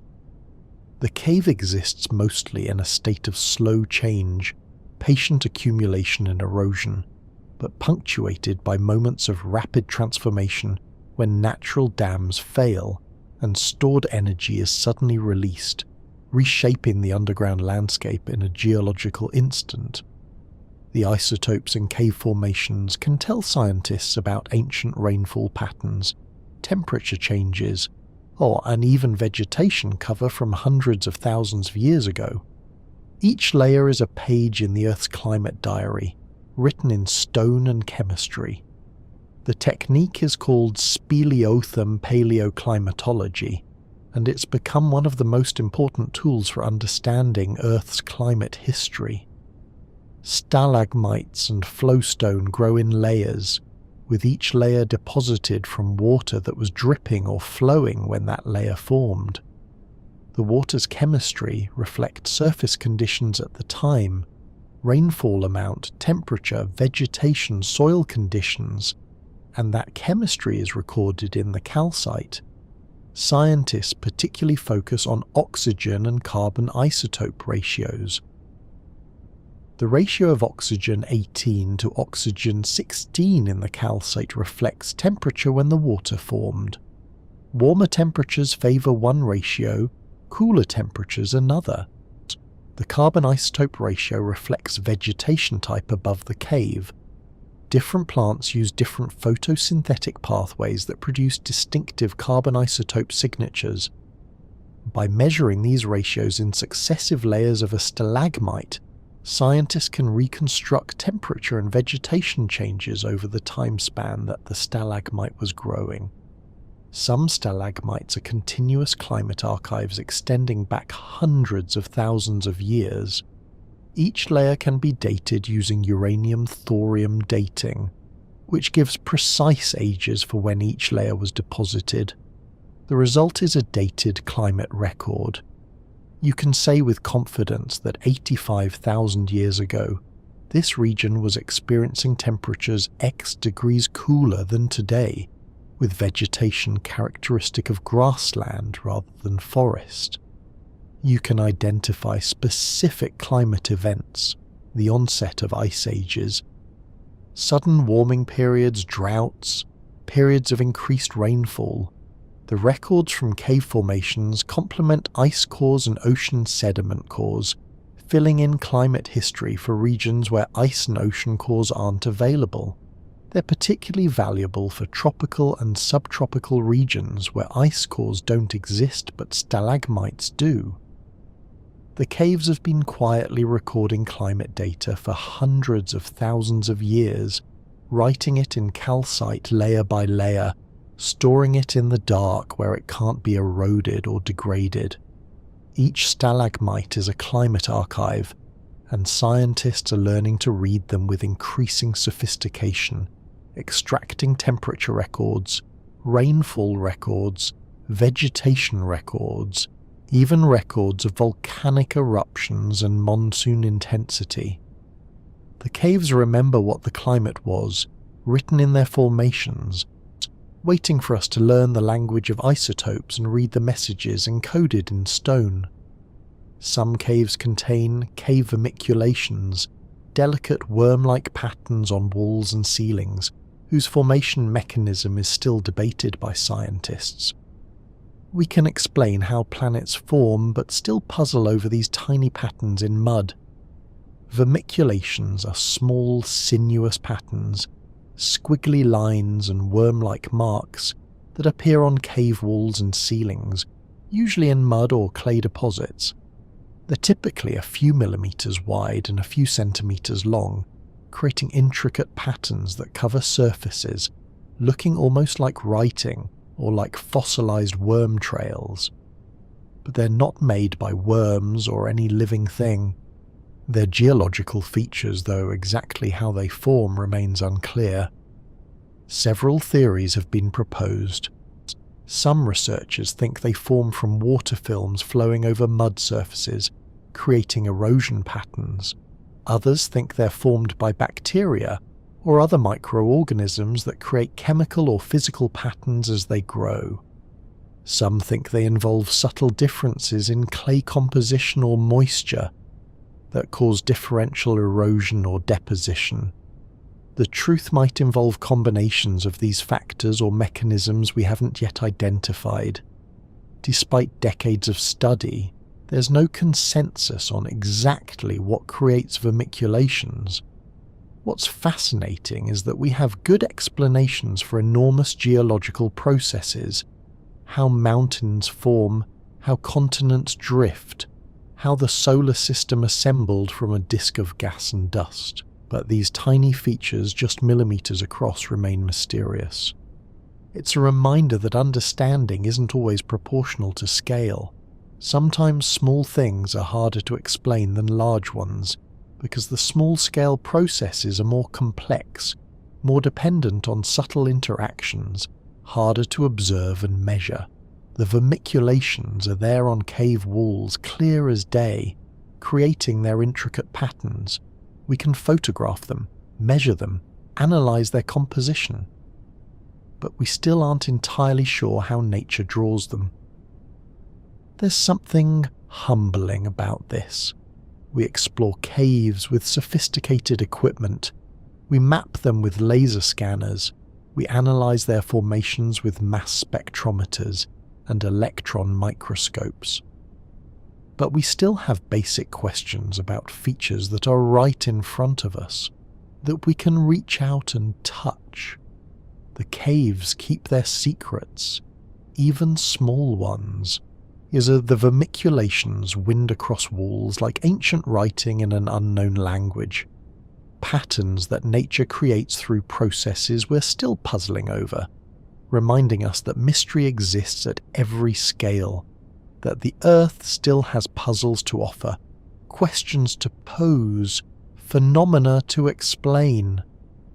The tiny squiggles on a cave wall might seem trivial compared to the grand mysteries of the universe, but they're mysteries nonetheless, and they're no less worth solving for being small. The deepest lakes in caves are found in Dragon's Breath Cave in Namibia, where the water table sits 330 feet below the surface. This dark lake is the largest known non-subglacial underground lake in the world, still and silent in permanent night. The lake fills a chamber that was never meant to be entered. The only access is through a relatively small opening in the cave ceiling, and the drop from entrance to water surface is 330 feet straight down.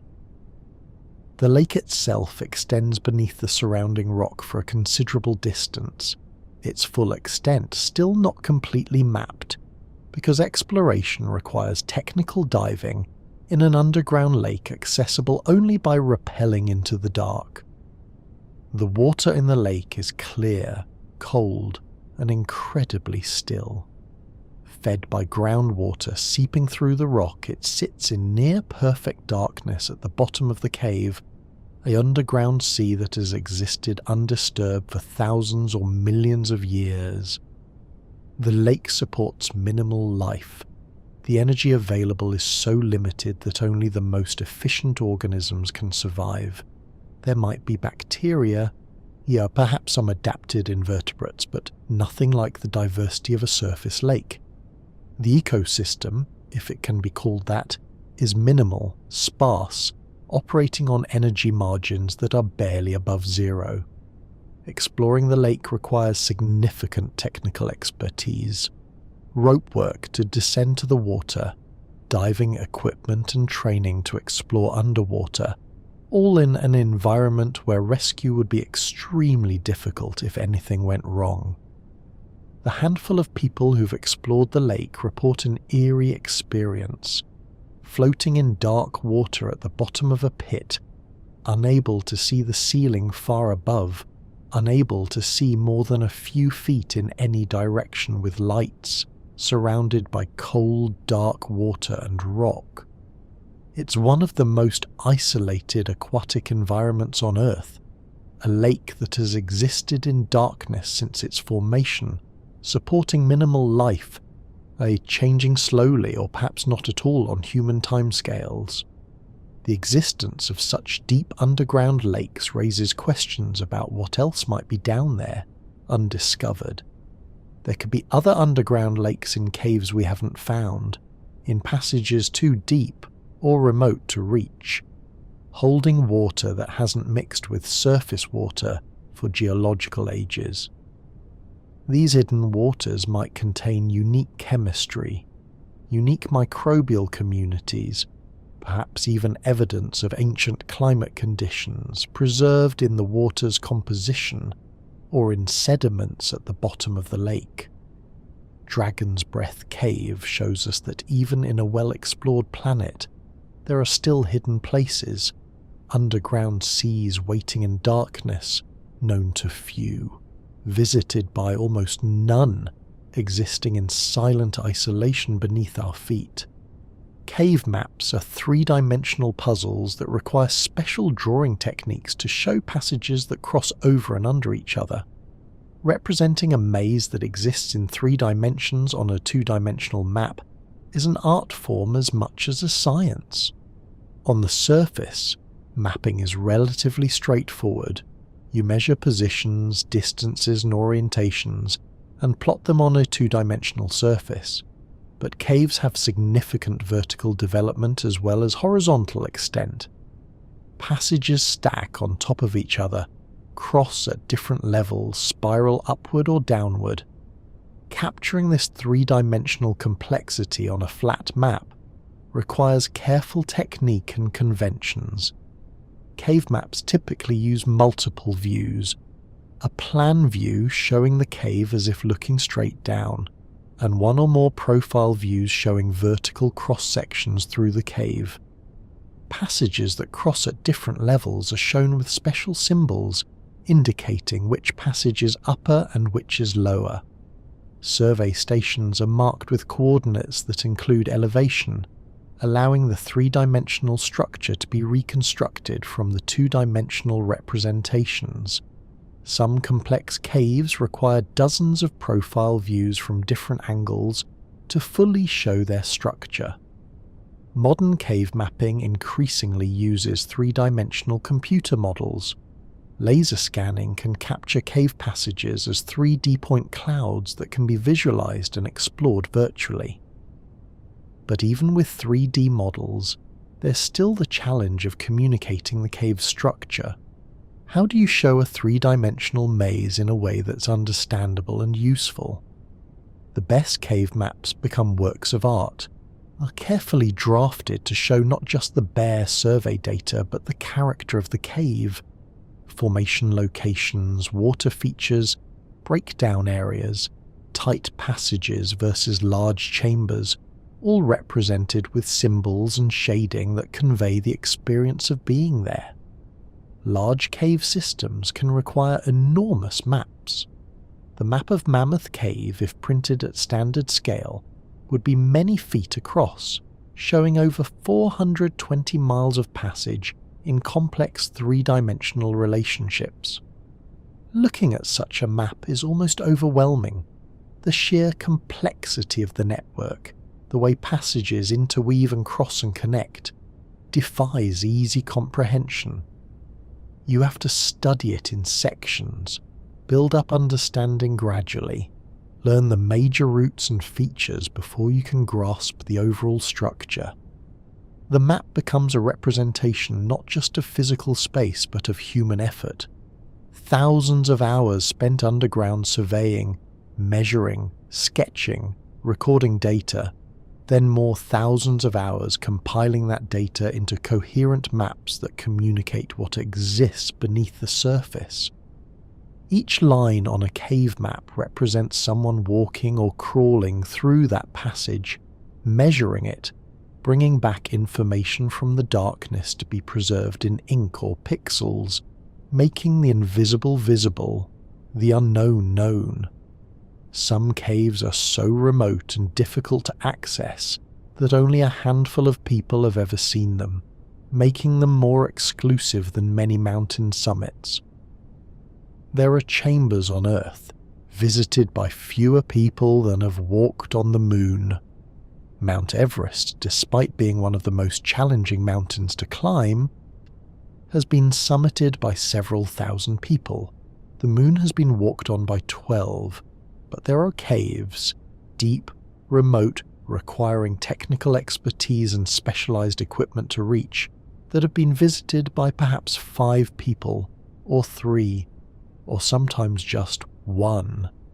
The difficulty of access creates an exclusivity that exceeds almost any other environment on Earth. Consider a cave that requires a multi-day underground expedition to reach. You have to hike to the entrance, rappel down entrance drops, squeeze through tight passages, cross underground rivers, perhaps dive through sumps, navigate complex route finding through maze sections, camp underground for several nights because exiting and re-entering daily isn't practical, all while carrying enough food, water and equipment to sustain yourself and to safely navigate the environment. Only people with significant caving experience, physical fitness, technical skills, and the time and resources for multi-day expeditions attempt such journeys. And among those people, only a few might ever visit any particular remote chamber. These ultra-remote cave chambers exist in a state of near-perfect isolation. They might be visited once in a human lifetime, or once per generation, or perhaps only at their initial discovery and never again. Between visits, they exist exactly as they would if humans had never evolved. Formations growing undisturbed, pools sitting perfectly still, darkness absolute and unchanging. The handful of people who've seen these chambers become the only human witnesses to spaces that are, in their own way, as remote and exclusive as anywhere in the solar system. There's something poignant about this. So on a planet of 8 billion people, where satellite imagery shows every square meter of the surface, where remote sensing penetrates forests and deserts, there are still places that almost no one has seen, that exist in near-perfect isolation, despite being technically accessible. The remoteness is not distance but difficulty, not light years but vertical feet and tight squeezes and technical challenges, and that remoteness preserves them, keeps them pristine, ensures that they remain among Earth's last truly wild places, places that exist independent of human presence, that are witnessed by almost no one, that continue their slow geological processes whether we visit them or not, indifferent to our existence, beautiful in their isolation. The bacteria in some cave ecosystems can break down rocks directly, they're extracting energy from chemical bonds in minerals themselves, life powered not by sunlight, but by the slow dissolution of the earth itself, chemistry becoming biology. We touched on this earlier with chemosynthetic bacteria, but it's worth exploring more deeply because the implications are profound. These bacteria, sometimes called chemolithotrophs or rock eaters, perform a kind of alchemy, taking inorganic minerals and extracting energy from them through oxidation-reduction reactions. They might oxidize iron, converting ferrous iron to ferric iron and capturing the released electrons. They might oxidize sulfur compounds, manganese, or other reduced minerals found in cave rocks. The energy yield from these reactions is incredibly small compared to photosynthesis, or even to organic metabolism. Breaking down minerals for energy is an inefficient way to make a living. But in caves isolated from organic input, where no other energy source exists, inefficient is better than nothing. These bacteria grow extremely slowly, reproduce rarely, exist in states of minimal metabolic activity, but they persist, extracting just enough energy from rocks to maintain cellular function, to repair damage, to occasionally reproduce. Their life operating at the absolute minimum, at the edge of what's thermodynamically possible. The discovery of these bacteria changed how biologists think about the limits of life. If organisms can survive on mineral energy alone, without any connection to photosynthesis, then life's requirements are simpler than we thought. You need water, you need chemistry with some energy potential. You need the right elements for building organic molecules, and you need time. Sunlight is optional. Organic matter is optional. The implications for astrobiology are enormous. If life can exist in Earth's caves powered purely by chemistry, then it could exist in similar conditions elsewhere in the solar system or beyond. Mars might have caves where water seeps through rock. Europa's ocean beneath its ice might have hydrothermal chemistry. Enceladus vents water containing minerals into space. Any of these environments could, in principle, support chemolithotrophic life, organisms that feed on rocks, that extract energy from minerals, that live independently of stars. The cave bacteria show us it's possible. They're proof of concept for a kind of life that doesn't need the sun. That could exist in the dark corners of the universe wherever water and chemistry intersect. They make the universe seem more alive, more hospitable to biology, because they show that life's requirements are flexible, that it can adapt to conditions we once thought were too extreme, that chemistry alone can power biology if the chemistry is right and organisms are patient enough to work with what's available. Cave formations can create natural time capsules. Water trapped in fluid inclusions within crystals can preserve samples from when the crystal formed. Drops of ancient water sit frozen in stone, sealed away from the world for hundreds of thousands of years. When calcite crystals grow in caves, sometimes they trap tiny droplets of water inside them, fluid inclusions, and pockets of water completely enclosed by the crystal as it grew around them. These inclusions are sealed, isolated from the outside world by the surrounding calcite. The water inside is the actual water that was present when the crystal formed, preserved unchanged for however long ago that was. Scientists can extract these fluid inclusions and analyze the water chemistry. The water's composition reflects conditions when it was trapped. Temperature, mineral content, dissolved gases, even isotope ratios that indicate climate conditions at the time. It's a direct sample of ancient groundwater, a time capsule of paleohydrology. Some fluid inclusions in cave formations are hundreds of thousands of years old, containing water that last interacted with the atmosphere during ice ages, during periods of very different climate from today. Analyzing this water provides information that's hard to get any other way. Direct samples of ancient groundwater chemistry, not inferred or calculated, but actually preserved. The inclusions are typically tiny, micrometers to millimeters across, but modern analytical techniques can work with very small samples. A few nanoliters of water is enough to measure isotope ratios, ion concentrations, dissolved gas content. Each inclusion is a snapshot of conditions at a specific moment in the cave's history, frozen in crystal, waiting to be read. The crystal itself provides the age. Uranium-thorium dating of the calcite tells you when the crystal grew, and therefore when the inclusion was formed. The water inside tells you what conditions were like at that time. It's remarkable when you think about it. Drops of water hundreds of thousands of years old, and older than our species, preserved in perfect isolation inside stone. The water molecules have been sitting there, trapped, since before modern humans existed. They've outlasted ice ages, outlasted countless generations of surface life, outlasted geological changes and climate shifts.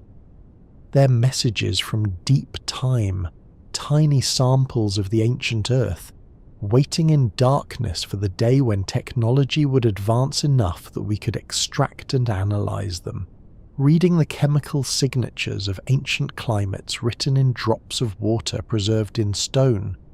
Each inclusion is infinitesimally small, but collectively they're invaluable archives, direct samples of the past, water that remembers what the world was like when it was young. The study of caves has revealed that Earth's underground contains as much biodiversity as some surface ecosystems, just in miniature and adapted to darkness. An entire biosphere exists beneath our feet, interconnected and complex, thriving in conditions we'd consider impossible. For a long time, caves were thought to be biological deserts, dark, cold, nutrient-poor environments that could support only minimal life. But as cave biology has advanced, we've discovered that caves are actually rich in biodiversity, just different biodiversity from what exists on the surface. There are thousands of species adapted specifically to cave life, many of them endemic to single cave systems or even single chambers. Cave biodiversity operates on different principles than surface biodiversity. Energy is limited, so organisms tend to be small, slow-growing, and long-lived. They invest in efficiency rather than rapid growth, in longevity rather than frequent reproduction. They've lost features that don't work in darkness: eyes, pigmentation, and enhanced features that do: chemical sensors, mechanoreceptors, slow metabolisms that can function on minimal food. The result is ecosystems that are sparse but specialized, community adapted to extreme conditions that support surprising variety despite limited resources. Some caves contain entire food webs, bacteria and fungi as primary decomposers, tiny invertebrates feeding on them, larger invertebrates as predators, vertebrates like salamanders and fish at the top of the food chain. The communities are interconnected, with energy flowing through trophic levels just as in surface ecosystems, yes, just much more slowly and with much less energy available at each transfer. A cave cricket that emerges to feed on the surface and returns to the cave becomes an energy conduit, importing nutrients from the surface world into the cave ecosystem. Bat guano from colonies that feed on the surface provides massive nutrient subsidies that support entire communities of guano-dependent organisms. The diversity includes not just animals, but fungi, bacteria, and other microorganisms, many unique to caves. Cave fungi have adapted to digest unusual substrates, rock surfaces, mineral deposits, organic matter that's been leached of most nutrients by water passing through it. Cave bacteria include species that metabolize minerals, that fix nitrogen from cave air, that produce unusual compounds for chemical defense or communication. The microbial diversity in some caves rivals that of soil communities, just operating on different substrates and different energy sources. Collectively, cave ecosystems represent a substantial portion of Earth's biodiversity, particularly if you include microbial diversity. and we're still discovering new species regularly. Every well-studied cave system yields organisms new to science, species that evolved in isolation and exist nowhere else. The underground is not empty or barren. It's full of life, just life adapted to very different conditions, operating according to different rules, thriving in the dark in ways we're only beginning to understand. Some cave entrances act as natural cold traps, where cold air settles and creates permanent ice even in temperate climates. These are microenvironments where winter never ends, and frozen pockets preserved by simple physics. The mechanism is straightforward, but the results are remarkable. Cold air is denser than warm air, so it sinks. If a cave has an entrance configuration where cold air can flow in but has difficulty flowing out, perhaps the entrance descends into the cave, or the cave has a basin-like shape. Cold winter air will accumulate in the cave and stay there. Even when surface temperatures warm in spring and summer, the cold air remains trapped in the cave because warmer air from outside, being less dense, doesn't descend to displace it. The result is caves that maintain freezing temperatures year-round, despite being in climates where summer temperatures might reach 80 or 90 degrees Fahrenheit. Ice accumulates in these caves during winter and persists through summer, and growing year after year into permanent ice deposits. Some ice caves in temperate latitudes contain ice formations, ice stalactites, frozen waterfalls, floors of solid ice that exist year-round, never melting even during the hottest summer months. The cave becomes a frozen pocket, an environment out of equilibrium with the surrounding climate, maintained by its shape and orientation. These cold trap caves are valuable for several reasons. They preserve ice that contains climate records, as we discussed earlier. They create unique habitats, cold microenvironments in otherwise temperate regions, potentially providing refugia for cold-adapted species during warming periods, and they're simply beautiful. Ice formations glittering in the dark, frozen waterfalls hanging motionless, floors of blue-white ice extending into the darkness. They're all existing impossibly in climates where ice shouldn't persist. But they're also vulnerable. Climate change is warming even these caves in some cases. The cold trap mechanism works as long as winter is cold enough to generate the dense cold air that fills the cave. If winter's warm enough, the cold air isn't cold enough or doesn't last long enough to maintain the ice. Some ice caves that had permanent ice for centuries or millennia are losing it now, their ice deposits melting as the balance tips, as winter can no longer generate enough cold to compensate for summer warming.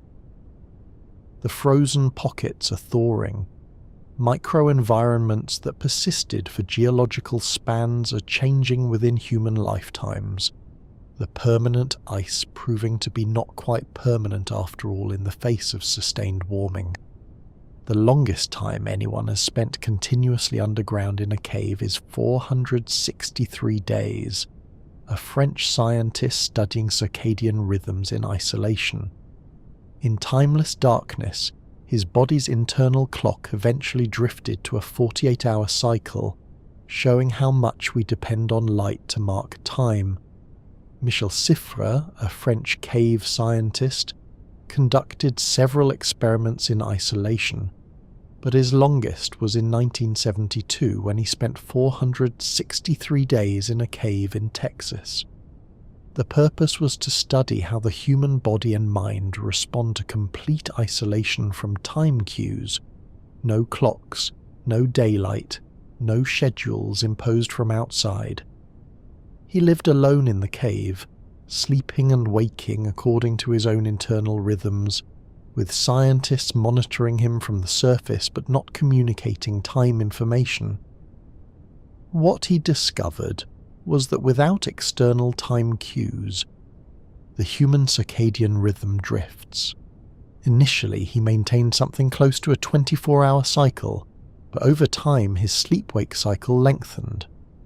By the end of the experiment, he was sleeping and waking on roughly a 48-hour cycle, staying awake for 30 to 36 hours, then sleeping for 12 to 16 hours. His subjective experience of time also distorted. What felt like a month to him was actually 2 months. Time stretched, days blurred together without the markers of light and dark, weeks and months losing meaning in the constant environment of the cave. The experiment demonstrated how much we depend on environmental cues to synchronize our internal clocks.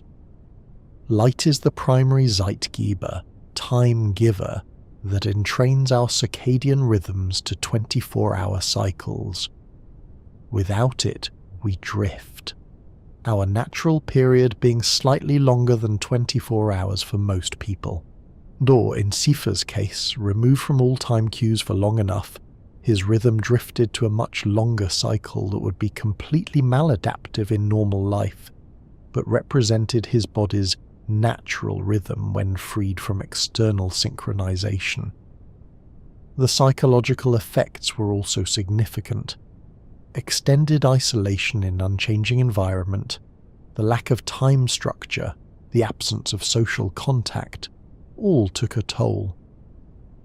Sifra emerged from the cave having experienced significant psychological stress, though also having contributed valuable data to our understanding of human circadian biology. The cave became a laboratory for studying time itself, or rather, the absence of time markers. What happens to a human when the daily cycle of light and dark is removed and replaced with constant darkness?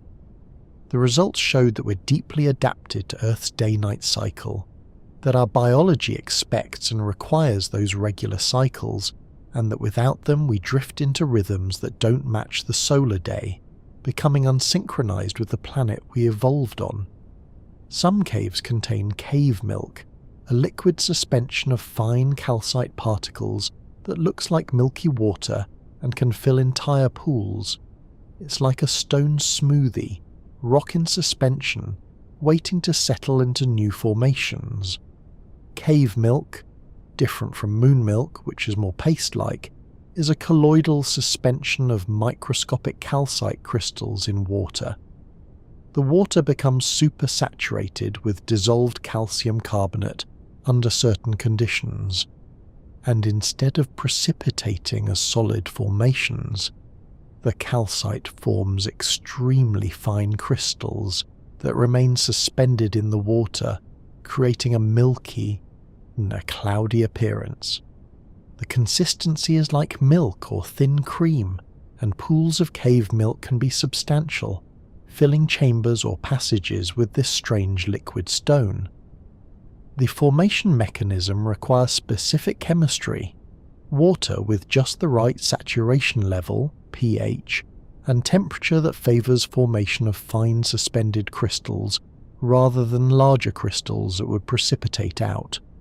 The crystals are so small, often measured in micrometers, that they remain suspended by Brownian motion and other forces, not settling quickly.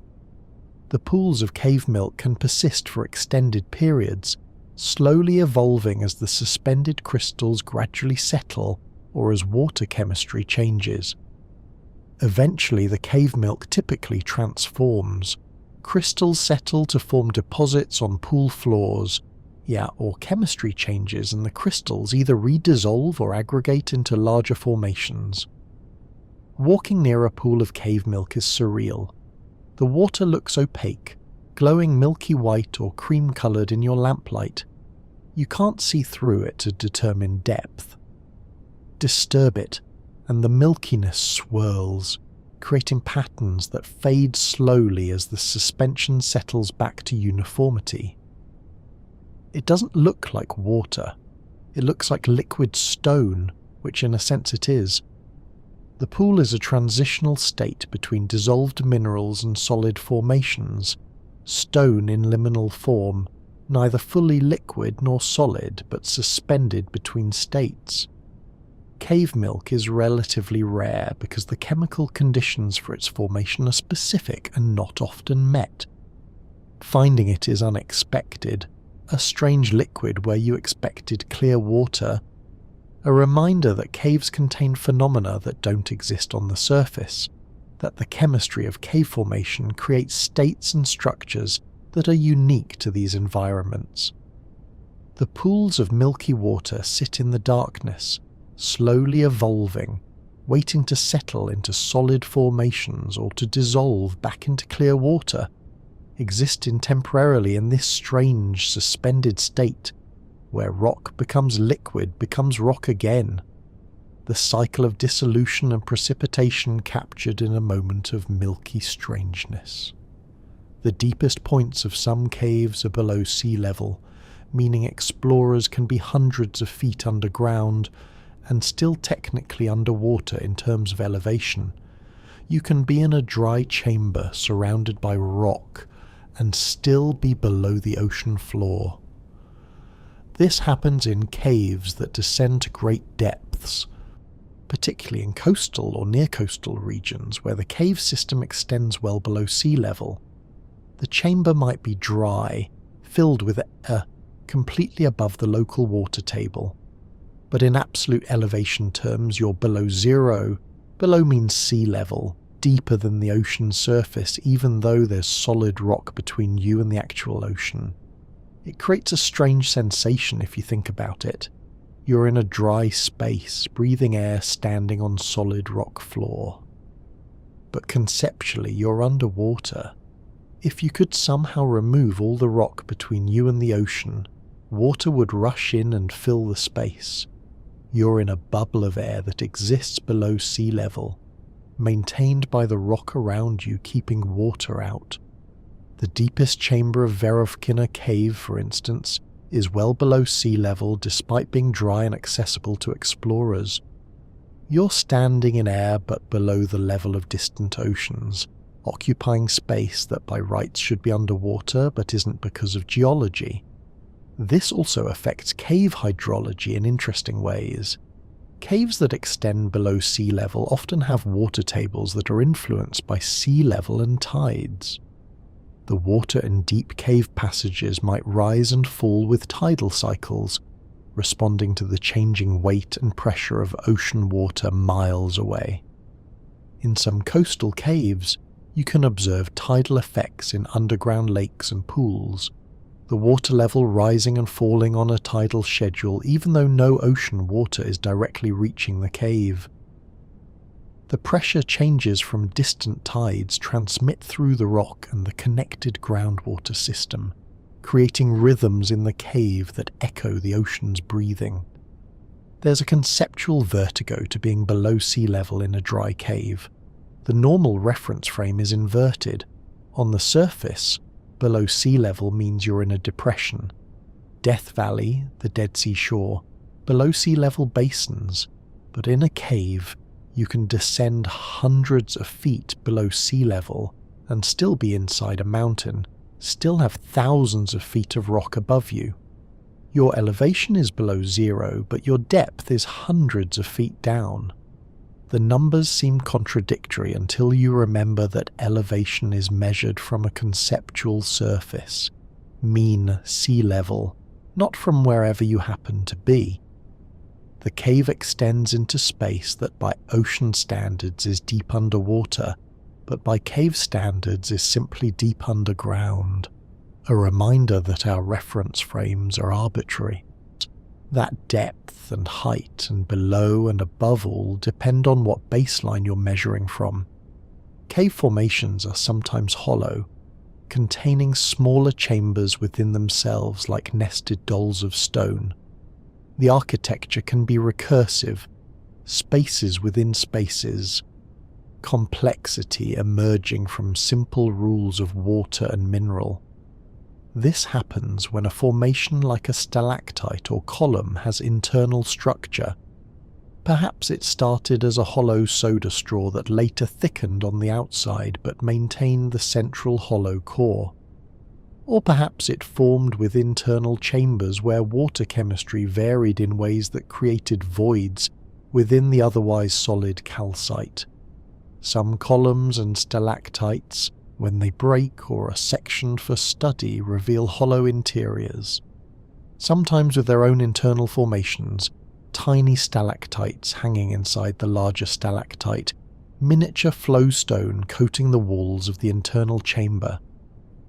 These hollow formations create a strange sense of scale. You're looking at a stalactite that seems like a solid mass of stone, but it contains its own tiny cave inside, its own void, its own formations forming in that inner darkness. It's caves all the way down, in a sense. Large chambers containing formations, containing smaller chambers, containing smaller formations.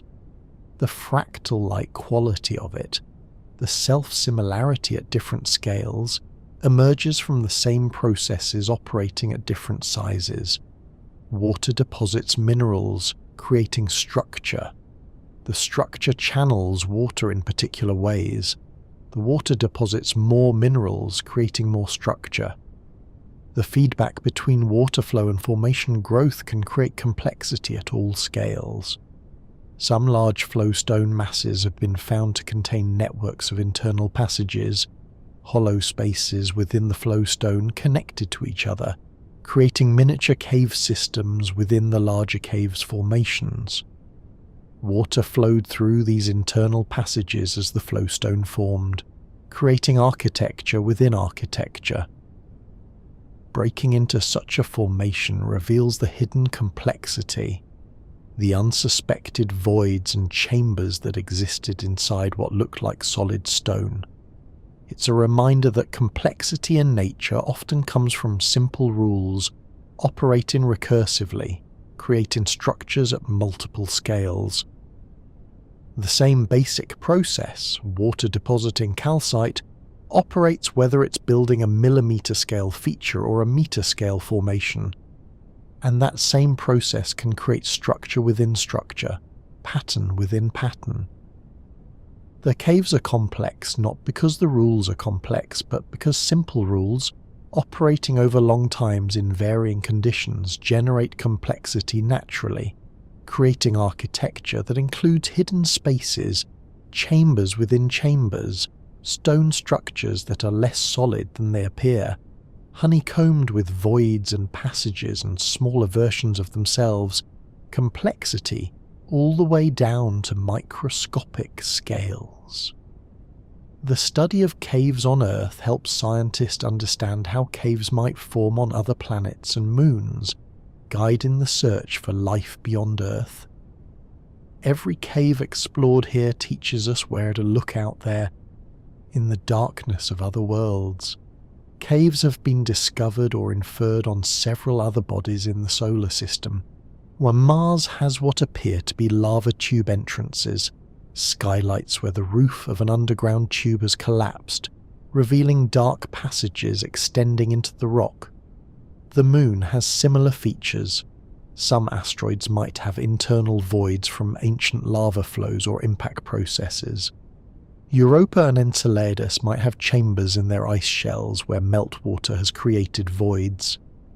These extraterrestrial caves are interesting for several reasons. First, they're potential habitats for life. On Mars, the surface is bathed in harsh UV radiation and experiences extreme temperature swings. But caves would provide shelter from both, creating more stable environments where life could potentially persist. If Mars ever had life, or if dormant life still exists there, caves are among the most likely places to find it. The same logic applies to other worlds.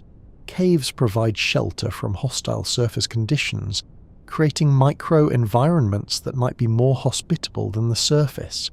Second, caves could be valuable for human exploration. Future Mars missions might use caves as habitation sites, taking advantage of the temperature stability and radiation protection they provide. Lava tubes large enough to shelter bases or even settlements might exist on the Moon or Mars.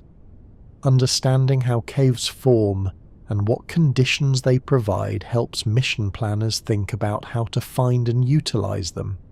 Third, studying Earth's cave life tells us what to look for elsewhere. If we find caves on Mars, we now know that we should look for chemolithotrophic bacteria, for organisms adapted to darkness and nutrient limitation, for ecosystems based on mineral energy rather than sunlight. The techniques developed to study Earth's cave biology, sterile sampling, molecular analysis, cultivation of organisms from extreme environments, can be adapted for extraterrestrial cave exploration. Every cave system we explore on Earth is a data point for comparative planetology. We're building a library of cave types, formation mechanisms, environmental conditions, biological adaptations.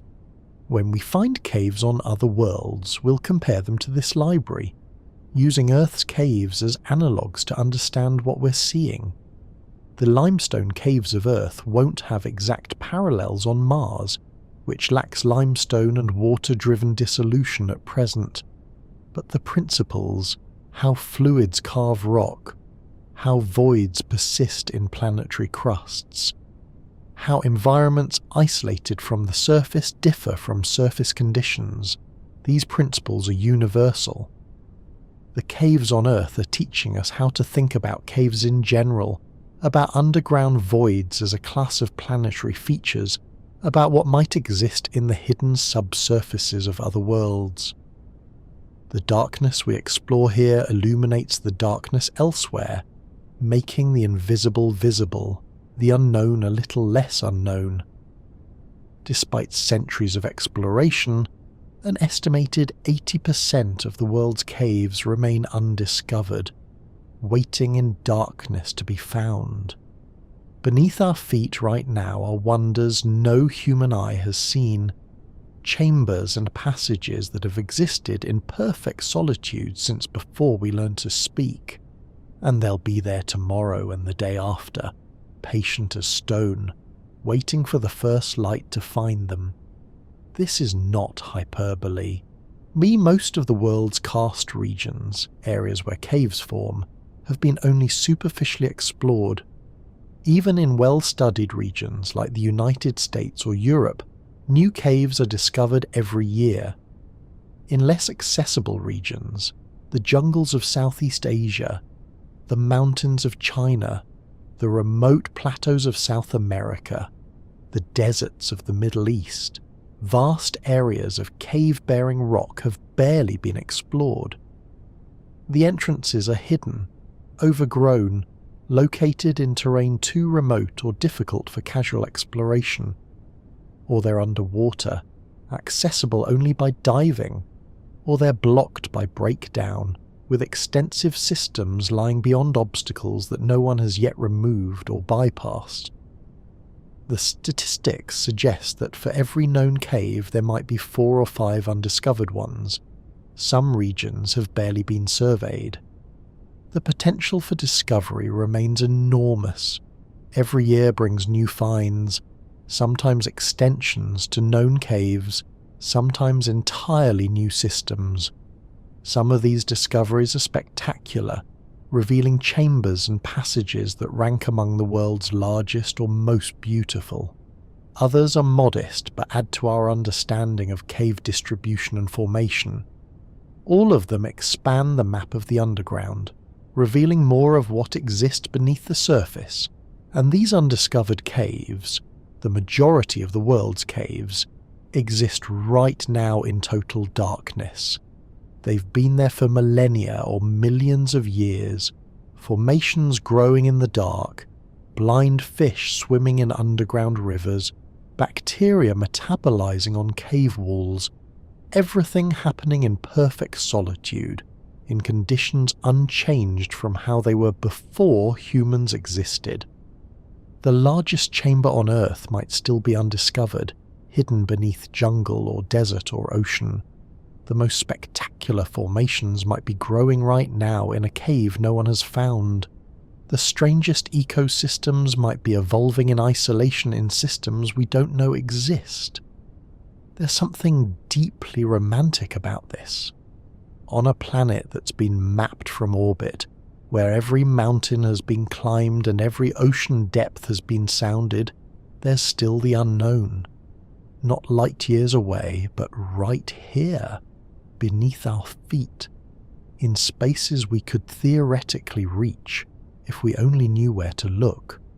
The undiscovered caves are frontier territory, as unknown as any place in the solar system despite being on Earth. Underneath us, accessible in principle but hidden and waiting. They've been waiting since before we evolved. They'll keep waiting. The formations will keep growing, the water will keep flowing, the darkness will remain absolute.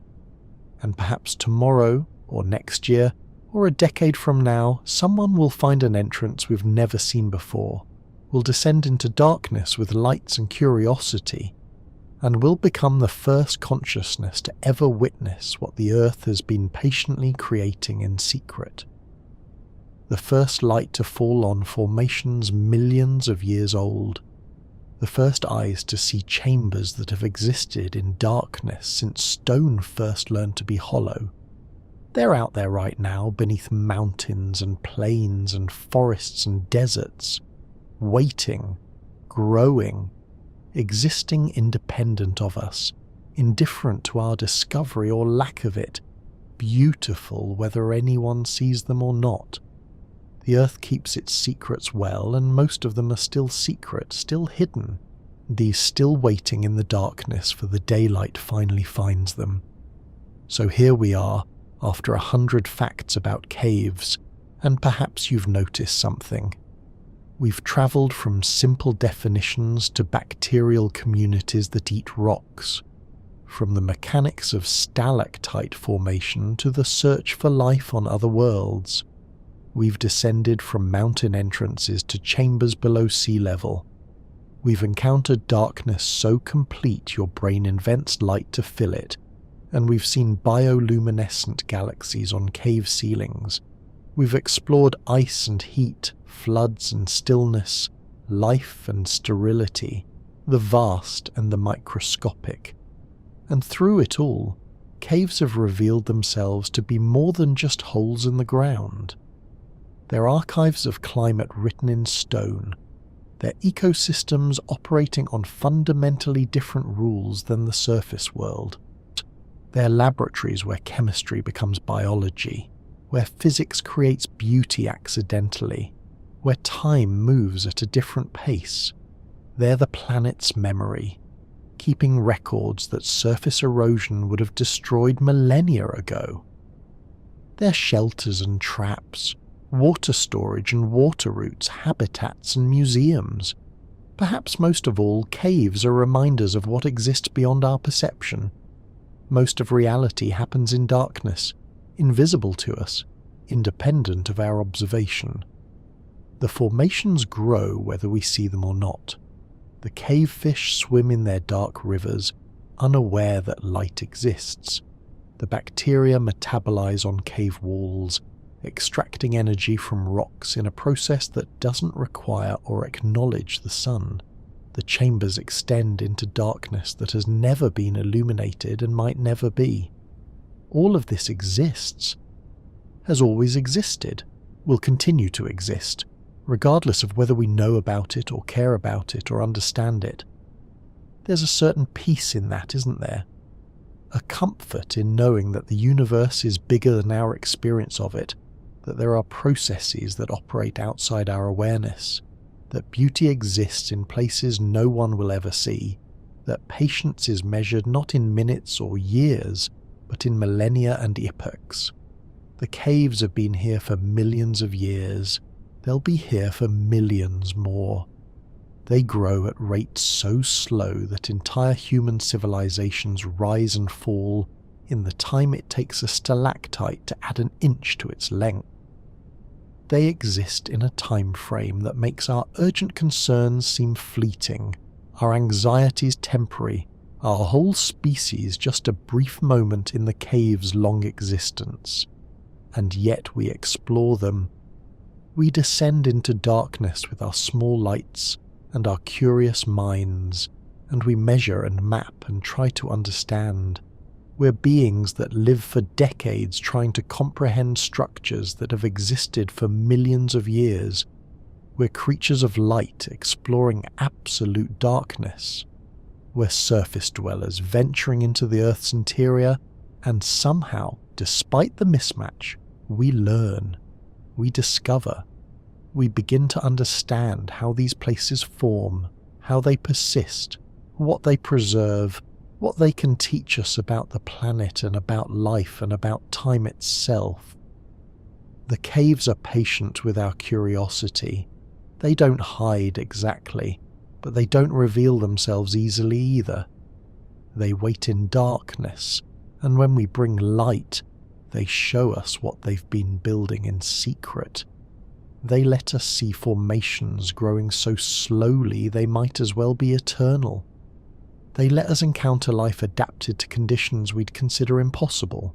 They let us read climate records written in calcite, let us trace water routes through kilometers of stone, let us experience silence so profound it feels like it has substance, and when we leave, turning off our lights and ascending back to the surface, the caves return to darkness.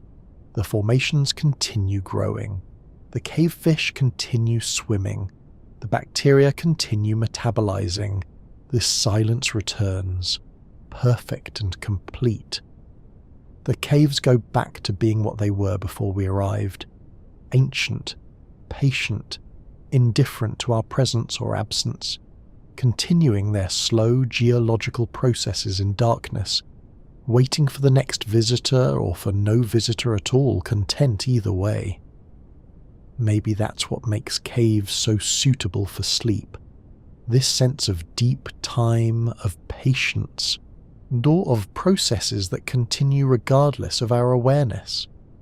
Maybe it's comforting to know that while we sleep, while we rest and let go of conscious thought, there are places in the earth that are also resting, also existing in darkness, also moving through time at a pace too slow for urgency. The caves are never hurried. The caves are never worried. The caves simply are, existing in their darkness, growing their formations drop by drop, sheltering their adapted life, preserving their records, waiting with geological patience for nothing really. They don't wait for us.